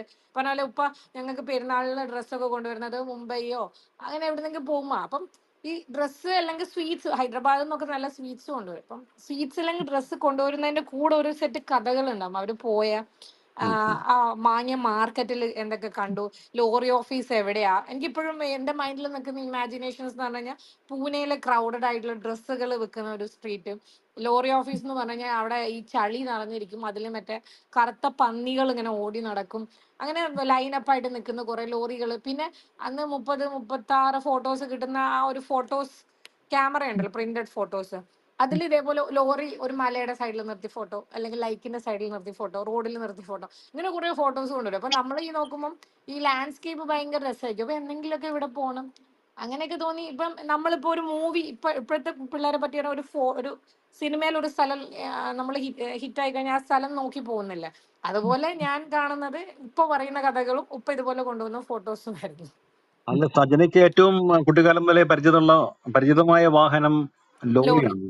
ഈ അതെ അതെ. യാത്രകളിൽ എവിടെയെങ്കിലും ലോറിയിൽ കയറി പോയിട്ടുണ്ടോ? ലോറിയിൽ 1 day ട്രിപ്പ് ഒക്കെ ഉപ്പ ഈ മണല് വാരാൻ അങ്ങനെയൊക്കെയുള്ള ട്രിപ്പിനൊക്കെ കൊണ്ടുപോകും. പക്ഷെ അത് ഭയങ്കര ബോറിംഗ് ആണ്, കാരണം ഇവർക്ക് ലോഡ് ആവുന്നവരെ വെയിറ്റ് ചെയ്യണം. അപ്പൊ ഉപ്പ പറയും ഇങ്ങനെയുള്ള നീയാണോ ലോങ് ട്രിപ്പിന് വരുന്നത്? അപ്പൊ ലോങ് ട്രിപ്പ് പെൺകുട്ടികളെ കൊണ്ട് പോകാൻ പറ്റില്ല, സേഫ് അല്ല എന്ന് പറഞ്ഞിട്ട് അങ്ങനെ ഉപ്പ കൊണ്ടുപോകില്ല. പിന്നെ പോസിബിൾ ആയിട്ട് നാട്ടിൽ കറങ്ങുന്നത് ഞങ്ങളുടെ കാറ് ഞങ്ങളുടെ ലോറി ആയിരുന്നു. അപ്പൊ ഞാൻ +2 പഠിക്കുന്ന സമയത്ത് ചുമ്മാ ഒരു ദിവസം ഉപ്പയുടെ അടുത്താണ് ഉപ്പ എല്ലാവരെയും വിളിക്കാൻ കാറിലൊക്കെ അവരുടെ ആളുകൾ വരുന്നത്, നമുക്ക് 10-15 ലക്ഷമുള്ള ഒരു ലോറി ഇല്ലേ, ഒരു ദിവസം ഉപ്പ എന്നെ ലോറിയിൽ പിക്ക് ചെയ്യാൻ വരണം എന്നാണ്. അങ്ങനെ ഞാൻ MES വിമൻസ് കോളേജ് കോഴിക്കോട്, ഞാനിങ്ങനെ ഇറങ്ങി വരുന്ന സമയത്ത് അതിന്റെ ഇടത് ഭാഗത്ത്, ഇപ്പൊ എനിക്ക് അറിഞ്ഞൂടെ അവിടെ പെട്രോൾ പമ്പ് ഉണ്ടോന്ന്, ഇടത് ഭാഗത്തുണ്ട് ഉപ്പയുടെ ലോറിയിലെ ക്ലീനർ മജീദ് അറിയോ, കുഞ്ഞു, എന്നെ വീട്ടിൽ നിന്ന് വിളിക്കുന്ന കുഞ്ഞു കുഞ്ഞു എന്ന് വിളിച്ചു. അപ്പൊ ഞാൻ ആരാ, ഉപ്പ വന്നിട്ടുണ്ട് വണ്ടിയിൽ കയറാറോ. അപ്പൊ ഞാൻ ചുമ്മാ പറഞ്ഞതാണ്. അപ്പൊ ഉപ്പ ഭയങ്കര സെറ്റപ്പിലല്ലേ, മറ്റേ വരുന്ന വഴിയിലൊക്കെ ലോറി അങ്ങ് നിർത്തി. അപ്പൊ നമുക്ക് ലോറിയിൽ കയറാൻ നമ്മൾ ട്രെയിൻഡ് ആണ്, ടയറിലേക്ക് ചവിട്ടി മുകളിൽ ചവിട്ടി കയറാം. അപ്പൊ എല്ലാവർക്കും ഒരു അത്ഭുതമായിരുന്നു. അപ്പൊ ഞാൻ കയറി പോയി. അടുത്ത ദിവസം മുതൽ ക്ലാസ്സിലൊക്കെ സജിന ഇന്നലെ ലോറിയിലാണോ പോയത്? അപ്പൊ ഞാൻ പറഞ്ഞ അതെ, ഉപ്പയുടെ ലോറിയാണെന്നാണ്. അങ്ങനെ ഞാൻ ചുമ്മാ പറഞ്ഞത്. അങ്ങനെ ഒരു ദിവസം ഉപ്പ ലോറി എടുത്തു വന്നു. ഞങ്ങളുടെ കാർ ലോറിയായിരുന്നു. ആദ്യമായിട്ട് ബാക്കി യാത്രകളിൽ എവിടെങ്കിലും ലോറിയിൽ പോയിട്ടുണ്ടോ? ഈ പറഞ്ഞ നോർത്ത് ഈസ്റ്റിലോ അങ്ങനെ ഇല്ല ഇല്ല, ഏതെങ്കിലും അങ്ങനെ ഇന്ത്യക്കകത്ത്? ഇല്ല ഞാൻ പറയാം ലോങ് ട്രിപ്പിന് കൊണ്ടുപോയില്ല, കാരണം ഈ സ്റ്റേ അതൊന്നും അത് ഞാൻ സേഫ് പറഞ്ഞ അല്ല. ഉപ്പയുടെ ലോറിയിലല്ല. നമ്മളിപ്പോ യാത്രകളിൽ ഇപ്പം സ്വന്തമായിട്ട് സ്വന്തമായി ബസ്സിൽ കയറിപ്പോയി അല്ലെങ്കിൽ ജീപ്പിൽ കയറിപ്പോയി അതേപോലെ എവിടെങ്കിലും സ്ഥലത്ത് അല്ല, ലോറിയിൽ പോയി. ഞാൻ പറഞ്ഞ നോർത്ത് ഈസ്റ്റിലൊക്കെ പോയിട്ടുണ്ട്. ഞാൻ ഒറ്റയ്ക്ക് പോകുന്നതൊക്കെ ഇതുപോലത്തെ പബ്ലിക് ട്രാൻസ്പോർട്ടേഷനിൽ കയറി, പക്ഷെ ലോറിയിൽ ഇതുവരെ കയറിയിട്ടില്ല. കാരണം എന്തോ എനിക്ക് ഇത്തിരി സേഫ്റ്റി കൺസേൺ ആണ്. ഉപ്പ അങ്ങനെ പറഞ്ഞുകൊണ്ട് അങ്ങനെയല്ല. പിന്നെ ഉം, ഉം, ഉം. ആം, എനിക്ക് തോന്നുന്നു മുൻഷ്യാരിയിൽ നിന്നാണ് തോന്നുന്നു ഞാൻ വരുന്ന സമയത്ത് ഇതുപോലെ അവിടുത്തെ ആർമി അവിടെ ഒരു ഓഫീസർ ഉണ്ടായിരുന്നു, ഒരു മലയാളി ചേട്ടനായിരുന്നു.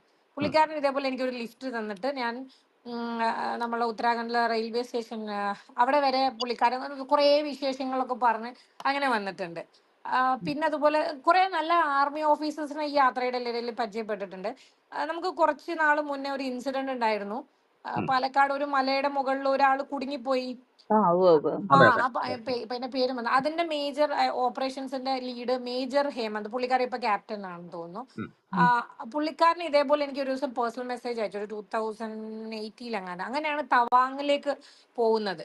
അപ്പം ഉം, അന്ന് അവരുടെ അവരെന്നെ ഹോസ്റ്റ് ആക്കി, സോറി അവരുടെ ഗസ്റ്റ് ആയിരുന്നു ഞാൻ. ഉം, ഉം. അങ്ങനെ ഉം. അതൊരു ഇവരുടെ വണ്ടിയിലാണ് ഞാൻ പോയത്. അങ്ങനെ അങ്ങനെ കുറച്ച് ഇതുണ്ട്. ഞാൻ ഒറ്റയ്ക്ക് പോകുന്ന യാത്രകളൊക്കെ ഇതുപോലെ ആരുടെയും കൂടെ എന്തെങ്കിലും കയറി അങ്ങനെ പോവുക ചെയ്യുക. നമ്മൾ ഗ്രൂപ്പിന്റെ കൂടെ പോകുമ്പോൾ അവർക്കൊരു വണ്ടി അവരെ മൊത്തം സേഫ് സെറ്റപ്പ് ആക്കിയിട്ടാണ് പോകുന്നത്. ഒറ്റയ്ക്കുള്ള യാത്രകളൊന്നും ഒരു പ്ലാനും ഇല്ല. Up and down ticket book ചെയ്യും, അവിടെ ചെന്ന് ലോക്കൽസിന്റെ അടുത്തൊക്കെ ചോദിച്ച് എങ്ങനെ എങ്ങോട്ട് പോകണം എന്നൊക്കെ നോക്കി ഇതുപോലെ ഒക്കെയുള്ള യാത്രകളാണ്. സജന കോഴിക്കോട് ബേസ്ഡ് പോലുള്ള ഒരു ആണോ? സ്ഥലത്ത് നിന്നാണല്ലോ സജന വരുന്നത്. അപ്പോ ആ. കോഴിക്കോട് സ്ത്രീകൾ ഒരു യാത്രയും ചെയ്യാത്ത ഒരു കാലം ഉണ്ടായിരുന്നു. ഇപ്പോ ധാരാളമായിട്ട് മലപ്പുറത്തുനിന്നും കോഴിക്കോടുനിന്നും ഒക്കെ യാത്രികരായിട്ടുള്ള സ്ത്രീ സംഘങ്ങൾ ഒറ്റയ്ക്ക് പോകുന്നവരൊക്കെ ഉണ്ട്. പക്ഷെ അന്ന് കാലത്ത് ആദ്യമായിട്ട് ഈ അപ്പൂപ്പൻ താടി ഫോം ചെയ്യുന്ന സമയത്ത് ഇതുവരെ ജീവിതത്തിൽ അങ്ങനെ ഒറ്റയ്ക്ക് യാത്ര ചെയ്യാത്ത ആളുകളുടെ ഒരു എക്സൈറ്റ്മെന്റ് ഒക്കെ കാണാൻ ഇട വന്നിട്ടുണ്ടാവുമല്ലോ. അതെങ്ങനെയാണ് അത് ഫീൽ ചെയ്തത്? ഒരുപാട് പേരുണ്ട്. ഇപ്പൊ കഴിഞ്ഞ ദിവസം എന്തോ ഒന്ന് ഷെയർ ചെയ്തപ്പോ പറഞ്ഞു ചിലര്, അതായത് ഈ യാത്രാ മാഗസിനിലോ എന്തെങ്കിലും പുസ്തകത്തിന്റെ ചട്ടയിലും മാത്രം എന്തെങ്കിലും ചിത്രങ്ങൾ കണ്ട് ഇതൊന്നും എനിക്ക് ഒരിക്കലും കാണാൻ പറ്റില്ല എന്ന് വിചാരിച്ചിരുന്ന ഒരുപാട് പേരുടെ ആ ഒരു സ്വപ്നം ഉണ്ടല്ലോ, നമുക്കത് അച്ചീവ് ചെയ്ത് കൊടുക്കാൻ അവരെ ഹെൽപ്പ് ചെയ്യാൻ പറ്റി. അങ്ങനെയുള്ള ഒരു ലേഡി നമ്മുടെ കൂടെ ബഡ്ഡി ആയിട്ട് വന്നിട്ട് ഇന്നിപ്പോ ആ ഫുഡ് വാക്കിന് പോയിട്ടുണ്ട്, കോഴിക്കോട് ഫുഡ് വാക്ക്. പുള്ളിക്കാരി നമ്മുടെ കൂടെ 100-ൽ കൂടുതൽ യാത്രകൾ ചെയ്യിപ്പിക്കുകയും ചെയ്തിട്ടുള്ള ആളാണ്. അപ്പം അങ്ങനെ ഒരുപാട് പേരുണ്ട്. ഗണ്ടിക്കോട്ട സൺറൈസ് കണ്ട് കോട്ടയത്തുള്ള ഒരു മായ ചേച്ചി ഓടി വന്ന് കെട്ടിപ്പിടിച്ച് ഉമ്മ വന്നിട്ടുണ്ട്. ഇപ്പൊ കഴിഞ്ഞ ആഴ്ച പോയതില് ഈ ഇന്ദു ടീച്ചർ, നമ്മളെ 72 വയസ്സുള്ളതാണ് പുള്ളിക്കാരി. ഒരുപാട് യാത്ര ചെയ്തിട്ടുള്ള ഒരു സ്ത്രീയാണ്, ക്യാമ്പിങ് കാര്യങ്ങളൊക്കെ ആയിട്ട്. അപ്പൊ പുള്ളിക്കാരി ഒക്കെ നമ്മൾ ഭയങ്കര സന്തോഷമായിട്ട് അവസാനം നമ്മൾ ലേമൂർ ബീച്ചിൽ, ഇവിടെ തിരുവനന്തപുരത്ത് ലേമൂർ ബീച്ചിൽ പോയിട്ട് എല്ലാവരും കുറെ നേരം ചില്ല് ചെയ്ത് ഒരു 1/2-3/4 മണിക്കൂർ സൺസെറ്റ് വരെ എല്ലാവരും അവരുടെ കഥകളൊക്കെ പറഞ്ഞ് ഷെയർ ചെയ്തിരുന്നു. അപ്പം ഇതില് നമ്മൾ ഒരു ബിസിനസ് പോലെ ഇത് കൊണ്ടുപോവുക എന്നുള്ളതിലുപരി ഇതില് നമുക്ക് ഇഷ്ടമുള്ള ജോലി ചെയ്യുക എന്നുള്ളതാണല്ലോ. അപ്പൊ അതില് നമുക്ക് ഈ 10,000 അല്ലെങ്കിൽ 11,000 പെണ്ണുങ്ങൾ എന്ന് പറഞ്ഞു കഴിഞ്ഞാൽ ഇവരെല്ലാം ഇൻഡിവിജ്വലി ഓരോ സ്റ്റോറീസ് ആണ്. പലരുടെയും സർവൈവൽ സ്റ്റോറീസ് ഡിഫറെന്റ് ആണ്. ചിലര് അങ്ങനെ ഭയങ്കര രസമാണ് ഇവരുടെ കഥകളൊക്കെ കേൾക്കുക. അപ്പം ചിലര് നമ്മുടെ കൂടെ ഇപ്പൊ ട്രാവൽ ചെയ്യുന്നില്ലെങ്കിൽ പോലും അവരുടെ എന്തെങ്കിലും ലൈഫിലെ മൊമെന്റ്സ് അല്ല അച്ചീവ്മെന്റ്സ് ഒക്കെ വിളിച്ച് പറയും. അവർക്കൊരു സന്തോഷമാണ്, നമുക്കത് കേൾക്കുമ്പോൾ നമ്മൾ something important in their life എന്ന് നമുക്കും തോന്നും. അങ്ങനെ ഈ വീട്ടില് ഇപ്പോ ഫാദർ യാത്രയോട് ഒരു താല്പര്യമുള്ള ഒരാളായിരുന്നു. ആ പിന്നീട് സ്പൗസിന്റെ ഒക്കെ സമീപനം എങ്ങനെയാണ്, അല്ലെങ്കിൽ ഇൻലോസ് എങ്ങനെയാണ് ഇതിനെ സമീപിച്ചത്? ഇല്ലോസിന്റെ പുച്ഛമാണ്. അങ്ങനെയല്ല, എൻ്റെ അടുത്ത് എനിക്കിപ്പോഴും ഓർമ്മ, ആ സ്ഥലത്തിന്റെ പേരൊക്കെ പറഞ്ഞു. ഒരു ദിവസം റാമന്റെ അപ്പയും അമ്മയും വന്ന് വീട്ടിലിരുന്ന് ഇപ്പൊ എൻ്റെ അടുത്ത് ഇങ്ങനെ അമ്മ ഇങ്ങനെ കുറച്ച് ഒരു കൊല്ലംകാരാണ്, കുറച്ച് ട്രോൾ ചെയ്യുന്ന പോലെ കൂട്ടത്തിലാണ്. അപ്പം അമ്മ ഇങ്ങനെ വന്നിരുന്നു പറഞ്ഞു, നീ വലിയ യാത്രക്കാരിയല്ലേ നമ്മള, നീ അവരിങ്ങനെ കൊല്ലത്തുള്ള ഏതൊക്കെയോ 2 നീ അവിടെ പോയിട്ടുണ്ടോ, മറ്റേ കുളം കണ്ടിട്ടുണ്ടോ, ഈ പള്ളി കണ്ടിട്ടുണ്ടോ? ഞാൻ പറഞ്ഞു ഇല്ല. പിന്നെ നീ എന്ത് ട്രാവലറാണ്. അതാണ് അവരുടെ മോഡ്. പക്ഷെ അങ്ങനെ കുഴപ്പമില്ല, അവർക്കൊക്കെ പോകണമെന്നുണ്ട്. പക്ഷെ റാമിന്റെ അപ്പയ്ക്കാണെങ്കിൽ വയ്യാത്ത ആളാണ്, അപ്പൊ തണുപ്പ് പറ്റില്ല. അങ്ങനെ നമ്മളടുത്ത് അങ്ങനെ ഇത് ചെയ്യരുത് അങ്ങനെയൊന്നുമില്ല, അവർക്ക് സന്തോഷമാണ്. ഇപ്പൊ നമ്മൾ ഇതേപോലെ എന്തെങ്കിലും പ്രോഗ്രാം ഒക്കെ വരുമ്പോൾ കോളനിയിലെ ആളുകളെ മുഴുവൻ വിളിച്ച് കാണിപ്പിച്ചു കൊടുക്കും, അങ്ങനെയൊക്കെ ഉള്ളൊരു ഇതാണ്. ബേസിക്കലി ഒരു സോഫ്റ്റ്വെയർ എഞ്ചിനീയർ അല്ലേ? എവിടെയാണ് പഠിച്ചത്? പിന്നെ എങ്ങനെയാണ് ഈ യാത്രകളിലേക്ക് പൂർണ്ണമായും ശ്രദ്ധ കേന്ദ്രീകരിച്ചത്? ഞാൻ ഡിപ്ലോമ ആയിരുന്നു സോഫ്റ്റ്വെയർ എഞ്ചിനീയറിംഗിൽ. അപ്പം അത് പഠിച്ചത് ട്രിവാൻഡ്രത്ത് തന്നെയായിരുന്നു. അത് കഴിഞ്ഞ് ജോലി ചെയ്യാൻ തുടങ്ങി. ഓൾമോസ്റ്റ് 11 ഇയേഴ്സ് വർക്ക് ചെയ്തിട്ടുണ്ട്. അതിൽ 7 വർഷം മുന്നെയാണ് ജോലി റിസൈൻ ചെയ്യുന്നത്. ആക്ച്വലി ഫുൾ ടൈം ട്രാവലർ ആവുക എന്നുള്ള ഒരു ഉദ്ദേശത്തിലല്ല റിസൈൻ ചെയ്തെടുക്കുന്നത്. ജോലി മടുത്തിട്ടാണ്. കുറച്ച് കമ്പനിയിൽ കുറച്ച് പൊളിറ്റിക്സും ഇഷ്യൂസ് ഒക്കെ ആയി ഒരു 2-3 മാസം ആലോചിച്ചിട്ടാണ് ഈ ഒരു തീരുമാനം എടുക്കുന്നത്. അപ്പൊ അന്നൊക്കെ അപ്പൂപ്പന്താടിക്ക് മാസത്തിൽ 1-2 യാത്രകൾ എന്നൊക്കെ ഉള്ളായിരുന്നു. അപ്പൊ നമുക്ക് പിന്നെ ഫുൾ സോഴ്സ് ഓഫ് ഇൻകം വേറെ ഒന്നും ഇല്ലാത്തതായപ്പോൾ നമ്മൾ ട്രിപ്പുകളുടെ എണ്ണം കൂട്ടി, പിന്നെ ബഡീസ് വരുന്നു, അങ്ങനെയാണ് ഫുൾ ടൈം ഇതിലേക്ക് വരുന്നത്. ഓക്കെ, അങ്ങനെ പറയൂ. അങ്ങനെ ഇപ്പം അവസാനം സോഫ്റ്റ്വെയർ എഞ്ചിനീയറിംഗ് എന്ന ജോബ് യാത്ര പറഞ്ഞു. എന്നിട്ട് ഈ പറഞ്ഞ പോലെ ഇപ്പം 7 വർഷമായി ജോലി റിസൈൻ ചെയ്തിട്ട്. ഇപ്പൊ 7 വർഷം ഫുള്ളായിട്ട് ഇപ്പം അപ്പൂപ്പന്താടിയിൽ തന്നെയാണ്. പൂർണ്ണമായും യാത്രാ സംഘത്തിനോടൊപ്പം തന്നെയാണ് അല്ലേ അതെ. ഉള്ളത്? ഓക്കെ. അപ്പൊ ഇതിലുള്ള ഈ പിന്നെ കൂടെ പോയിട്ടുള്ള യാത്രികർ താങ്കളെ പോലെ തന്നെ അനുഭവങ്ങൾ എഴുതി വെച്ച് ഷെയർ ചെയ്ത്, അല്ലെങ്കിൽ ബാക്കി ട്രാവൽ പ്രസിദ്ധീകരണങ്ങൾ എഴുതുന്ന ആൾക്കാരൊക്കെ ഉണ്ടോ കൂടെ? അങ്ങനെ ആരൊക്കെയോ ഉണ്ട്. ഇപ്പൊ റാൻഡംലി എനിക്കിപ്പോ പേഴ്സണലി അറിയുന്നതല്ല, നമ്മൾ കൂടെ പോകുന്ന ചിലരിപ്പോ ഇന്നിപ്പം ചിലർ എഴുതിയിട്ട് നമുക്ക് ഹാൻഡ് റിട്ടൺ ആയിട്ടൊക്കെ തരും. ചിലർ നമുക്കത് ഫേസ്ബുക്കിൽ എഴുതിയിട്ട് ഷെയർ ചെയ്യും. ബുക്കായിട്ട് ചെയ്ത് അങ്ങനെ പ്രസിദ്ധീകരണങ്ങൾ ഓർമ്മയില്ല. അപ്പൊ മിക്ക ആളുകളും ഇപ്പൊ ഈ മാഗസിൻസിലാണ് എഴുതുന്നത്. മറ്റേ ട്രാവലർ ഉണ്ടല്ലോ, മനോരമ ട്രാവലർ അല്ലെങ്കിൽ മാതൃഭൂമി യാത്ര, അതിലൊക്കെ ആയിരിക്കും വരുന്നത്. അല്ലാതെ എനിക്കിപ്പോ പെട്ടെന്ന് ഓർമ്മ കിട്ടുന്ന അങ്ങനെ ഒന്നുമില്ല. നമ്മളെല്ലാ യാത്രികരോടും ചോദിക്കുന്ന ഒരു ചോദ്യമുണ്ട്. അത് ഈ പോകുന്ന സ്ഥലങ്ങളിലെ നമുക്ക് മനസ്സിൽ തങ്ങി നിൽക്കുന്ന അല്ലെങ്കിൽ ഏറ്റവും ഇഷ്ടപ്പെട്ട വിഭവങ്ങളുണ്ടല്ലോ, പ്രത്യേകിച്ച് അത് മിക്കവാറും തദ്ദേശീയമായിട്ടുള്ള ഏതെങ്കിലും ഒരു സ്പെഷ്യൽ വിഭവമായിരിക്കും. അങ്ങനെയുള്ള ഏതെങ്കിലും ഇന്ത്യക്കകത്തോ പുറത്തോ ഒക്കെയുള്ള വിഭവങ്ങളെ കുറിച്ച് പറയാൻ പറ്റുമോ? പ്രത്യേകിച്ച് വിഭവങ്ങളെ കുറിച്ച് പറയാം. എനിക്ക് ഫുഡ് ഭയങ്കര ഇഷ്ടമുള്ള കൂട്ടത്തിലാണ്. പക്ഷെ ഇതേപോലെ നാഗാലാൻഡ് പോകുന്ന സമയത്ത് അവിടെ ഞാൻ ആ സമയത്തൊക്കെ വെജിറ്റേറിയൻ ആയിരുന്നു. അപ്പൊ ആളുകൾ പറഞ്ഞു അവിടെ പോയി കഴിഞ്ഞാൽ നോൺ വെജ് കഴിക്കേണ്ടി വരും എന്നൊക്കെ പറഞ്ഞ് പോയിട്ട് അവിടുത്തെ കൊനോമ എന്ന് പറഞ്ഞൊരു വില്ലേജിൽ പോയിട്ട് അവരുടെ ലോക്കൽ ഫുഡ് കഴിച്ചിട്ടുണ്ട്. അതായത് റൈസ്, പിന്നെ നമ്മുടെ മത്തനില വെച്ചിട്ടുള്ള ഒരു കറി, പിന്നെ അവിടുത്തെ ഒരു ലോക്കൽ വൈൻ ഉണ്ടായിരുന്നു. ഇത് എനിക്ക് തോന്നുന്നു എൻ്റെ ഓർമ്മയിൽ ഇപ്പം നാവിൽ നിൽക്കുന്ന ഒരു രുചി അതാണ്. ഭയങ്കര നല്ല രസമുള്ള ഒരു കറിയായിരുന്നു. അപ്പൊ ഞാൻ അന്ന് അത് ഫോട്ടോ എടുത്ത് സോഷ്യൽ മീഡിയയിൽ ഇട്ടു. ഞാൻ പറഞ്ഞു, എല്ലാവരും പറഞ്ഞു ഇവിടെ നോൺ വെജ് മാത്രമേ ഉള്ളൂ, പക്ഷെ ഇവിടെ നല്ല വെജിറ്റേറിയൻ കറികൾ ഉണ്ട്. അപ്പൊ അങ്ങനെ അതെനിക്ക് ഓർമ്മയിൽ നിൽക്കുന്ന ആ ഒരു നോർമൽ ഒരു കൊനോമ എന്ന് പറഞ്ഞാൽ ഏഷ്യയിലെ തന്നെ ഫസ്റ്റ് ഗ്രീൻ വില്ലേജ് ആണ്. ഒരു മലയുടെ മുകളിൽ ഒരു 1500ഓളം ആളുകൾ താമസിക്കുന്ന ഒരു ചെറിയ വില്ലേജ്. അവിടുത്തെ ഒരു ചെറിയ ഹോം സ്റ്റേയിലാണ് നിന്നത്. അപ്പൊ അവിടുത്തെ ചേച്ചി ആണ് ഉണ്ടാക്കി തന്നത്. പിന്നെ അവിടെ ഒരു റൈസ് സൂപ്പ് ഉണ്ടായിരുന്നു. റൈസ് സൂപ്പ് എന്ന് പറഞ്ഞാൽ അതൊരു നമുക്ക് ഇവിടെ നാട്ടിൽ കാണാം, അതിന്റെ പേര് മറന്നു, ഒരു വെള്ളക്കുരു പോലെ ആയിട്ട് ചിലപ്പോൾ കാട്ടുചെടികൾ പോലെ ഉണ്ടാവുന്ന അത് അവര് റൈസ് സൂപ്പ് പോലെ ഉണ്ടാക്കി തന്നിരുന്നു. അതൊരു ഭയങ്കര ടേസ്റ്റി ആയിട്ടുള്ള സെറ്റപ്പ് ആയിരുന്നു. അതെനിക്ക് ഓർമ്മയിൽ നിൽക്കുന്ന ഒരു ഭക്ഷണം, ഒരു രുചി എന്ന് പറയുന്നത് അതാണ്. അതുപോലെ വളരെ നമുക്ക് കേരളീയർക്ക് വളരെ വിചിത്രം എന്ന് തോന്നാവുന്ന ചില ആഹാരക്രമങ്ങളുള്ള സ്ഥലങ്ങളുണ്ടല്ലോ. അങ്ങനെ ചോദിക്കുകയാണെങ്കിൽ എല്ലാരും പറയുന്നത് മീൻസ് നാഗാലാൻഡിലെ ആളുകൾ പട്ടികളെ തിന്നും, പൂച്ചകളെ തിന്നും, ഇതൊക്കെയാണ്. പക്ഷെ അത് നമ്മൾ ഇവിടെ ബീഫും ചിക്കനൊക്കെ കഴിക്കും പോലെ അവർ കഴിക്കുന്ന ഒരു നോൺ വെജ്, അത് എല്ലാ ദിവസമൊന്നും കഴിക്കില്ല. അത് വേണ്ടവർ കഴിക്കുന്ന, എല്ലാവരും അതൊന്നും കഴിക്കില്ല.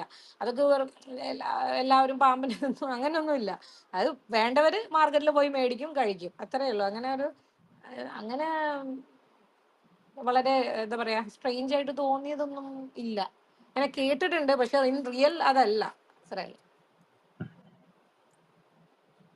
ചോദ്യങ്ങൾ നമ്മൾ രണ്ടുപേരും മാറി മാറി ചോദിച്ചുകൊണ്ടിരിക്കുകയാണ്. മാത്രമല്ല രണ്ടാമത്തെ ഗസ്റ്റിന് ഇതിൽ പങ്കെടുക്കാൻ പറ്റുന്നില്ല. മായക്ക് ഇതിൽ പങ്കെടുക്കാൻ പറ്റുന്നില്ല. ഞങ്ങൾ ട്രൈ ചെയ്തോണ്ടിരിക്കുകയായിരുന്നു. അതാണ് ഒരു പ്രശ്നം വന്നത്. നമ്മൾ ഈ പരമ്പരയിലെ ഇപ്പം 43 അധ്യായങ്ങളിലും ഇങ്ങനെ സജ്ജനയെ പോലെ വളരെ വ്യത്യസ്തമായ രീതിയിൽ യാത്ര ചെയ്യുന്ന ഒട്ടേറെ പേർ വന്നിട്ടുണ്ട്. അപ്പൊ ഇങ്ങനെ ഈ യാത്രകളിലെ ഒരു വൈവിധ്യം എന്ന് പറയുന്ന അമ്പരപ്പിക്കുന്നതാണ് തിരിച്ച്. അതെ. സജന ഇന്റർനാഷണൽ ട്രിപ്പുകൾ പ്ലാൻ ചെയ്തിട്ടില്ലേ സജന? അത് എങ്ങനെയാണ്? എവിടെയൊക്കെയാണ് പോയിട്ടുള്ളത്?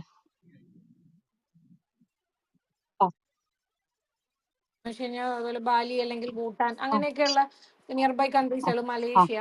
പക്ഷെ പിന്നെ പോയിട്ടുള്ള UK ആണ്. UK മൊത്തം കറങ്ങിയിട്ടുണ്ട്, നോർത്ത് ആൻഡ് സൗത്ത്. പിന്നെ അവിടുന്ന് മൊറോക്കോ പോയിട്ടുണ്ട്, സ്കോട്ട്ലാൻഡ്. ഇതൊക്കെയാണ് വിദേശ രാജ്യങ്ങൾ എന്ന് പറയുന്നത്.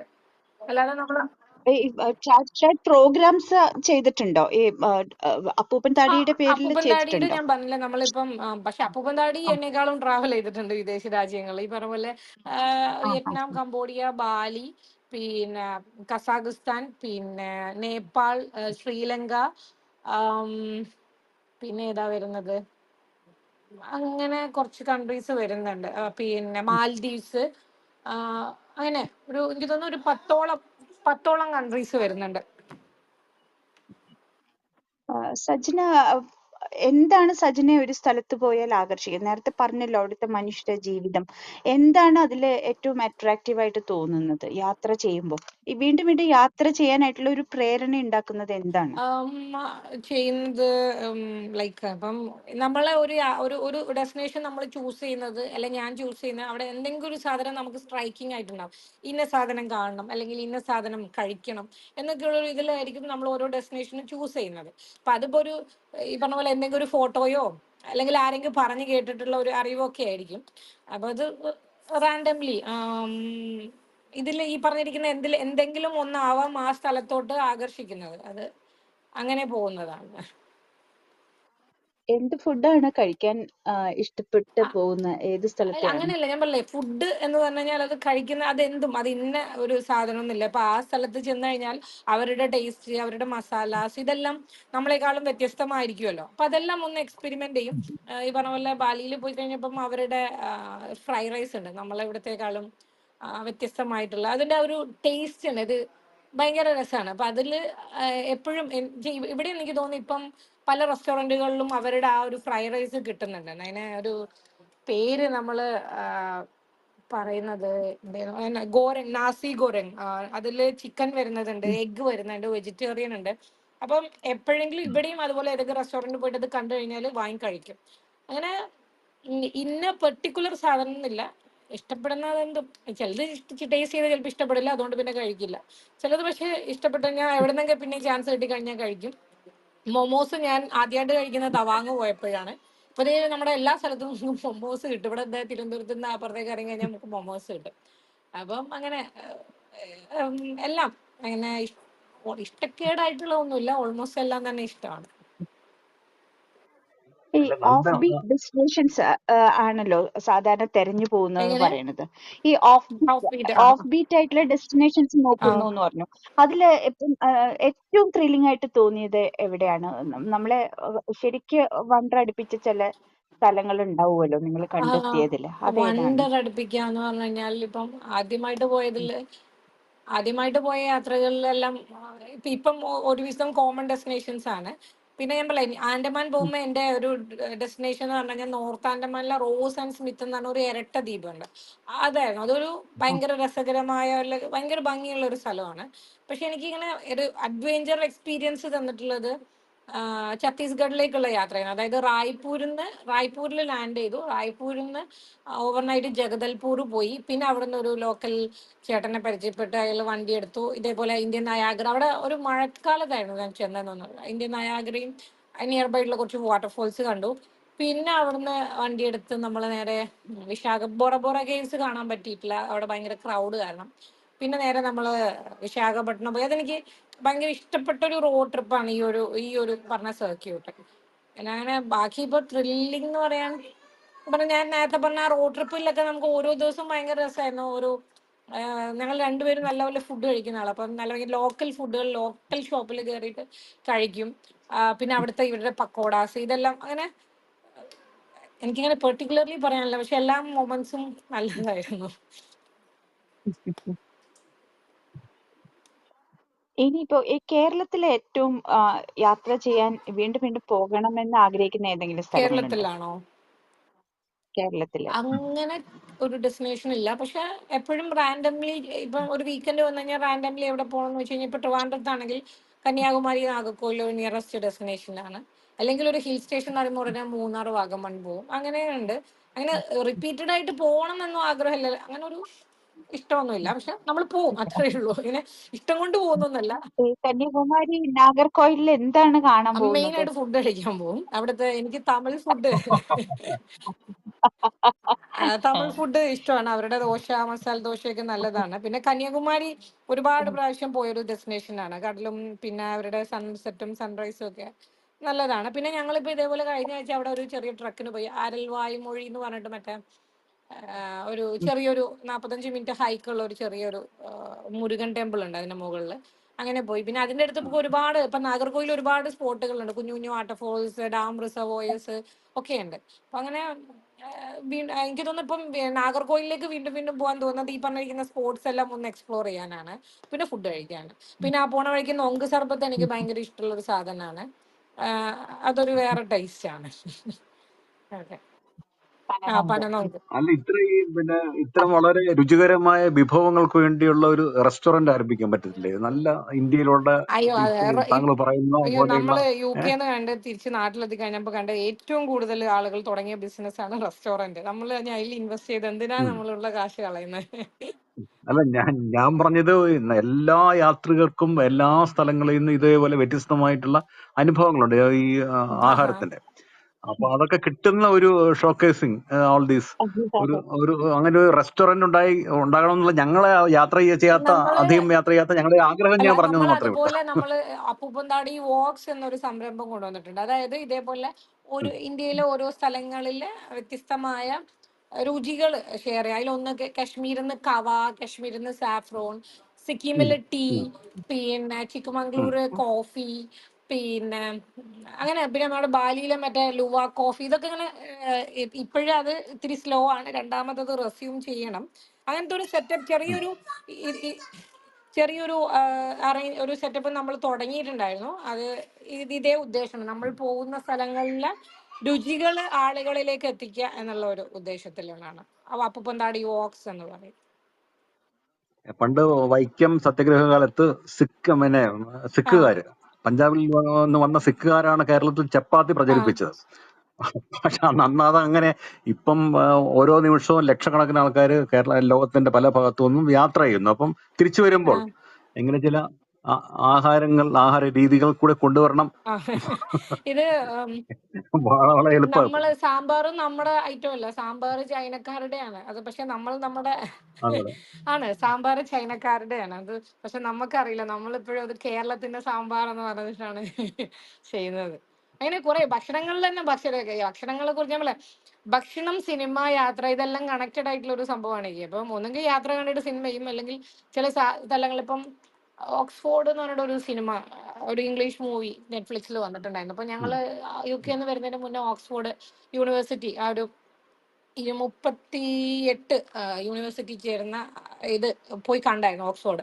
അതൊരു അനുഭവമായിരുന്നു. പക്ഷെ അത് പിന്നെ നമുക്ക് സ്ക്രീനിൽ കാണുമ്പോൾ നമ്മൾ ആ പാലത്ത് പോയിട്ടില്ലേ, നമ്മൾ ഇതിലൂടെ നടന്നിട്ടില്ലേ എന്നൊക്കെ തോന്നുമ്പോൾ നമുക്കൊരു ഒരു ഇതുണ്ടല്ലോ. അതുപോലെ തന്നെയാണ് ഭക്ഷണം. ഈ പറഞ്ഞ പോലെ ചില സിനിമകളിൽ ചിലത് കാണിക്കുമ്പോൾ ഇതൊന്ന് ട്രൈ ചെയ്യണല്ലോ എന്ന് നമുക്ക് തോന്നുന്നു. അങ്ങനെ ഇത് ഈ മൂന്നും എപ്പോഴും കണക്റ്റഡ് ആ. ഫുഡ്, യാത്ര, പുസ്തകവും ഉണ്ട്. പുസ്തകം ഇതെല്ലാം കണക്റ്റഡ് ആയിട്ടുള്ള ഒരു ഇതാണ്. അപ്പൊ ഈ യാത്രകൾ പോകുമ്പോഴേ ഓർമ്മയ്ക്കായിട്ട് എന്തെങ്കിലും കൊണ്ടുവരുന്ന സ്വഭാവമുണ്ടോ? എനിക്ക് ഞാൻ വളരെ മിനിമലിസ്റ്റ് ആയിട്ട് ജീവിക്കാൻ താല്പര്യപ്പെടുന്ന ഒരാളാണ്. എല്ലാവരും ഈ ഫ്രിഡ്ജ് മാഗ്നറ്റ് ഒക്കെ കൊണ്ടുവരും. കൊണ്ടുവന്നു കഴിഞ്ഞാൽ ഇത് പൊടി പിടിക്കും, തുരുമ്പെടുക്കും. ഞാൻ ഇത്രയും 28 ഇങ്ങനെ സംസ്ഥാനങ്ങളിൽ, അല്ല 26 സംസ്ഥാനങ്ങളിൽ പോയിട്ടുണ്ടെങ്കിലും ഈ എല്ലാ സ്ഥലത്തെയും ഇതൊന്നും എന്റെ കയ്യിലില്ല. ഫ്രിഡ്ജ് മാഗ്നറ്റ് എനിക്കെന്തോ അത് ഒബ്ജക്റ്റ് ആയിട്ട് കൊണ്ടുവരണം എന്ന് ആഗ്രഹമില്ല. ഇപ്പൊ അവിടുന്ന് കല്ല് പെറുക്കി കൊണ്ടുവരാം, പൂ പെറുക്കി, അങ്ങനെ ഒന്നും കൊണ്ടുവരാറില്ല. പിന്നെ ഹസ്ബൻഡാണ് ഇതേപോലെ ഞങ്ങൾ UK പോയി ട്രാവൽ ചെയ്ത എല്ലാ സ്ഥലത്തുനിന്നും ഫ്രിഡ്ജ് മാഗ്നറ്റ് മേടിച്ചുകൊണ്ട് വന്നിട്ടുണ്ട്. അല്ലാതെ എനിക്കങ്ങനെ പോവാ, കാണാ, കഴിക്കുക, തിരിച്ചു വരാം, അത്രേ ഉള്ളൂ. ഹലോ സർ, നമ്മളുടെ മായ താഴെയുണ്ട്. സാർ ഒന്ന് ഇൻവൈറ്റ് ചെയ്ത് നോക്കാമോ? ഞാൻ ഇൻവൈറ്റ് അയച്ചിട്ട് അത് ആക്സെപ്റ്റ് ചെയ്യാൻ പറ്റുന്നില്ല, കാണാൻ പറ്റുന്നില്ല എന്ന് പറഞ്ഞു. സാർ ഒന്ന് ഇൻവിറ്റേഷൻ കൊടുക്കാമോ?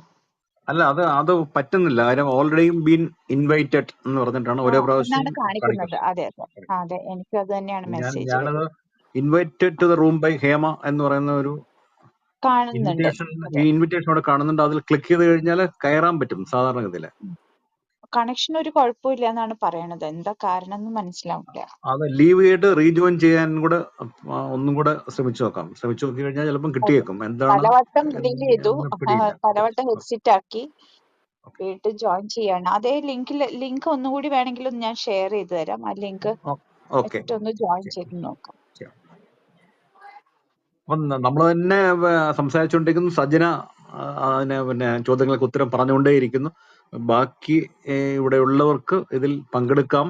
നമ്മുടെ നേരത്തെ വന്ന അതിഥികൾ ഉൾപ്പെടെയുള്ള സുരേഷ് നെല്ലിക്കോടിനെ പോലെയുള്ള ആൾക്കാരും ഇതിലുണ്ട്. തിരിച്ച്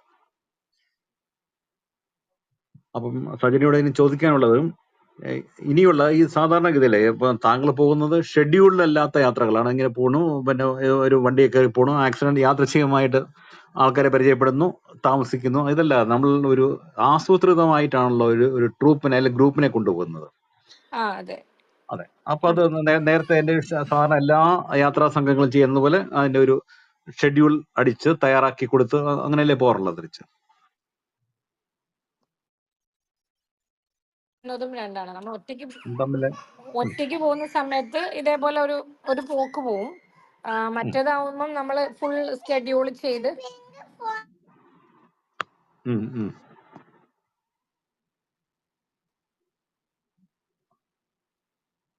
സജന സോറി മോള് വന്നത്.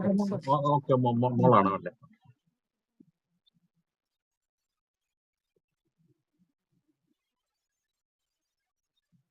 ഡേറ്റ്സ് നോക്കുമ്പോൾ നമ്മൾ ഓരോ ഡെസ്റ്റിനേഷൻസും ചൂസ് ചെയ്യുന്ന അവിടുത്തെ സീസൺ അനുസരിച്ചാണ്. അപ്പോൾ അവിടുത്തെ ബെസ്റ്റ് ടൈം അതാണോ, അവിടെ പോകുമ്പോൾ ഇന്ന ഡേയ്സിൽ ഇന്ന സാധനങ്ങൾ മീൻസ് ഓപ്പൺ ആണോ, അല്ലെങ്കിൽ അങ്ങനെ പിന്നെ അതുപോലെ തന്നെ എൻട്രി ടിക്കറ്റ്സ് ഇപ്പം ചേഞ്ചസ് ഉണ്ടോ, പിന്നെ എന്തെങ്കിലും ഇപ്പം ഒരു ഫോറിൻ കൺട്രി ആണെങ്കിൽ ഇപ്പം അവിടുത്തെ വിസ പ്രോസസ് ചേഞ്ച് ആയിട്ടുണ്ടോ, അങ്ങനെ ഒരുപാട് ചെക്ക് ലിസ്റ്റ് നോക്കി എല്ലാം ഫൈനലൈസ് ചെയ്ത് നമ്മളൊരു ഐറ്റിനറി ഉണ്ടാക്കുന്നു. അതിനുശേഷം നമ്മൾ ഹോട്ടൽസ് വിളിക്കുന്നു, റൂം അവൈലബിൾ, അങ്ങനെ ഒരു വൺ പ്രോസസ്സ് നടക്കും ഗ്രൂപ്പിനെ കൊണ്ടുപോകുന്നതിന് മുന്നേ. പിന്നെ അതുപോലെ തന്നെ അത് കൊണ്ടുപോകുന്നത് ഇപ്പോൾ വേറൊരു കോർഡിനേറ്റർ ആണെങ്കിൽ അവരുടെ അവൈലബിലിറ്റി അന്ന് ചെക്ക് ചെയ്യും. പിന്നെ ചില സ്ഥലങ്ങളിൽ ആ സീസണിൽ അവിടുത്തെ ഫ്ലൈറ്റ് റേറ്റ് അവൈലബിൾ മീൻസ് ഒരു റേഞ്ച് നോക്കും, ടിക്കറ്റ് പ്രൈസ്, അതും കൂടെ എല്ലാം നോക്കിയിട്ടാണ് നമ്മളൊരു ഡെസ്റ്റിനേഷൻസ് ഡിസൈൻ ചെയ്യുന്നത്.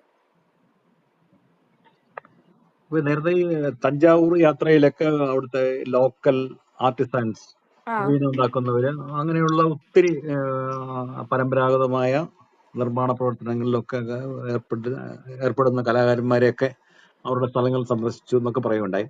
സാധാരണഗതിയിലെ ഈ യാത്രകൾക്ക് വരുന്നവർ, ടൂറിസ്റ്റ് അട്രാക്ഷൻസ് എന്നൊക്കെ പറയുന്ന ഈ വിനോദം, യാത്രയിലെ ഒരു പ്രധാനപ്പെട്ട സംഭവം വിനോദമാണല്ലോ. വിനോദ കേന്ദ്രങ്ങളിലാണ് സാധാരണഗതിയിലെ ആൾക്കാർ പോകാൻ ഇഷ്ടപ്പെടുന്നത്. അല്ല, ഇങ്ങനെയുള്ള പുറത്ത് പോകുമ്പോഴേ ഇങ്ങനെയുള്ള സ്ഥലങ്ങളിൽ പോകണം അതിന് താല്പര്യമുള്ള ആൾക്കാരുണ്ടോ? അത് നമ്മൾ പറയും, നമ്മൾ ഈ യാത്രയിൽ ഇങ്ങനത്തെ സാധനങ്ങളാണ് പോകുന്നത് എന്ന് പറഞ്ഞിട്ടാണല്ലോ നമ്മൾ കൊണ്ടുപോകുന്നത്. അപ്പൊ അത് താല്പര്യമുള്ളവരായിരിക്കും വരുന്നത്. പക്ഷെ എന്നാൽ കൂടെ ഇതിന് താല്പര്യം ഇല്ലാത്ത ആളുകൾ വരുന്ന സമയത്ത്, ഇപ്പൊ കഴിഞ്ഞ തഞ്ചാവൂർ യാത്രയിൽ 18 പേരുണ്ടായിരുന്നു. 18 പേരിൽ ഒരാളൊഴികെ ബാക്കി എല്ലാവരും എൻജോയ് ചെയ്തതാണ്. അപ്പൊ ചിലർക്ക് ഇത് അതിന്റെ വാല്യൂ ഒന്നും മനസ്സിലാവണം എന്നില്ല. അപ്പം ഞാൻ മാക്സിമം വിചാരിക്കുന്നത് അങ്ങനെ ഒരു ടൂറിസ്റ്റ് മൈൻഡുള്ള ആളെ നമുക്ക് ഇതുപോലുള്ള ഒരു എക്സ്പീരിയൻസിലേക്ക് കൺവേർട്ട് ചെയ്ത് കൊണ്ടുവരിക എന്നുള്ളതാണ്. അപ്പൊ അങ്ങനെ ഒരു ഇതുവരെ ഇപ്പം ചെട്ടിനാട് പോയി കഴിഞ്ഞാൽ അവിടുത്തെ മറ്റേ ടൈൽ മേക്കിംഗ്, അവിടുത്തെ സാരി വീവിങ്, ഇതെല്ലാം ഉണ്ട്. അപ്പം ഇതെല്ലാം ആളുകൾ എൻജോയ് ചെയ്ത് കാണുന്നതാണ്. അത് അതിന്റെ ഭാഗമായിട്ട് കണ്ട് എൻജോയ് ചെയ്യുന്ന ആളുകളാണ്. ഇതുവരെ എനിക്ക് തോന്നുന്നില്ല അങ്ങനെ. പിന്നെ ഈ പറഞ്ഞ പോലെ ഞാൻ പറഞ്ഞ ഷൊർണൂരിൽ നമ്മൾ ചെയ്യുന്ന മൈൻഡ്ഫുൾനെസ് പ്രോഗ്രാം, ഇത് ആകെ ഇതുവരെ വന്നതിൽ ഒരു 5-6 പേരേ ഉള്ളൂ അത് ഇഷ്ടപ്പെടാതെ പോയത്. അത് അവർ എന്തോ ഒരു തെറ്റിദ്ധാരണയുടെ മേലെ വന്ന ഒരു അൺഎക്സ്പെക്ടഡ് ഇവന്റ് പോലെ അവരത് കണ്ടത്. പക്ഷെ നമ്മളിതെല്ലാം ഇൻഫോം ചെയ്തിട്ടാണല്ലോ ഡിസൈൻ ചെയ്യുന്നത്. അപ്പൊ അങ്ങനെ ഇതേ ഉള്ളൂ. പക്ഷെ ജനറലി ഒരു 99% ആളുകളും ഈ എക്സ്പീരിയൻസ് എൻജോയ് ചെയ്യാൻ വേണ്ടി തന്നെ അറിഞ്ഞു വരുന്ന ആളുകൾ തന്നെയാണ്. ചെട്ടിനാട് യാത്രയിലെ പറഞ്ഞോളൂ. ഈ റെസ്പോൺസിബിൾ ടൂറിസം മിഷനുമായിട്ട് സഹകരിച്ചിട്ടാണ് പ്രവർത്തനം എന്ന് പറഞ്ഞല്ലോ. അവരുടെ ലക്ഷ്യങ്ങൾ എന്തൊക്കെയാണ്? അത് നമ്മുടെ ടൂറിസം വകുപ്പ് തന്നെയല്ലേ ഈ ഒരു പ്രോജക്റ്റ്? നമ്മൾ അവരുടെ ഒരു യൂണിറ്റ് ആയിട്ട് രജിസ്റ്റർ ചെയ്തിട്ടുണ്ടെങ്കിൽ അവരുടെ ഇവന്റ്സ് നമ്മൾ ഇവരെ കോർഡിനേറ്റ് ചെയ്തില്ല. ഞാൻ നേരത്തെ പറഞ്ഞ പോലെ തന്നെ ഓരോ ലൊക്കാലിറ്റിയിലെ ലേഡീസ് അല്ലെങ്കിൽ ഹോം സ്റ്റേസിനെല്ലാം ഇൻക്ലൂഡ് ചെയ്ത് പാക്കേജസ് ആയിട്ടാണ് ചെയ്യുന്നത്. അത് നമ്മൾക്ക് ഈ പറഞ്ഞ പോലെ കുറച്ച് കോസ്റ്റ്ലി ആയത് കാരണം നമ്മളത് ഇപ്പം ഹോൾഡ് ചെയ്ത് വെച്ചിരിക്കുകയാണ്. പക്ഷെ അത് നമ്മളതിൽ രൂപേഷ് കുമാർ സാർ എന്ന് പറയും, പുള്ളിക്കാരനായിട്ട് ഞാൻ പറഞ്ഞ 2 വർഷം ഞാൻ വിട്ടു നിന്നുകൊണ്ട് ഒരു കോണ്ടാക്ട് കമ്മ്യൂണിക്കേഷൻ ഗ്യാപ്പ് ഉണ്ട്. അപ്പൊ അതൊന്നുകൂടെ റെസ്യൂം ചെയ്യണം. അത് ഞാൻ നേരത്തെ പറഞ്ഞ കമ്മ്യൂണിറ്റി ടൂറിസം പോലെയുള്ള ഒരു സെറ്റപ്പാണ്. അതായത് ഉത്തരവാദിത്തോടുകൂടെ ട്രാവൽ ചെയ്യുക. ഇപ്പം നമ്മൾ പൊതുവേ കാണുന്ന കുറച്ച് കാര്യങ്ങളുണ്ട്. അതായത് ലൈക്ക് ഒരു സ്ഥലത്ത് ഇപ്പോൾ ഒരു ടോയ്ലറ്റ്, പബ്ലിക് ടോയ്ലറ്റ് ഉണ്ടെന്നുണ്ടെങ്കിൽ ആ പബ്ലിക് ടോയ്ലറ്റ് ഉപയോഗിച്ച് കഴിഞ്ഞ് കഴിഞ്ഞാൽ ക്ലീൻ ചെയ്യേണ്ടത് ഉപയോഗിച്ച ആളുടെ റെസ്പോൺസിബിലിറ്റിയാണ്. പക്ഷെ അതിന് പകരം ഗവൺമെന്റിനെ പറഞ്ഞിട്ട് കാര്യമില്ലല്ലോ. അതുപോലെ പ്രോപ്പർ എന്താ പറയുക, വേസ്റ്റ് ഡിസ്പോസൽ, അല്ലെങ്കിൽ ഒരു കാട്ടിലേക്ക് കയറുന്ന സമയത്ത് നമ്മൾ പാലിക്കേണ്ട കുറേ മര്യാദകൾ, അങ്ങനെ കുറേ സംഭവങ്ങളുണ്ട്. അപ്പോൾ ഇതെല്ലാം കൂടി ചേരുന്നതാണ് ഒരു റെസ്പോൺസിബിൾ ടൂറിസം. ഇതുപോലെ മനുഷ്യന്മാർ കൺവേർട്ട് ആയി കഴിഞ്ഞാൽ തന്നെ world will be A better place. അപ്പം ഇതിൽ നമ്മൾ ഈ റെസ്പോൺസിബിൾ ടൂറിസത്തിൽ ഈ പറഞ്ഞ പോലെ ലോക്കൽ കമ്മ്യൂണിറ്റീനെ ക്ലബ് ചെയ്തിട്ട് അവരെ ചെയ്യും. ഇപ്പം നമുക്ക് കടലുണ്ടി ഒരു ട്രിപ്പ് ഉണ്ടെങ്കിൽ അവിടെ നമുക്ക് ഉച്ചയ്ക്ക് ലഞ്ച് ഇന്ന ഒരു ആളുടെ വീട്ടിൽ നമുക്ക് അറേഞ്ച് ചെയ്യാൻ പറ്റും. അല്ലെങ്കിൽ അവിടെ സ്റ്റേ വേണമെന്നുണ്ടെങ്കിൽ ഇന്ന ആളുടെ വീട്ടിലായിരിക്കും. അപ്പോൾ അവരുടെ കൂടെ സ്റ്റേ ചെയ്യുമ്പം ഒരു എക്സ്പീരിയൻസ് എന്നുള്ള രീതിയിൽ അവരവരുടെ ലോക്കൽ ഫുഡ് ഉണ്ടാക്കുന്നത് നമ്മളെ വേണമെങ്കിൽ പഠിപ്പിക്കുകയോ കാണിക്കുകയൊക്കെ ചെയ്യും. അപ്പം ഇങ്ങനെയൊക്കെ ചേർന്നിട്ടാണ് ഈ ടൂറിസം ഇവന്റ് ചെയ്യുന്നത്. പക്ഷെ നമ്മൾ അവരുടേതായ ഇവന്റ് ഇതുവരെ ചെയ്തിട്ടില്ല. അല്ലാതെ ഞാൻ നേരത്തെ പറഞ്ഞ പോലെ മാമലക്കണ്ടം, ഇവിടെ നെയ്യാറൊക്കെയുള്ള ലോക്കൽ ട്രൈബ്സ്, അതുപോലെ വയനാടുള്ള ട്രൈബ്സിനൊക്കെ വെച്ചിട്ട് ക്ലബ് ചെയ്ത് പ്രോഗ്രാം ചെയ്തിട്ടുണ്ട്. ഇനി അത് നമ്മൾ ഇപ്പൊ യാത്ര വാഹനങ്ങളൊക്കെ ഉണ്ടോ അപ്പൂപ്പൻ ഇല്ല ഇല്ല താടിക്ക്? ഇല്ല ഇല്ല ഇല്ല നമുക്ക് നമ്മള് എല്ലാം കോണ്ടാക്ട്സ് ആണ്. എറണാകുളത്തും തിരുവനന്തപുരത്തും അല്ലെങ്കിൽ മംഗലാപുരത്തും ഒക്കെ നമ്മൾ വർഷങ്ങളായിട്ട് ഡീൽ ചെയ്യുന്ന ഡ്രൈവേഴ്സ് ഉണ്ട്. അപ്പോൾ ഒരു ട്രിപ്പ് വരുമ്പോൾ അവരെ വിളിച്ച് പറഞ്ഞ് വണ്ടി ബുക്ക് ചെയ്തിട്ട് പോവാ ചെയ്യാം. ഇപ്പൊ അപ്പൊ അതിന്റെ തഞ്ചാവൂർ അപ്പൂപ്പൻ യാത്രക്കാണെങ്കിൽ ആ ചോദിക്കാം സർ. അതെ, ഞാനത് ചർച്ച തീരുന്നതിന് മുമ്പ് അപ്പൂപ്പൻ താടിയായിട്ട് കോണ്ടാക്ട് ചെയ്യാനുള്ള നമ്പർ ഈ മെസ്സേജ് ബോക്സിൽ ഇട്ട് കഴിഞ്ഞാൽ താല്പര്യമുള്ളവർക്ക് കോണ്ടാക്ട് ചെയ്യാൻ പറ്റുമല്ലോ. കോണ്ടാക്ട് ചെയ്യാലോ.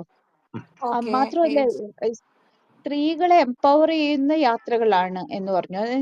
സ്ത്രീകളെ പിന്നെ അങ്ങനെ ഒരുപാട് തടസ്സം ഉള്ള ആളുകൾ ഇപ്പോഴും ഉണ്ടോ മുൻപുള്ളതുപോലെ? ഇപ്പോഴും ഈ പറഞ്ഞ പോലെ, ഒരു മിനിറ്റ് ഞാൻ ആ നമ്പർ ഒന്ന് ഇട്ടോട്ടെ ഗ്രൂപ്പിലേക്ക്.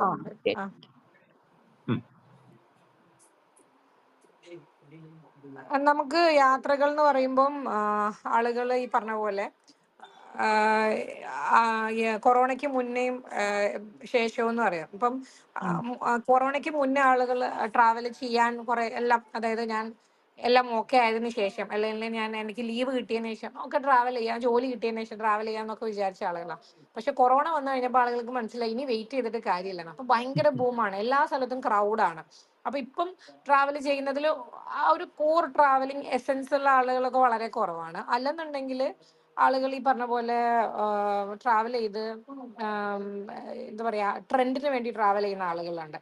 അപ്പം എന്നിരുന്നാൽ കൂടെ ഇപ്പോഴും ഒരു പെർസെൻറ്റേജ് ഓഫ് ആളുകൾ ഇപ്പോഴും വീട്ടിൽ നിന്ന് പെർമിഷൻ ഇപ്പോഴും ഉണ്ട്. ഇപ്പോഴും വീട്ടിൽ നിന്ന് പെർമിഷൻ കിട്ടാത്ത ഒരു വിഭാഗം ആളുകളുണ്ട്. അതെനിക്ക് തോന്നുന്നു ഫിനാൻഷ്യലി സ്റ്റേബിൾ അല്ലാത്ത ആളുകൾ അതിനു വേണ്ടി ഫണ്ട് ഉണ്ടാക്കും. കാരണം അവർക്ക് ഇഷ്ടമാണ് യാത്ര ചെയ്യാൻ. അപ്പൊ അതിന് അവർ എന്തെങ്കിലും കാണിച്ച് ഫണ്ട് ഉണ്ടാക്കും.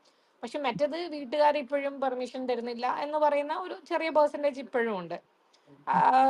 പണ്ടത്തെ പോലെ തന്നെ ഇപ്പോഴും. നമ്മൾ സാധാരണ യാത്ര ചെയ്യുന്ന ആളുകളെല്ലാം ഒന്നിലോ സൈറ്റ് സീയിങ്ങിന് താല്പര്യമുള്ളവര്, അതല്ലെങ്കിൽ യാത്രയുടെ ഒരു രസം അനുഭവിക്കാൻ, അല്ലെങ്കിൽ ഇപ്പൊ പറഞ്ഞ പോലെ നമ്മളുടെ പുതിയ ഫുഡ് പരീക്ഷിക്കുക, അല്ലെങ്കിൽ അങ്ങനെയുള്ള കാര്യങ്ങൾ, അതൊന്നും അല്ലാതെ വ്യത്യസ്തമായിട്ടുള്ള താല്പര്യത്തോടു കൂടി യാത്ര ചെയ്യുന്ന ആരെങ്കിലും ഇതിന്റെ ഇടയിൽ കണ്ടെത്താൻ പറ്റിയിട്ടുണ്ടോ? ഈ നമ്മൾ സാധാരണ ഉള്ള ഉദ്ദേശങ്ങളൊന്നും അല്ലാതെ യാത്ര ചെയ്യുന്ന ആരെയെങ്കിലും കണ്ടെത്തിയിട്ടുണ്ടോ? അങ്ങനെ എനിക്ക് തോന്നിയിട്ടില്ല. കാരണം എല്ലാവരും ഈ പറഞ്ഞ കാര്യങ്ങളൊക്കെ ആയിട്ട് ജോയിൻ ചെയ്യുന്ന ആളുകളാണ്.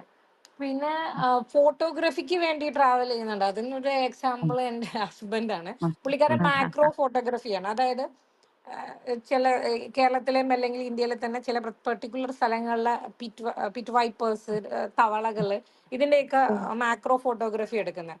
അപ്പൊ അതുപോലെ ഫോട്ടോഗ്രാഫിക്ക് വേണ്ടി ട്രാവൽ ചെയ്യുന്ന ആളുകളുണ്ട്.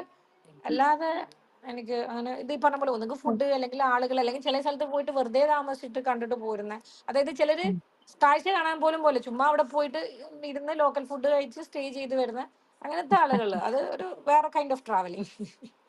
ഈ പിറ്റ് വൈപ്പറിനെയൊക്കെ ഫോട്ടോഗ്രാഫ് ചെയ്യാന്ന് പറഞ്ഞു കഴിഞ്ഞാൽ അത് മൈക്രോ ഇതിൽ ചെയ്യുമ്പോൾ ഭയങ്കര ഡേഞ്ചറസ് അല്ലേ? അത് കുറച്ച് അഡ്വഞ്ചറസ് അല്ലേ ഇത്? അല്ലല്ല, അത് എങ്ങനെയാണ് അതിനെ കണ്ടെത്തുന്നത്? ഞാൻ പോയിട്ടില്ല. ഇതിന് ടൂൾസ് കണ്ടിട്ടുണ്ട്. അതായത് മറ്റേ ഗംബൂട്ടൊക്കെ ഇട്ട് പോകുന്നതാണ്. പക്ഷെ ഇത് ഉപദ്രവിക്കില്ല. അതിനനുസരിച്ച് അത് എപ്പോ എവിടെ സ്പോട്ട് ചെയ്യും എന്നൊക്കെ ഇവർക്ക് ന്യൂസ് കിട്ടും. ഇപ്പം കഴിഞ്ഞ മാസമൊക്കെ തോന്നുന്നു അരിപ്പ ഫോറസ്റ്റ് ഉണ്ടല്ലോ, അവിടെ നിന്നുണ്ട് ഒരു വിളി വന്നിട്ടുണ്ട്. എന്നിട്ട് അവിടെ മറ്റേ മഞ്ഞ കളറാ ഓറഞ്ച് കളർ എന്തോ മറ്റേ പാമ്പ് വന്നിട്ടുണ്ട് എന്ന് പറഞ്ഞിട്ട് രാത്രി പോയി പടം എടുത്തിട്ട് വന്നു. പിന്നെ അതുപോലെ ഇവിടെ മറ്റേ മലബാർ എന്തോ ഒരു തവളയുണ്ട്. അത് ഇതേപോലെ കണ്ടിട്ട് ഇതേപോലെ രാത്രിക്ക് രാത്രി പെട്ടെന്ന് പോയിട്ട് എടുത്തിട്ട് വരുന്നതാണ്. ഇനി അകുമ്പേ പോകണമെന്ന് പറയുന്നുണ്ട്. അവിടെ ഇതേപോലെ ഏതോ ഒരു ഇത് പല പല കളറിലുണ്ട്. ഒന്ന് ഇവിടെ തട്ടേക്കാട് പോയിട്ടുണ്ട്. അങ്ങനെ ഓരോന്ന് മഞ്ഞ കളർ, പച്ച, അങ്ങനെയാണ്. ഇനി അകുമ്പേ ഉള്ളത് വേറെ ഏതോ കളറാണ്. അപ്പൊ അത് എടുക്കാൻ പോകണം എന്ന് പറയുന്നത്. അങ്ങനെ ചെറിയൊരു സാധനം, പക്ഷെ ഇതിങ്ങനെ ഫോട്ടോ എടുത്ത് തരുമ്പോൾ ഭയങ്കര രസമായിരിക്കും. ലൈറ്റ് ഒക്കെ അടിച്ച് ഭയങ്കര വലുതും സൂം ചെയ്തിട്ടുള്ള മാക്രോ സെറ്റപ്പ് കാണാനൊക്കെ ഭയങ്കര രസമാണ്. ഈ അല്ല, ഈ ഫോട്ടോകളൊക്കെ എവിടെ കാണാൻ പറ്റും? ഈ മൈക്രോ ഫോട്ടോഗ്രാഫീന്റെ അത് മറ്റേ റാം തെന്മല എന്ന് പറഞ്ഞിട്ട് ഇൻസ്റ്റാഗ്രാമിൽ കയറി കഴിഞ്ഞാൽ പുള്ളിയുടെ അക്കൗണ്ട് ഉണ്ട്. അത് വേണമെങ്കിൽ ഞാനിപ്പോ ഇതിൽ ഇട്ടേക്കാം. അപ്പൊ അതില് ഇങ്ങനെ ഈ പറഞ്ഞ പോലെ ആള് ഭയങ്കര ബിസിയാണ്. അപ്പൊ എത്രത്തോളം ഫോട്ടോസ് ഇട്ടിട്ടുണ്ടോ എന്ന് എനിക്ക് അറിഞ്ഞൂടാ. ഞാൻ എന്തായാലും ഇത് പ്രൊഫൈൽ ലിങ്ക് തന്നിട്ടുണ്ട്. ബൈ അപ്പൊ അത് പ്രൊഫഷൻ ഫോട്ടോഗ്രാഫർ ആണോ? അല്ലല്ല, ആള് സോഫ്റ്റ്വെയർ എഞ്ചിനീയർ. ഞങ്ങൾ ഒരേ കമ്പനിയിൽ വർക്ക് ചെയ്തുകൊണ്ടിരുന്നതാണ്. അങ്ങനെ അദ്ദേഹത്തിന്റെ ഞാനിത് പേര് റാം തെന്മല. റാം തെന്മല. റാം തെന്മല പേരാണ്. റാം ഈ മകളെ രാംകുമാർ എന്നാണ്. സോറി, റാം തെന്മല എന്ന് പുള്ളിക്കാരനെ തന്നെ വിളിക്കുന്ന പേരാണ്. മകളെ കൊണ്ട് പോവാറുണ്ട്. ഇപ്പൊ മകൾക്ക് എത്ര വയസ്സുണ്ട്? 3 വയസ്സും 5 മാസവും. മോളെ അടുത്ത എവിടെയെങ്കിലും 4. കൊണ്ടുപോകാറുണ്ട്? അവളെ എല്ലാ സ്ഥലത്തും കൊണ്ടുപോകാറുണ്ട്. അവളില്ലാതെ ഒരു ദിവസം പോലും ഇല്ല. എല്ലാ ട്രിപ്പിലും മൊറോക്കോ പോയി, സഹാറ ഡെസേർട്ടിൽ ഞങ്ങള് സാൻഡ് ബോർഡിങ് ചെയ്തു, അവിടെ ക്യാമ്പ് ചെയ്തു. ഇപ്പൊ അവിടെ ഈ പറഞ്ഞ പോലെ അവള് എന്തെങ്കിലുമൊക്കെ സാധനം മേടിച്ചോണ്ട് വരും. അവൾക്ക് വേണ്ടിയിട്ട് അവിടെ നിന്ന് എന്തെങ്കിലും ടോയോ എന്തെങ്കിലും മേടിക്കും. അപ്പൊ വീട്ടിൽ വന്നിട്ട് ചോദിക്കും ഇത് എവിടുന്നാ. അപ്പൊ ഇന്നും അതേപോലെ മൊറോക്കോ എന്ന് മേടിച്ചൊരു പേഴ്സ് എടുത്തിട്ട് എവിടുന്ന് മേടിച്ചാൽ അവൾ തന്നെ പറയും മൊറോക്കോ എന്ന് പറയും. അവള് ശരിക്കും പറഞ്ഞാൽ ലക്കി കിട്ടാണ് ഈ ഏജില് ട്രാവൽ ചെയ്ത്. ഇപ്പൊ അവള് 4 കൺട്രീസ് അങ്ങനെ കണ്ടു. ഈ ഡെസേർട്ടിലൊക്കെ പോകുമ്പോ കുട്ടികൾക്ക് അത് താങ്ങാൻ പറ്റുമോ, ചൂടും തണുപ്പും ഒക്കെ? അല്ല, സഹാറയിൽ ഞങ്ങൾ കഴിഞ്ഞ ഡിസംബറിലാണ് പോയത്. അവിടെ 12 ഡിഗ്രി എങ്ങനെയായിരുന്നു ആ സമയത്ത്. രാത്രി കുറച്ച് കൊടും തണുപ്പായിരുന്നു. പക്ഷെ നമ്മളങ്ങനെ ഒരു കൺസേൺഡ് പാരന്റ്സ് അല്ല. ഞങ്ങൾ ഈ പറഞ്ഞ പോലെ അങ്ങോട്ട് എല്ലാ സ്ഥലത്തും അങ്ങ് കൊണ്ടുപോകും. പിന്നെ അവിടെ ചെന്നിട്ട് ബാക്കി അങ്ങ് നോക്കും എന്നുള്ള രീതിയിലാണ്. അല്ല, ആകെ നോക്ക് സജന പറയുമ്പോ നമ്മൾ അന്തം വിട്ട് കേട്ടിരിക്കുക. വളരെ ഈസി ആയിട്ടാണ് പറയുന്നത്. അത്ര എളുപ്പമൊന്നുമല്ല. അല്ല, നമ്മൾ ആകെ നോക്കുന്നത് അവളുടെ സ്ലീപ്പിംഗ് ടൈമോ ഈറ്റിംഗ് ടൈമോ. അത് ഫുഡ് മുടങ്ങരുത്. വിശന്ന് കഴിഞ്ഞാൽ ആള് മറ്റേ സ്നിക്കേഴ്സിന്റെ പരിസ്ഥിതി പറയുമ്പോൾ ഒരു ഞാനല്ലാതാവും. അപ്പൊ ഫുഡ് എപ്പോഴും കയ്യിൽ കരുതും. എന്തെങ്കിലും snacks or fruits, dry fruits ഒക്കെ കരുതും. പിന്നെ ഉറക്കത്തിന്റെ സമയം ഉച്ചയ്ക്കുള്ള ഉറക്കം മസ്റ്റാണ്. അത് കിട്ടണം. അത് കിട്ടിയിട്ടില്ലെങ്കിലും പ്രശ്നമാണ്. പിന്നെ രാത്രി സമയത്തിന് ഉറങ്ങും. അപ്പൊ അതിനനുസരിച്ച് സ്കെഡ്യൂൾ ഉണ്ടാക്കുന്നില്ല. അല്ലാതെ തണുപ്പ്, മഞ്ഞ് അതൊന്നും ഒരു വിഷയമേ അല്ല. പിന്നെ ഡ്രസ് എല്ലാം കരുതും അല്ലേ? തണുപ്പിനും ഞങ്ങൾക്ക് ലഗേജ് ഞങ്ങൾക്ക് ഇപ്പൊ ഇത്തിരി കൂടുതലാന്നേ ഉള്ളൂ. അവൾക്ക് ഈ പറഞ്ഞ പോലെ അവളുടെ സാധനങ്ങളും, അവൾക്ക് ലഗേജ്, അവളുടെ വെറ്റ് വൈപ്സ്, അവളുടെ ക്രീം, ലോഷന്, ഡ്രസ്സുകൾ, ഇതെല്ലാം ഒരുപാട് സെറ്റ് ഉണ്ടാവുമല്ലോ. അപ്പൊ അതുകൊണ്ട് ലഗേജ് ഇത്തിരി കൂടുതൽ ഉണ്ടാവും. അല്ലാതെ വേറെ പിന്നെ ഞങ്ങളിപ്പോ ഇവിടെ നാട്ടിൽ തന്നെ പക്ഷെ കാറിൽ തന്നെ ട്രാവലിങ്. അപ്പം ഇതേപോലെ കാറിൽ ഫ്രണ്ടിൽ ഞാൻ ഇരിക്കണം, ബാക്കിൽ ഉണ്ട്. അപ്പൊ ഇതേപോലെ ഫുഡ് ചോദിക്കുമ്പോൾ നമ്മളിങ്ങനെ ഫ്രൂട്ട്സ് ഒക്കെ ആണെങ്കിൽ കട്ട് ചെയ്ത് ബൗളിലാക്കി കൊടുക്കും. ഇപ്പൊ അവിടെ നിന്ന് കഴിക്കും. പുറകെ കഴിയുമ്പോൾ അവൾ ഇരുന്ന് ഉറങ്ങും. പിന്നെ ഇഷ്ടമാണ്. ഇപ്പൊ വീക്കെൻഡ് ഇങ്ങനെ ചോദിക്കുന്നുണ്ട്. ഇന്നിപ്പം ഡോക്ടറെ ഒന്ന് കാണാൻ പോയിരുന്നു ENT-നെ. കഴിഞ്ഞിട്ട് ചോദിച്ചാൽ അത് കഴിഞ്ഞിട്ട് നമ്മൾ എവിടെയാ പോണേ എന്നാ ചോദിക്കുന്നത്. പുതിയ ട്രിപ്പ് എവിടേക്കാ. അങ്ങനെ ഈ സാധാരണ യാത്ര ബസ്സിലാണോ അതോ ട്രെയിനോ അങ്ങനെയുള്ള ഇതില് നമ്മൾ ഇന്ത്യക്കകത്ത് അപ്പൂപ്പൻതാടിക്കാണോ? ഇന്ത്യക്കകത്ത് യാത്ര ചെയ്യുമ്പോ ഇല്ല, എങ്ങനെയാണ്? നമ്മളിപ്പോ എല്ലാം ഉണ്ട്. ഇപ്പൊ ഞാൻ ആദ്യം നമുക്ക് ലീവ് ഒരു പ്രശ്നമായിട്ട് വരുമ്പോൾ നമുക്ക് പെട്ടെന്ന് പോയി വരാനുള്ള എളുപ്പത്തില് സൗത്ത് ഇന്ത്യ കവർ ചെയ്യുമ്പോൾ ഒക്കെ ട്രെയിനാണ്. പക്ഷെ നോർത്തിലേക്ക് പോകുമ്പോൾ ഫ്ലൈറ്റ് തന്നെയാണ് എടുക്കുക. പിന്നെ ഇപ്പം ബസ്സിൽ യാത്രകൾ ഇപ്പൊ കുറവാണ്. ഇപ്പൊ ഇവളുള്ളതുകൊണ്ട് മിക്കപ്പോഴും ഈ പറഞ്ഞ പോലെ ഒന്നെങ്കിൽ അതിനനുസരിച്ചുള്ള ഒരു പ്ലാനിങ് ആയിരിക്കും. അല്ലെങ്കിൽ ഇപ്പൊ നമ്മൾ നാട്ടിലെത്തിയതിനു ശേഷം കാറിൽ തന്നെയാണ് എല്ലാം. മറ്റ് യാത്രികർക്ക് വേണ്ടിയിട്ട് ബസ് തന്നെയാണ് അല്ലെ? അത് നമ്മള് ട്രെയിനിലൊന്നും കൊണ്ടുപോകാറില്ല. ട്രെയിൻ നമുക്ക് ഈ പറഞ്ഞ ഗ്രൂപ്പ് ബുക്കിംഗ് ഇത്തിരി പ്രശ്നമാണ്.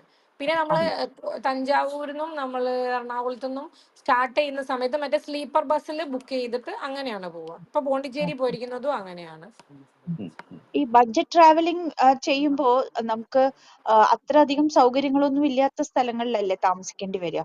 അല്ല, നമ്മൾ ബഡ്ജറ്റ് ട്രാവലിംഗിന് ശരിക്കും പറഞ്ഞു കഴിഞ്ഞാൽ അപ്പൊ ശരിക്കും പറഞ്ഞാൽ ഒരു പോണ്ടിച്ചേരി ട്രിപ്പ് നമുക്ക് പല റേഞ്ചിൽ ചെയ്യാം. ഇപ്പൊ നമ്മൾ ഈ പറഞ്ഞ പോലെ നമ്മളിപ്പം ഒരുപാട് ബഡ്ജറ്റ് ആക്കി കഴിഞ്ഞപ്പോൾ ആളുകൾ തന്നെ നമ്മളടുത്ത് പറഞ്ഞു നിങ്ങൾ കുറച്ച് റേറ്റ് കൂടിയാലും വേണ്ടിയില്ല, കുറച്ച് ബെറ്റർ സർവീസ് തന്നാൽ നല്ലതായിരുന്നു. അപ്പോഴും ഇപ്പൊ നമ്മളിപ്പോ പഴയ റേറ്റ് അല്ല. ഇപ്പം പണ്ട് നമ്മളുടെ കശ്മീർ ട്രിപ്പ് 11,000 രൂപ വിത്തൗട്ട് ഫ്ലൈറ്റ് ടിക്കറ്റ് ആയിരുന്നു. ഇപ്പം അതൊരു 13-15 അങ്ങനെ ആയിട്ടുണ്ട്. അപ്പം ഹോട്ടലിൽ ചെറിയ ചേഞ്ചസ് വരുത്തുന്നുണ്ട്. അപ്പം പക്ഷെ ഈ 15,000 രൂപയുടെ പാക്കേജസ് എനിക്കറിയാവുന്ന, അതായത് 35,000-നും 60,000-നും സെല് ചെയ്യുന്ന ആളുകളുണ്ട്. അപ്പൊ അതെല്ലാം വെച്ച് നോക്കുമ്പോൾ നമ്മളിപ്പോഴും ബഡ്ജറ്റിൽ. അപ്പൊ നമ്മളുടെ കൂടെ ട്രാവൽ ചെയ്യുന്നവർക്കറിയാം ഈ ബഡ്ജറ്റ് ട്രാവലിംഗിൽ നമ്മൾ എന്തൊക്കെയാണ് പ്രൊവൈഡ് ചെയ്യുന്നതെന്നും എന്ത് കൈൻഡ് ഓഫ് സർവീസ് ആണ് നമ്മൾ കൊടുക്കാൻ പോകുന്നതെന്നും അവർക്ക് അറിയാം. അപ്പം അതാണ് നമ്മളുടെ അത്രയ്ക്കും മോശമായിട്ടൊരു സ്ഥലത്ത്. പണ്ടൊക്കെ നമ്മളൊരു വാരണാസി ട്രിപ്പ് ആണെങ്കിൽ നമ്മൾ ബാക്ക് പാക്കേഴ്സ് ഹോസ്റ്റലിൽ തന്നെയായിരുന്നു സ്റ്റേ. ഇപ്പം അത് മാറ്റി പിടിച്ചു. കാരണം കുറച്ച് പേര് അത് പറഞ്ഞു അത് ബുദ്ധിമുട്ടാണെന്നുള്ള രീതിയിൽ പറഞ്ഞപ്പോൾ മാറ്റി പിടിച്ചു. പക്ഷെ ട്രക്കിംഗ് ഒക്കെ വരുന്ന സമയത്ത് ഇപ്പോഴും ഹോസ്റ്റലിൽ തന്നെയാണ് സ്റ്റേ വരുന്നത്. മൾട്ടിപ്പിൾ ആളുകളായിരിക്കും റൂം ഷെയർ ചെയ്യുന്നത്, 4 പേരൊക്കെ ഉള്ള അതിനനുസരിച്ച് സൗകര്യങ്ങളായിരിക്കും വരുന്നത്. അപ്പൊ ഈ ഹോട്ടലുകൾ ബുക്ക് ചെയ്യുന്നത് ആപ്പ് അല്ലെങ്കിൽ ഡയറക്റ്റ് അല്ല ആയിട്ടാണോ? ഡയറക്റ്റ്. അതാ ഞാൻ പറയാം, ഞാൻ ആദ്യം പോയി നോക്കും, എന്നിട്ട് ഇത് കാണും, എന്നിട്ടാണ് നമ്മൾ ബുക്ക് ചെയ്യുന്നത്. അപ്പൊ എല്ലാം ഡയറക്റ്റ് കോണ്ടാക്ട് ആയിരിക്കും. ഇന്റർനാഷണൽ ടൂറും അങ്ങനെ തന്നെയാണ് അല്ലേ? ഇപ്പം കസാഖിസ്ഥാൻ ഞാൻ പോയിട്ടില്ല, പക്ഷെ നമ്മുടെ കൂട്ടത്തില് ബഡ്ഡി ശ്രുതി പോയിട്ടുണ്ട്.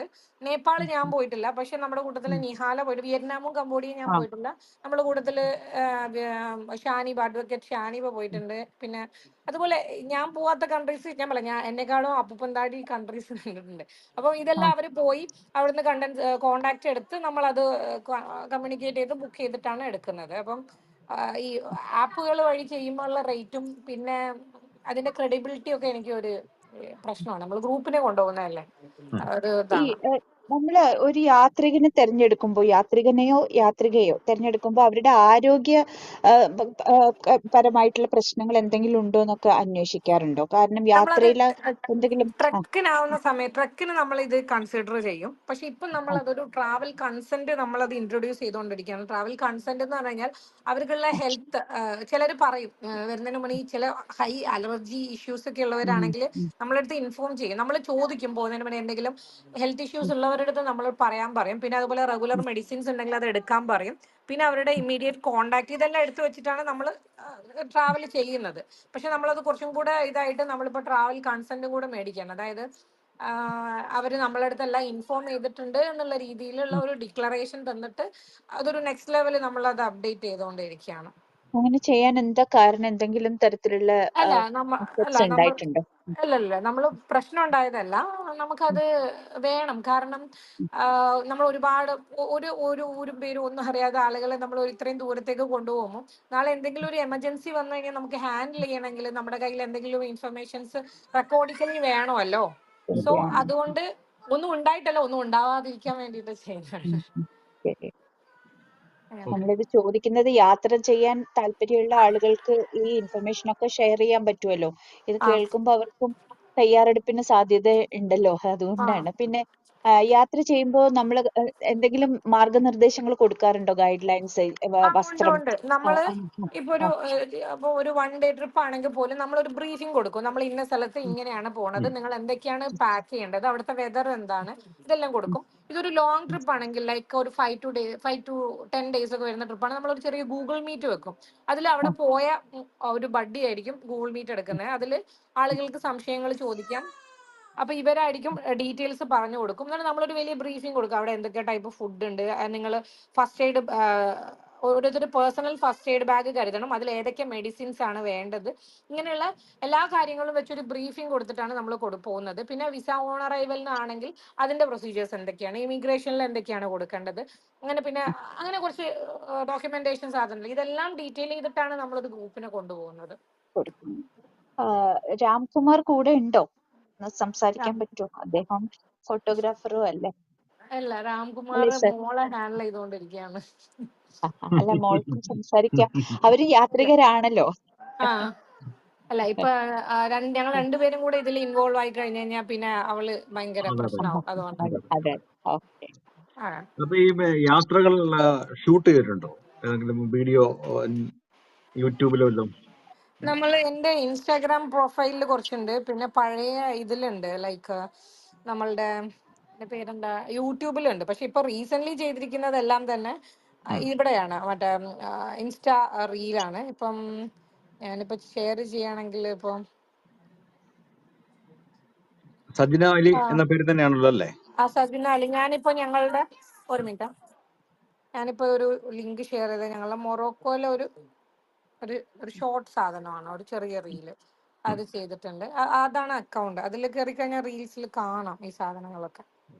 അപ്പൊ ഈ പറഞ്ഞ അവസാനം പറഞ്ഞത് മൊറോക്കയെ കുറിച്ചാണ്. അപ്പൊ നമ്മൾ ഒരു സ്ഥലത്ത് ഒരു രാജ്യത്ത് ചെല്ലുമ്പോൾ ആ പോകുന്ന സ്ഥലങ്ങളെ കുറിച്ചുള്ള പ്രത്യേകതകളൊക്കെ പറയാൻ വേണ്ടി ലോക്കലി ആയിട്ട് അവിടെ നിന്നുള്ള ഈ ഗൈഡിനെ സെലക്ട് ചെയ്യുമോ, അതോ നമ്മളിവിടെ കംപ്ലീറ്റ് പഠിച്ചു പോയിട്ട് ബ്രീഫ് ചെയ്യുമോ?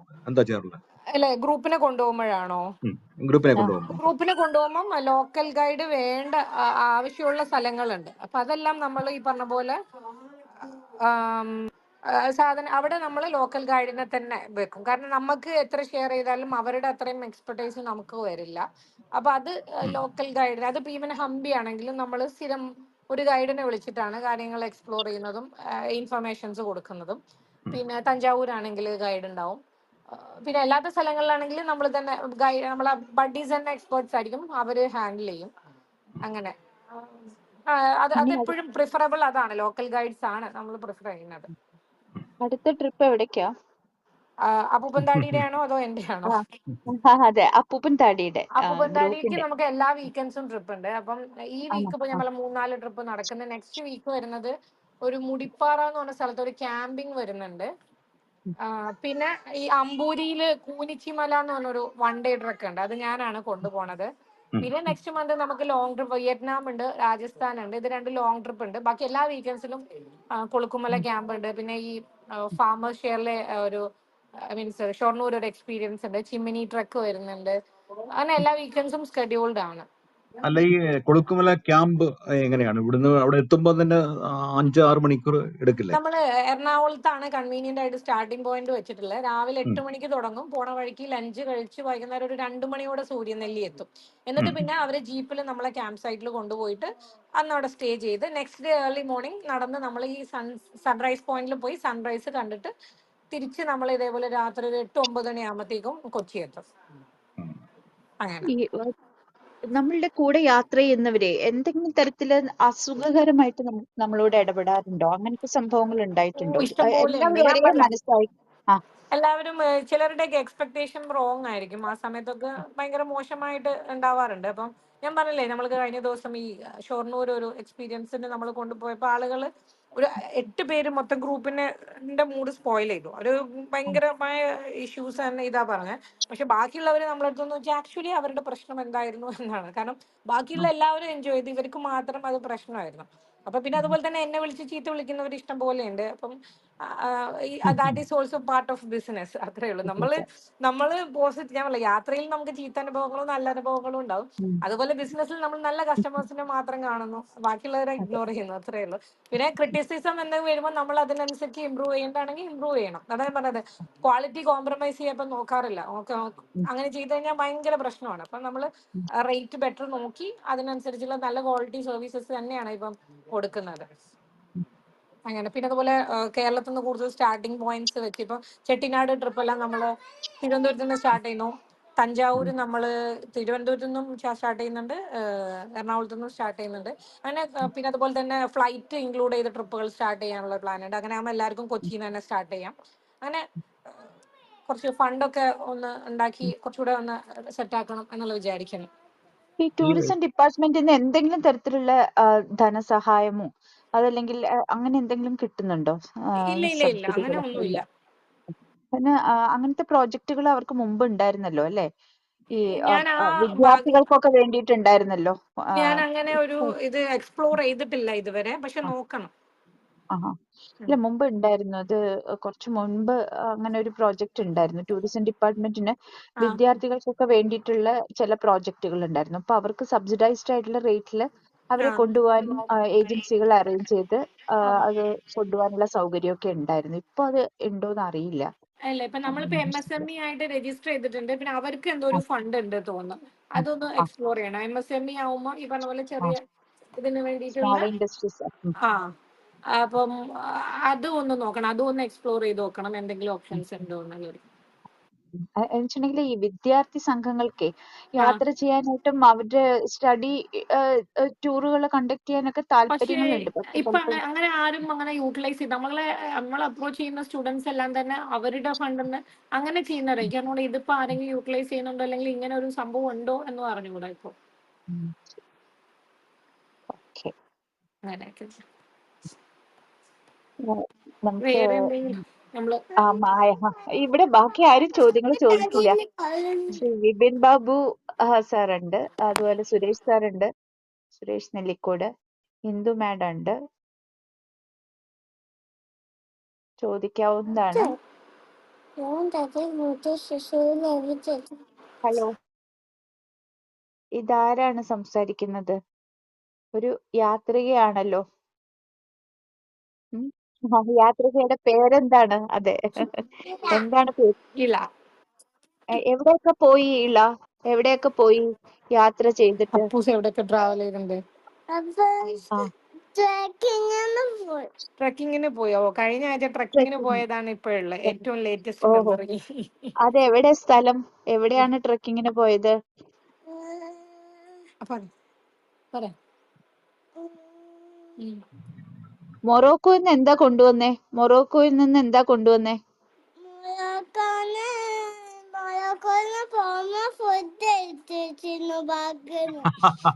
ബാഗില് ഫുഡ്. അത് ശരി, ഫുഡാണ് മെയിൻ. ഫുഡാണ് ഓർമ്മ വന്നത്. അതെ, അങ്ങനെ അങ്ങനെ.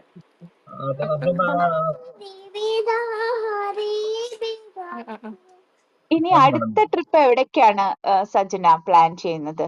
ഒന്നും സജനയുടെ ആയിട്ടില്ല. ഫാമിലി അത് ട്രിപ്പ്. ഫാമിലി ട്രിപ്പ് ഈ പറഞ്ഞ പോലെ ഈജിപ്ത് ഒക്കെ ഒരു പ്ലാൻ ഉണ്ട്. ഈ പറഞ്ഞ പോലെ റാമിന്റെ ലീവ് കാര്യങ്ങളെല്ലാം നോക്കിയിട്ട് വേണം നോക്കാൻ. എന്നിട്ട് മേ ബി ക്രിസ്മസ് ഹോളിഡേസിന് എങ്ങോട്ടെങ്കിലും പോകണം എന്നല്ല.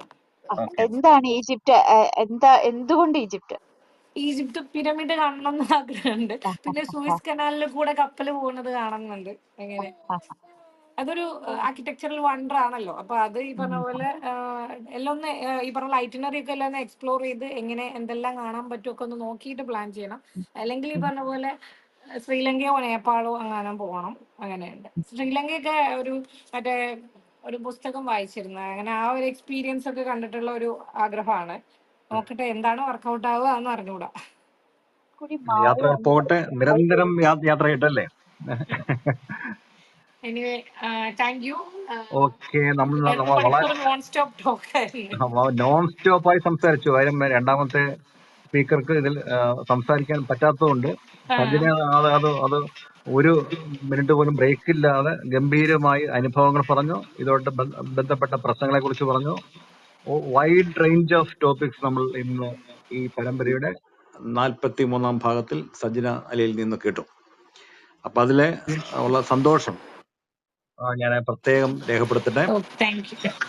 സജിനെ പോലെയുള്ളവർ ഇനിയും ഈ രംഗത്ത് മുന്നോട്ട് വരട്ടെ എന്ന് ഞാൻ ആശംസിക്കുന്നു.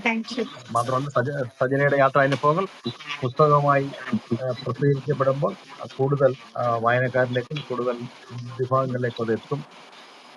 അത് സന്തോഷകരമായ അനുഭവങ്ങളായിരിക്കും. സജിനെ പോലെ ഒരാൾ ഇവിടെ ഇങ്ങനെ യാത്രകൾ പ്ലാൻ ചെയ്യുന്നുണ്ടെന്ന് നമുക്ക് അറിയുന്നുണ്ടായിരുന്നില്ല സത്യം പറഞ്ഞു കഴിഞ്ഞാൽ.